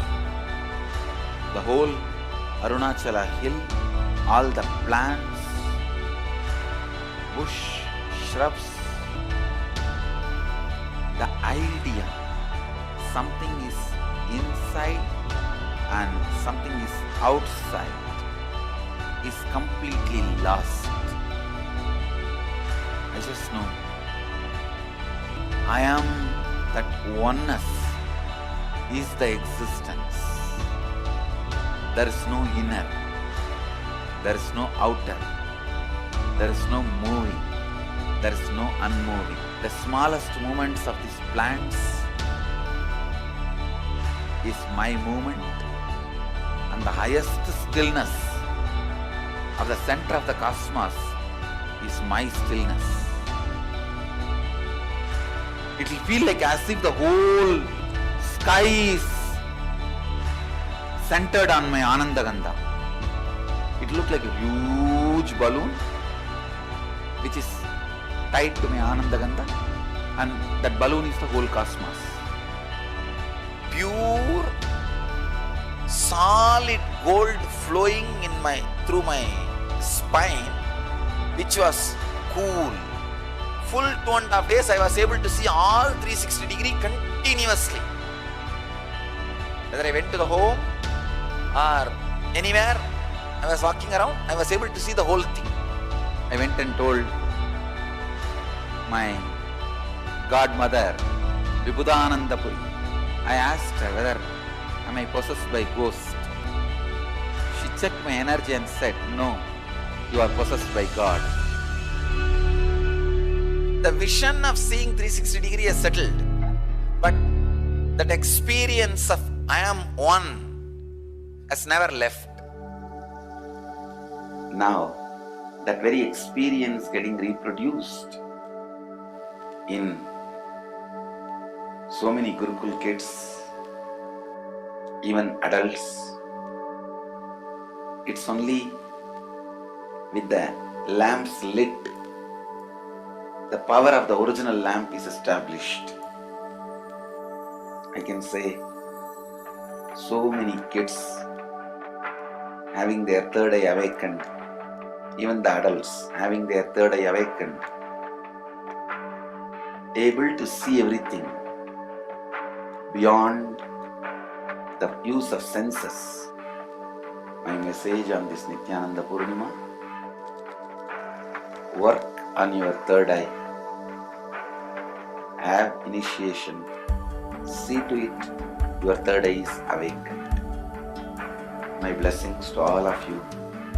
Let every one of you experience the highest enlightenment.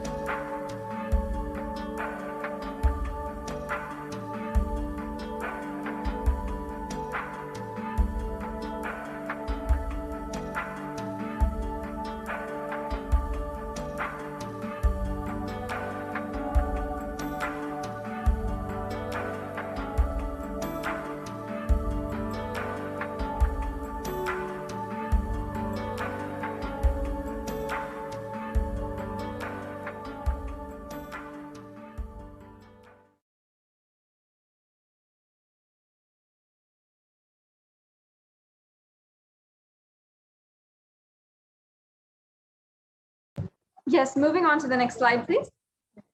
So as you now understand, Pavalakundru is a place where the cosmic mother did penance, realized herself as the complete synthesis of male and female energies, and became revered by the Adi Shaivite minority tradition community as the deity called Ardhanarishwara.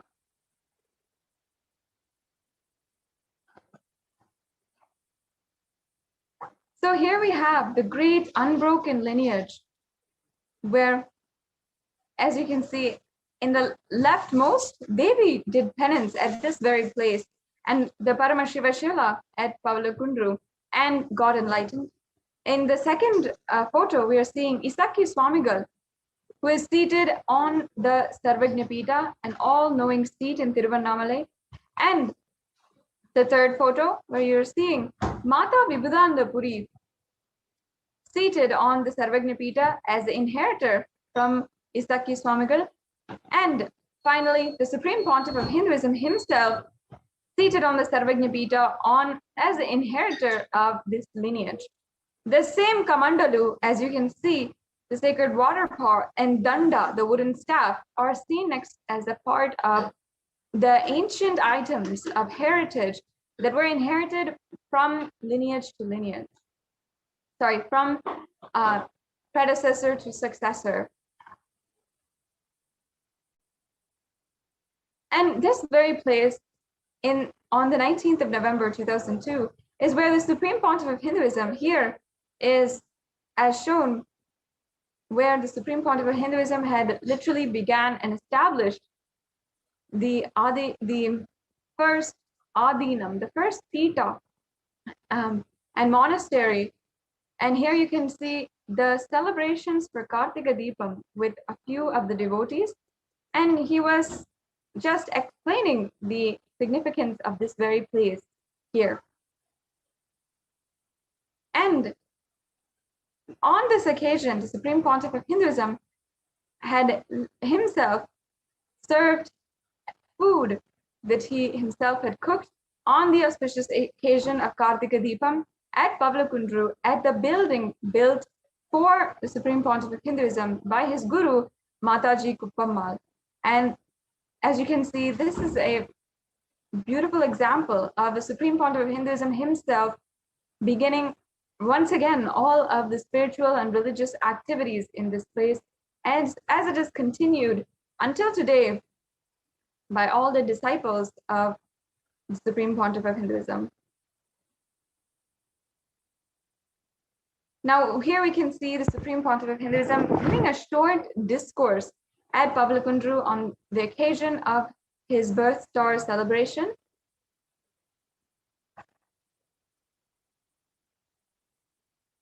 And in 2006, here's some photographs of how the community created a humble roof for spiritual and social activities such as the Annadan, yoga and meditation, puja and spiritual discourses in Pavlakundru.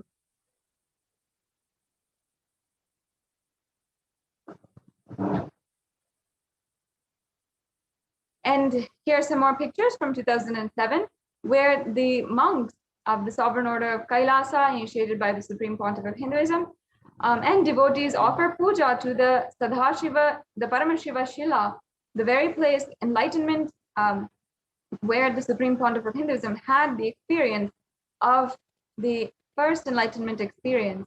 And they're celebrating this on the day of Nithyananda Purnima, which is celebrated across Kailasa as this most celebrative festival.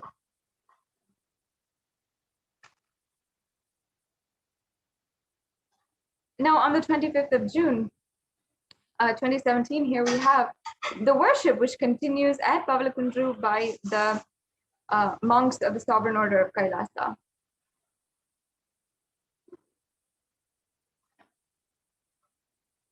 And some more pictures.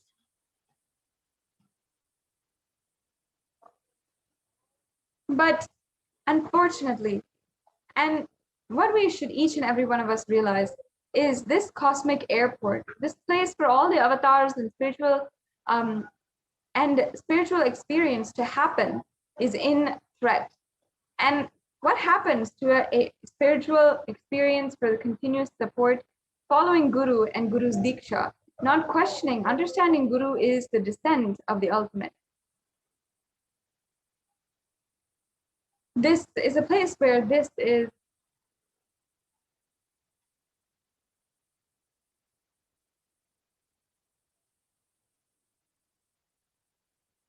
yes.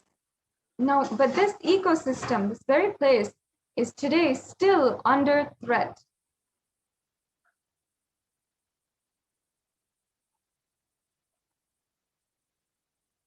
The next slide, please. So here we have a Shastra Pramana from the Skanda Purana from the verse 80, and this is from the Guru Gita. Yeah. So I'll now be chanting this verse. Guru Reva Jagat Sarvam Brahma Vishnu Shivatmakam Guroho parataram nasti tasmat sampujayet gurum. And the English translation? Indeed, the Guru is the whole universe consisting of Brahma, Vishnu, and Shiva. There is nothing higher than the Guru. Therefore, worship the Guru. We can go on to the next slide. Oh, sorry. We'll just play this video first.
The next slide, please.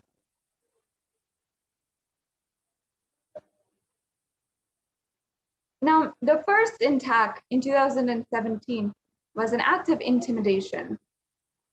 The next slide, please.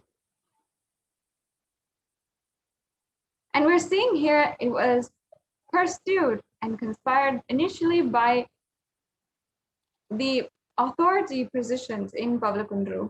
The next slide, please. The second attack was just shortly after that on the 5th of February 2017.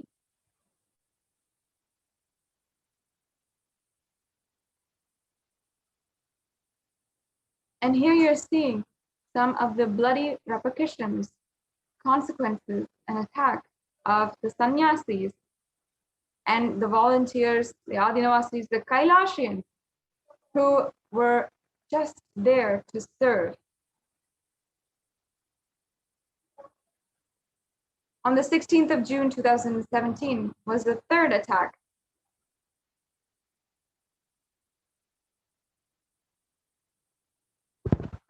Yes, we can now play this video.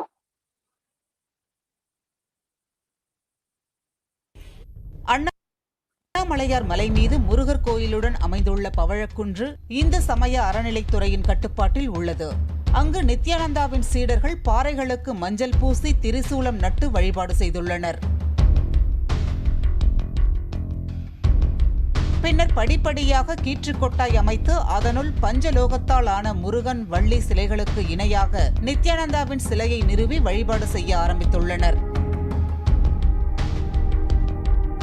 இதை அறிந்த உள்ளூர் மக்கள் பவழக்குன்று ஆக்கிரமிக்கப்படுவதாக கூறி கோட்டாட்சியர் உமா மகேஸ்வரியிடம் புகார் அளித்தனர். இதையடுத்து கடந்த 16ஆம் தேதியன்று பவழக்குன்றுக்கு சென்ற கோட்டாட்சியர் உமா மகேஸ்வரி அரசு இடத்தில் ஆக்கிரமிப்பு கூடாது என எச்சரிக்கை விடுத்தார். அதற்கு அந்த இடம் தங்களது பயன்பாட்டில் உள்ளதாக கூறி நித்யானந்தாவின் சீடர்கள் சில ஆவணங்களை எடுத்துக் காட்டினர். அதை ஆய்வு செய்த உமா மகேஸ்வரி இது புறம்போக்கு இடத்தை ஆக்கிரமிப்பு செய்ததற்காக வழங்கப்பட்டுள்ள எச்சரிக்கை நோட்டீஸ் என கூறி ஆக்கிரமிப்புகளை அகற்றிவிடுமாறு கூறினார். ஆனாலும் ஆக்கிரமிப்புகளை அகற்ற மறுத்த சீடர்கள் குடிலுக்குள் இருந்த சிலைகளை சுற்றி அமர்ந்து கொண்டு அதிகாரிகளுக்கு சாபம் விட ஆரம்பித்தனர். சாபங்களை பொருட்படுத்தாத வருவாய்த்துறை ஊழியர்கள் கூரைகளை பீய்த்து எறிந்து காவல்துறை உதவியுடன் அவர்களை வலுக்கட்டாயமாக இழுத்து வெளியேற்றினர்.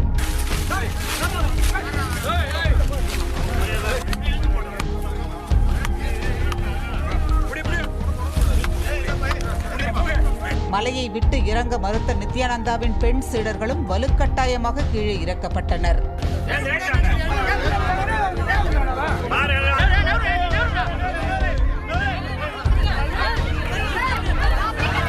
பின்னர் 5 நாட்கள் அமைதி காத்துவிட்டு கடந்த 22ஆம் தேதி பவழக்குன்று மலையின் மீது ஏறிய நித்யானந்தா சீடர்கள் அங்கு பூஜை மற்றும் தியானத்தில் ஈடுபடத் தொடங்கினர். இதையடுத்து அங்கு சென்ற அதிகாரிகள் காவல்துறை உதவியுடன் மீண்டும் அவர்களை கீழே இறக்கி எச்சரித்து அனுப்பினர்.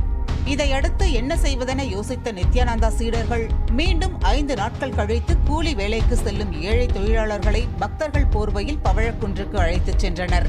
அங்கு பாறைக்கு மஞ்சள் குங்குமம் பூசி மலர் மாலையிட்டு மணியடித்து பூஜைகள் செய்ய ஆரம்பித்தனர்.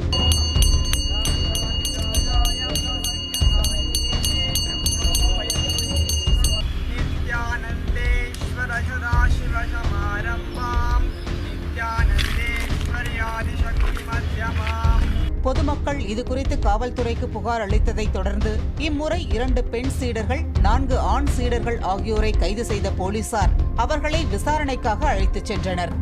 நித்யானந்தா பிறந்து வளர்ந்தது திருவண்ணாமலைதான். அவரது தலைமை பீடமும் திருவண்ணாமலையில்தான் இருந்தது. ஆனால் நடிகை ரஞ்சிதா பிரச்சனைக்கு பிறகு திருவண்ணாமலை பீடம் காலி செய்யப்பட்டு அவருக்கு இடம் இல்லாமல் போனது. எனவேதான் எப்படியாவது திருவண்ணாமலையில் இடம் பிடிக்க வேண்டும் என நித்யானந்தாவின் சீடர்கள் முயற்சி மேற்கொண்டு வருவதாக திருவண்ணாமலை மக்கள் குற்றம் சாட்டுகின்றனர்.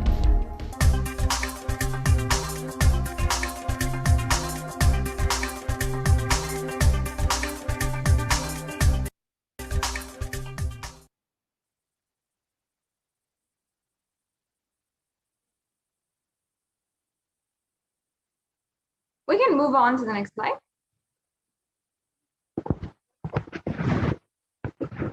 The next slide, please. Yes. So the attempt of murder was actually executed against the monks and female monks of the Pavalakundru Adinam and the initiated monks of the Sovereign Order of Kailasa. On the 16th of June 2017, all the sannyasis staying in Tiruvannamalai climbed up to Pavalakundru and began preparing for their evening rituals, and that is when the attack happened against them.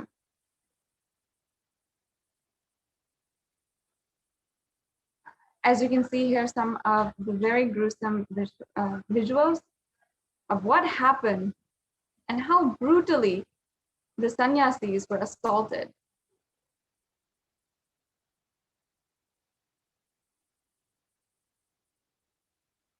Sacred religious places of worship were literally destroyed by the casteist, supremacist, atheist terrorists and communist terrorist forces.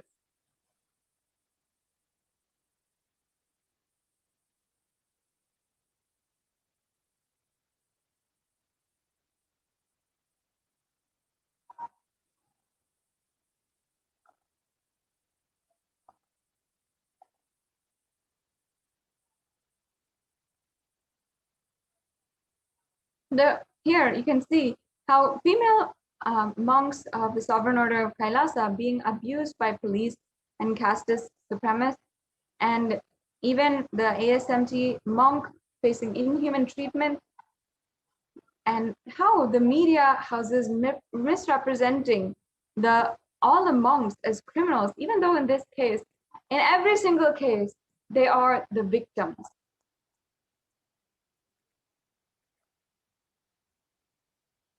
And here are a few of the actual evidences, the proof, where the female monks are being threatened by the government officials, and how one of the ASMT members was brutally attacked by the police.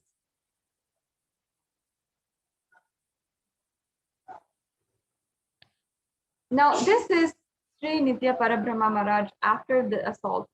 After the mob entered the premise and started assaulting all the male and female monks, they started throwing stones, and 10 different mobsters ganged up and started hitting him. Parabrahma Maharaj was attacked with stoners and then beaten with iron rods on his head, shoulders, and legs. He fainted from the pain during this attack, but the attackers did not stop hitting him and wanting to kill him on the spot.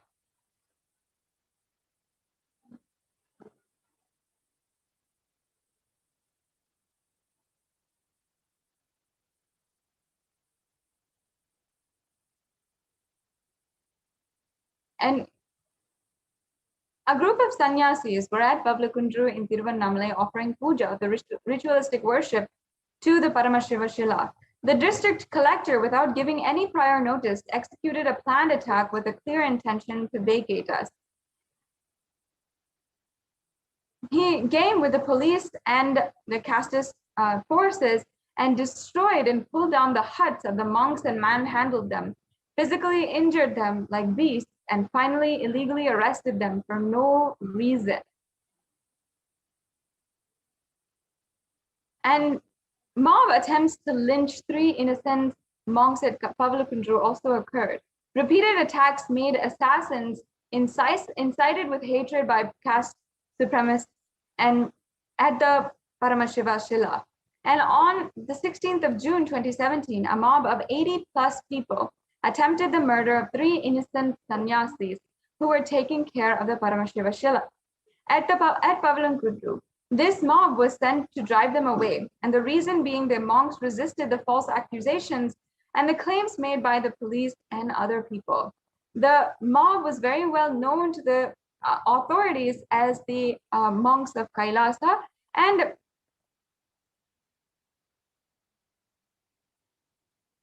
this attack was well planned by the people in order to take illegal possession of that land.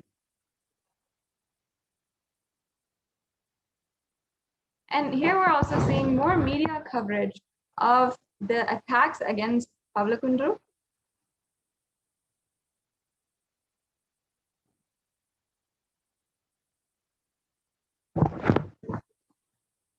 And again, the attacks against Sri Nithya Parabrahmananda Maharaj. And yes, now let's go on into 22nd June, the 6th attack. On the 22nd of June 2017, without any reason, people started dragging the monks and illegally arrested them. Without any reason, the monks were dragged and illegally arrested, and 2 female monks were also among them. As per the law, women cannot be held in police station after 6 p.m. Completely violating this rule, they held the female sannyasis in the police station till much later in the night. And Hindu monks, Hindu rituals and sacred sentiments were treated in such a preposterous way, harassing and instilling fear inside of them to subjugate them.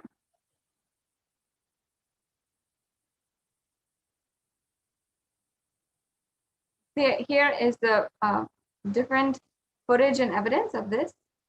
Again, these attacks continue until 2018 and even until this year.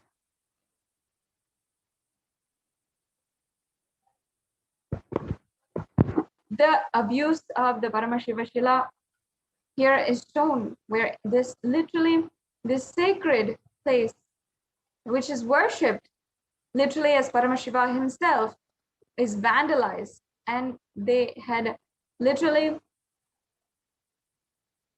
attempted to lynch the ASMT community members when they could not reach the Supreme Court of Hinduism. The next slide, please.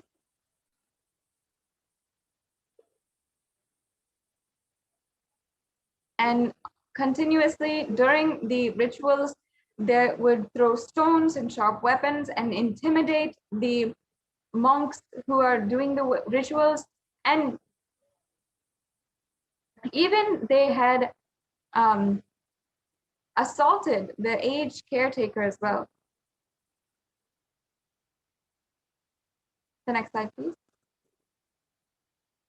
And the persistent abusal of this extremely valuable, rare heritage site and the life attacks by these terrorist forces clearly reveals their demonic agenda to completely destroy Sanatana Hindu Dharma and the Adi Shaivite minority community. Kailasa itself.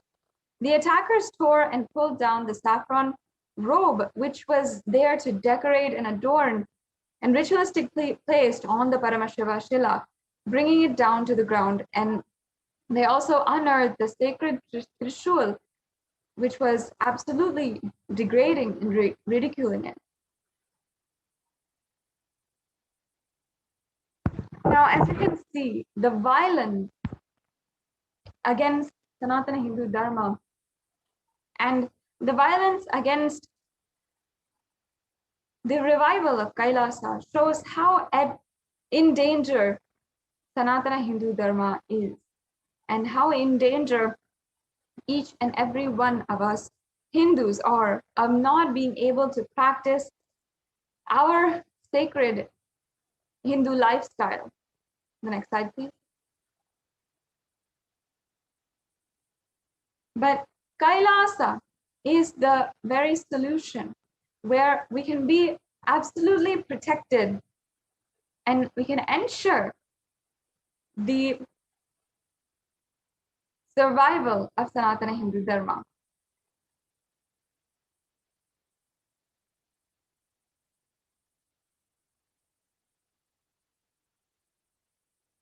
Yes, we'll just now watch this brief video.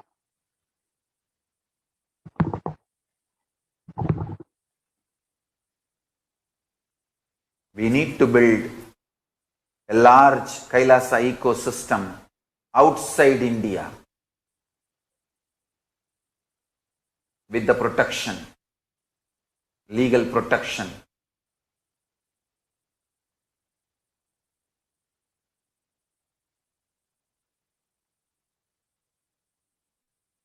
That's the only hope we have.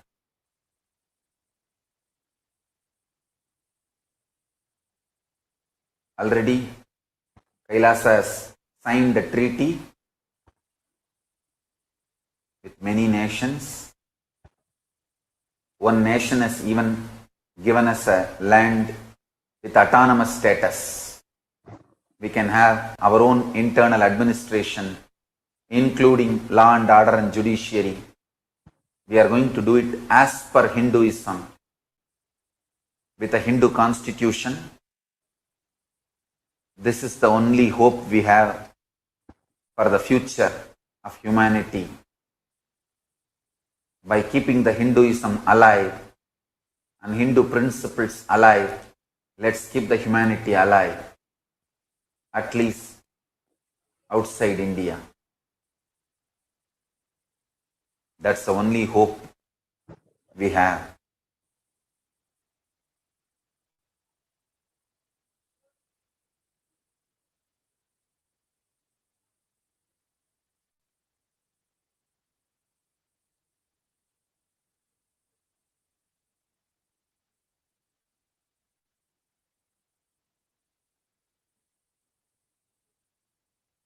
I will continue to do Tyaga, and anyone wants to take Apat Sannyas to protect Hinduism, Hindu scriptures, practice and promote Hinduism, you are welcome by the grace of Paramashiva, with the protection of Mahakala Bhairava. Already I have got safe haven, safe place for Hindus to gather, live and practice, promote Hinduism and keep it alive and share it with the whole world. Already we have got a property with autonomous status, with all the legal protection and freedom. Whoever wants to apply to live a safe life, serving Hinduism, protecting Hinduism, preserving Hinduism, preaching Hinduism, non-violence, life positive principles, and keep the humanity alive. Please apply. Fill the form at nithyanandahinduuniversity.org/daily satsang. I have a safe place for you guys outside India, where you will not be mob lynched. You can live peaceful Hindu monk life.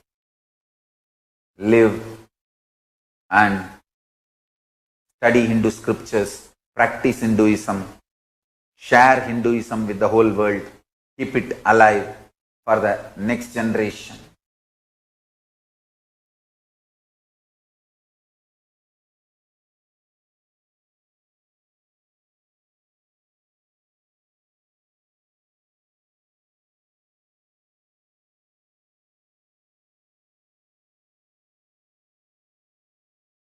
If Hindus are thinking Hinduism is going to be treated fairly, or Hinduism is going to be kept alive in India, you are fool. You are brainwashed. Neither Hindu sadhus nor Hindu leaders are going to be treated fairly in India. Wake up to this truth.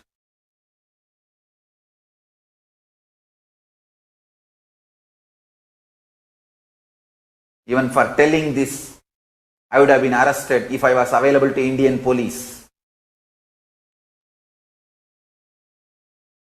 I am not saying the international mafia, anti-Hindu terrorists who are trying to kill me cannot reach where I am. But I can be very sure of one thing. If they kill me, they have to face the law. They cannot change the narrative into I was mob lynched because I was doing something illegal, immoral and all that. That changing the narrative cannot be done by them. That is the reason I kept myself away from the zone, from their area, their jurisdiction where they can change the whole narrative. Now I am in a place where they cannot change the narrative. If they kill me, they have to face the law. If they eliminate me, they have to face the law. They cannot do this changing the narrative. Oh, because of some illegal, immoral activity, antisocial activity, he got killed. You cannot do that narrative anymore with Nithyananda.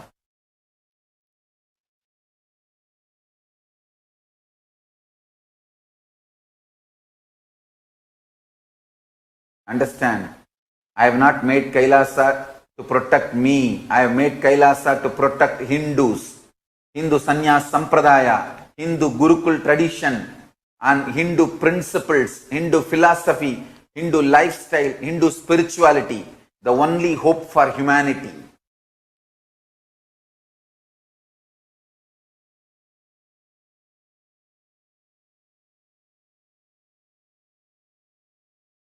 How they mob lynched my Yogini Sarvanyapita in Gujarat.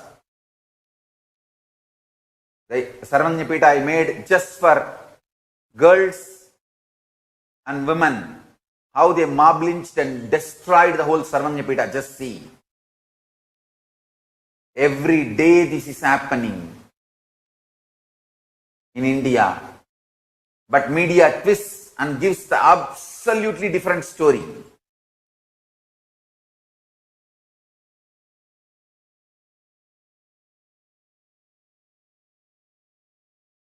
Media and Gujarat police destroyed my Yogini Sarvanyapita in Gujarat, claiming that we are running prostitution and brothel there.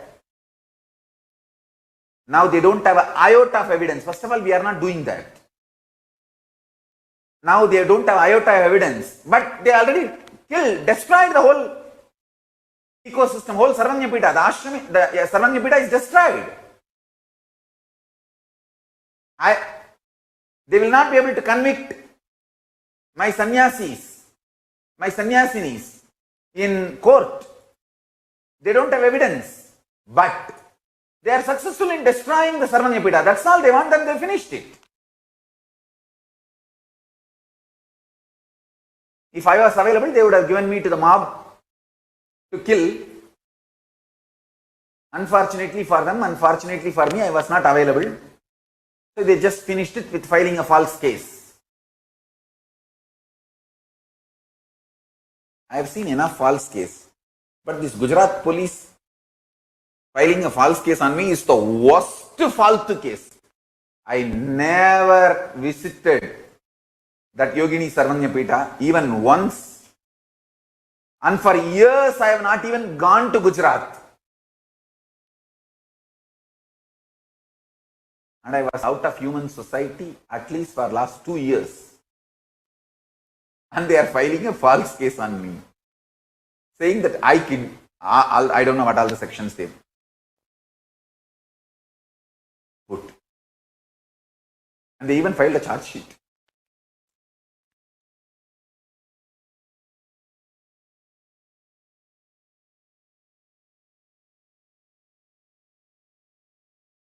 and still my sannyasinis are stuck in Gujarat without a place to live because of the bail condition that they cannot go out of Ahmedabad jurisdiction.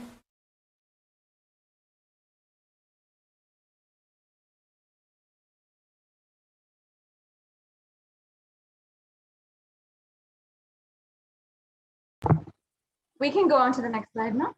Absolute false case.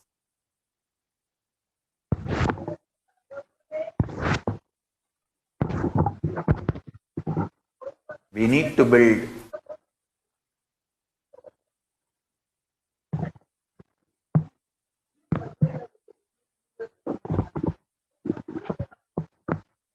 Yes.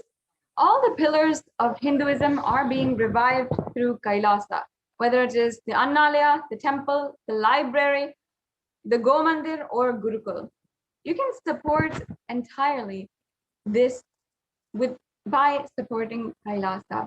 With this, that brings us to a conclusion for this segment in today's program on the persecution against the Supreme Pontiff of Hinduism.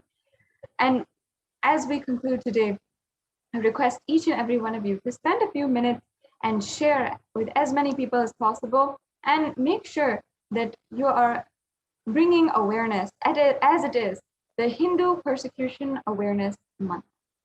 With this, we'll now end with the Purna Mantra.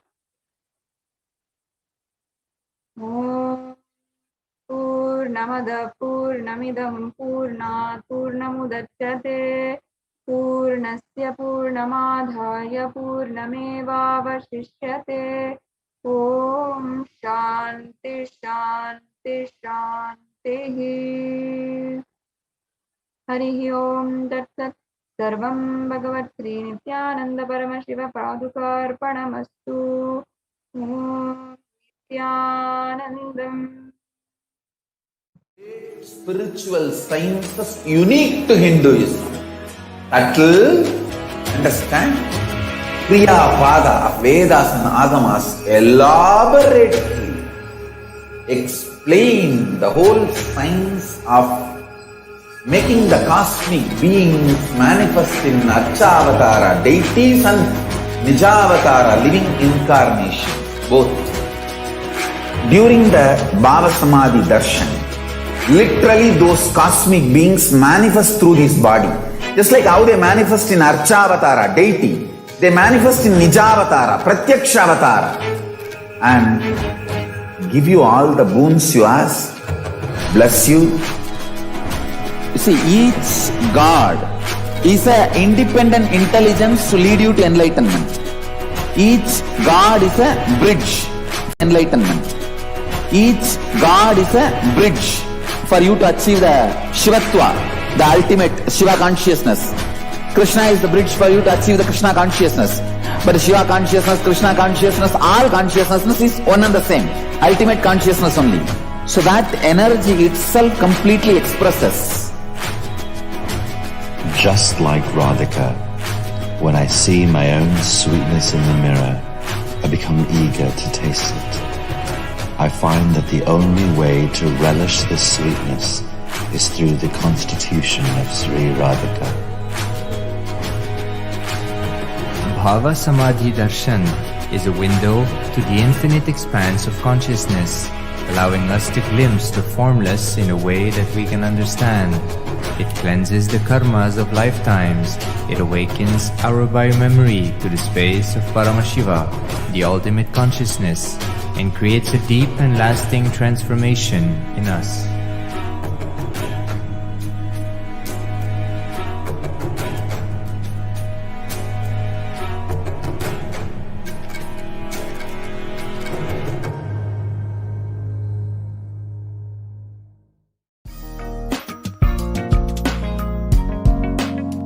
We get you health.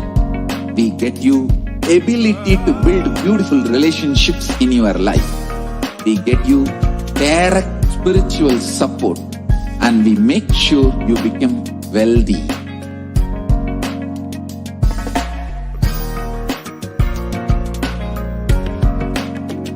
We won't stop giving you just good life. we will literally not stop till you live enlightened life. Manifesting the state of Paramashiva, space of Paramashiva, powers of Paramashiva, being of Paramashiva.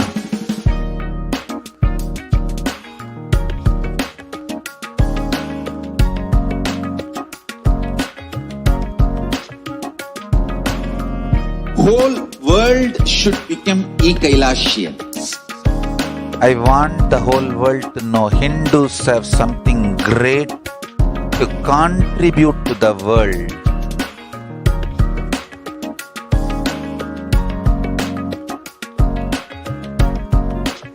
We have something great to contribute to the world.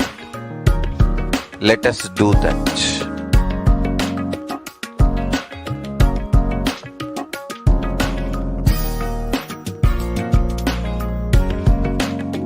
Kailasa is proper customized spiritual service helping you to identify your root patterns of suffering. We have perfected the science of helping every individual from every cultural, religious, nationality background.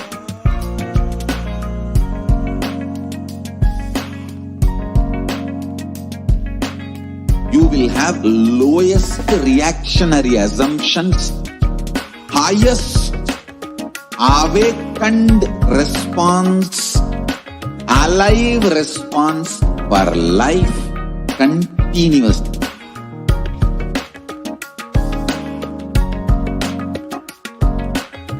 Kailasa is enlightenment ecosystem, literally enlightenment itself in your own home, wherever you are.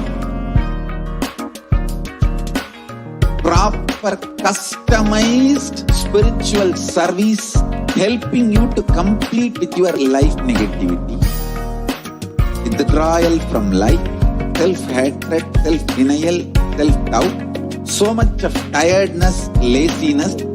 We can support you aligning your diet, your attitude, your aptitude, your understanding about life. We can help you with everything.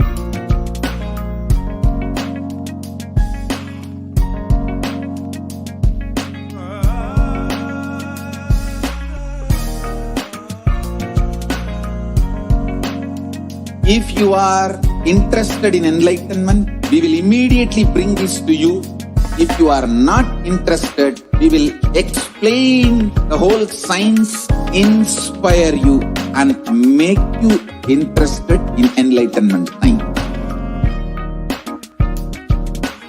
We need to cater this enlightenment science to the whole world wherever they are, because enlightenment is the birthright of all human beings.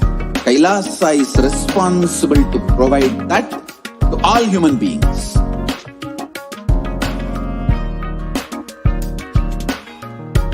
Kailasa is the totality of the knowledge I received from my gurus and practice manifested in my life, perfected by teaching millions of people from all cultures, time zones, backgrounds, genders, nationality, race, from every creed.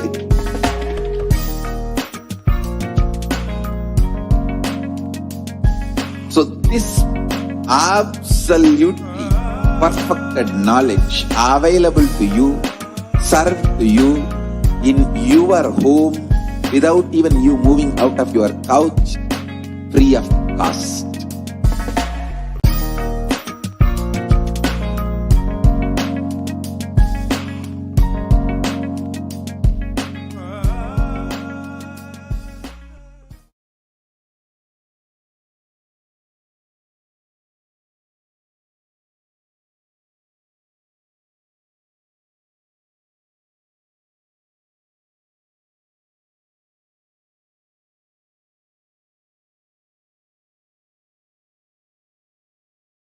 There are some great spiritual sciences unique to Hinduism.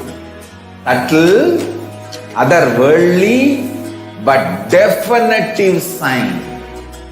Manifesting the cosmic beings in Archavatara, deities in Nijavatara, living incarnations is possible.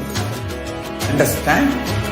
Kriya Pada of Vedas and Agamas elaborately explain the whole science of making the cosmic beings manifest in Archavatara, deities and Nijavatara, living incarnation, both. During the BHAVASAMADHI darshan, literally those cosmic beings manifest through this body. Just like how they manifest in Archavatara, deity, they manifest in Nijavatara, Pratyakshavatara, and give you all the boons you ask, bless you. You see, each God is an independent intelligence to lead you to enlightenment. Each God is a bridge for you to achieve the Shivatva, the ultimate Shiva consciousness. Krishna is the bridge for you to achieve the Krishna consciousness. But the Shiva consciousness, Krishna consciousness, all consciousness is one and the same. Ultimate consciousness only. So that energy itself completely expresses. Just like Radhika, when I see my own sweetness in the mirror, I become eager to taste it. I find that the only way to relish this sweetness is through the constitution of Sri Radhika. BHAVASAMADHI darshan is a window to the infinite expanse of consciousness, allowing us to glimpse the formless in a way that we can understand. It cleanses the karmas of lifetimes. It awakens our biomemory to the space of Paramashiva, the ultimate consciousness, and creates a deep and lasting transformation in us.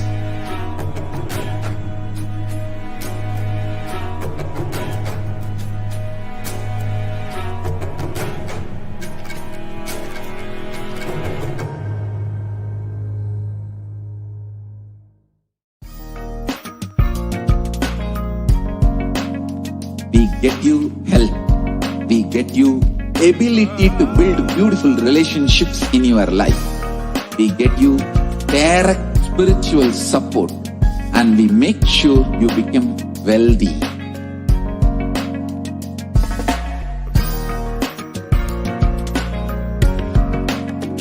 We won't stop giving you just good life.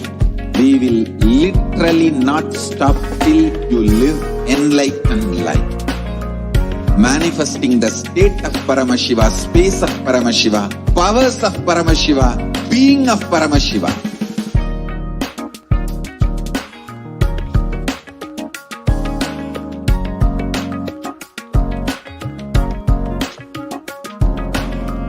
Whole world should become Kailasians. I want the whole world to know Hindus have something great to contribute to the world.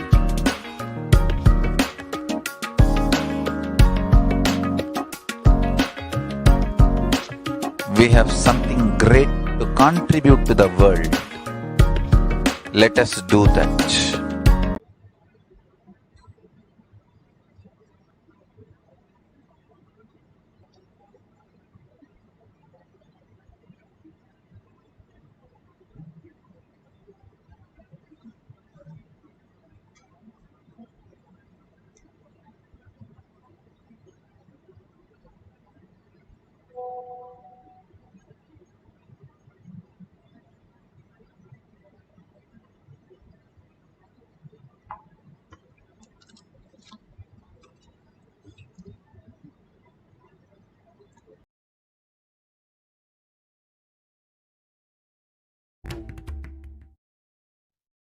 Let's start with the Sadguru Vandanam. Nithyanandam Paramasukhanam Kevalam Jnanamurtim Atitam Gaganasadasham Tattvamasya Laksham Ekam Nityam Vimalamachalam Sarvadi Sakshi Bhutam Bhavatitam Trigunarahitam Sadgurum Tam Namami. Nithyanandam, let's go through the disclaimers. Security measures: no photography, video, audio recording. Important cautions: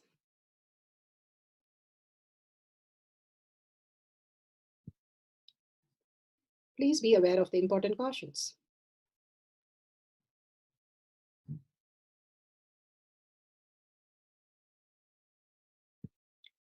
What is power manifestation? Let's hear from Bhagwan himself explaining what is power manifestation.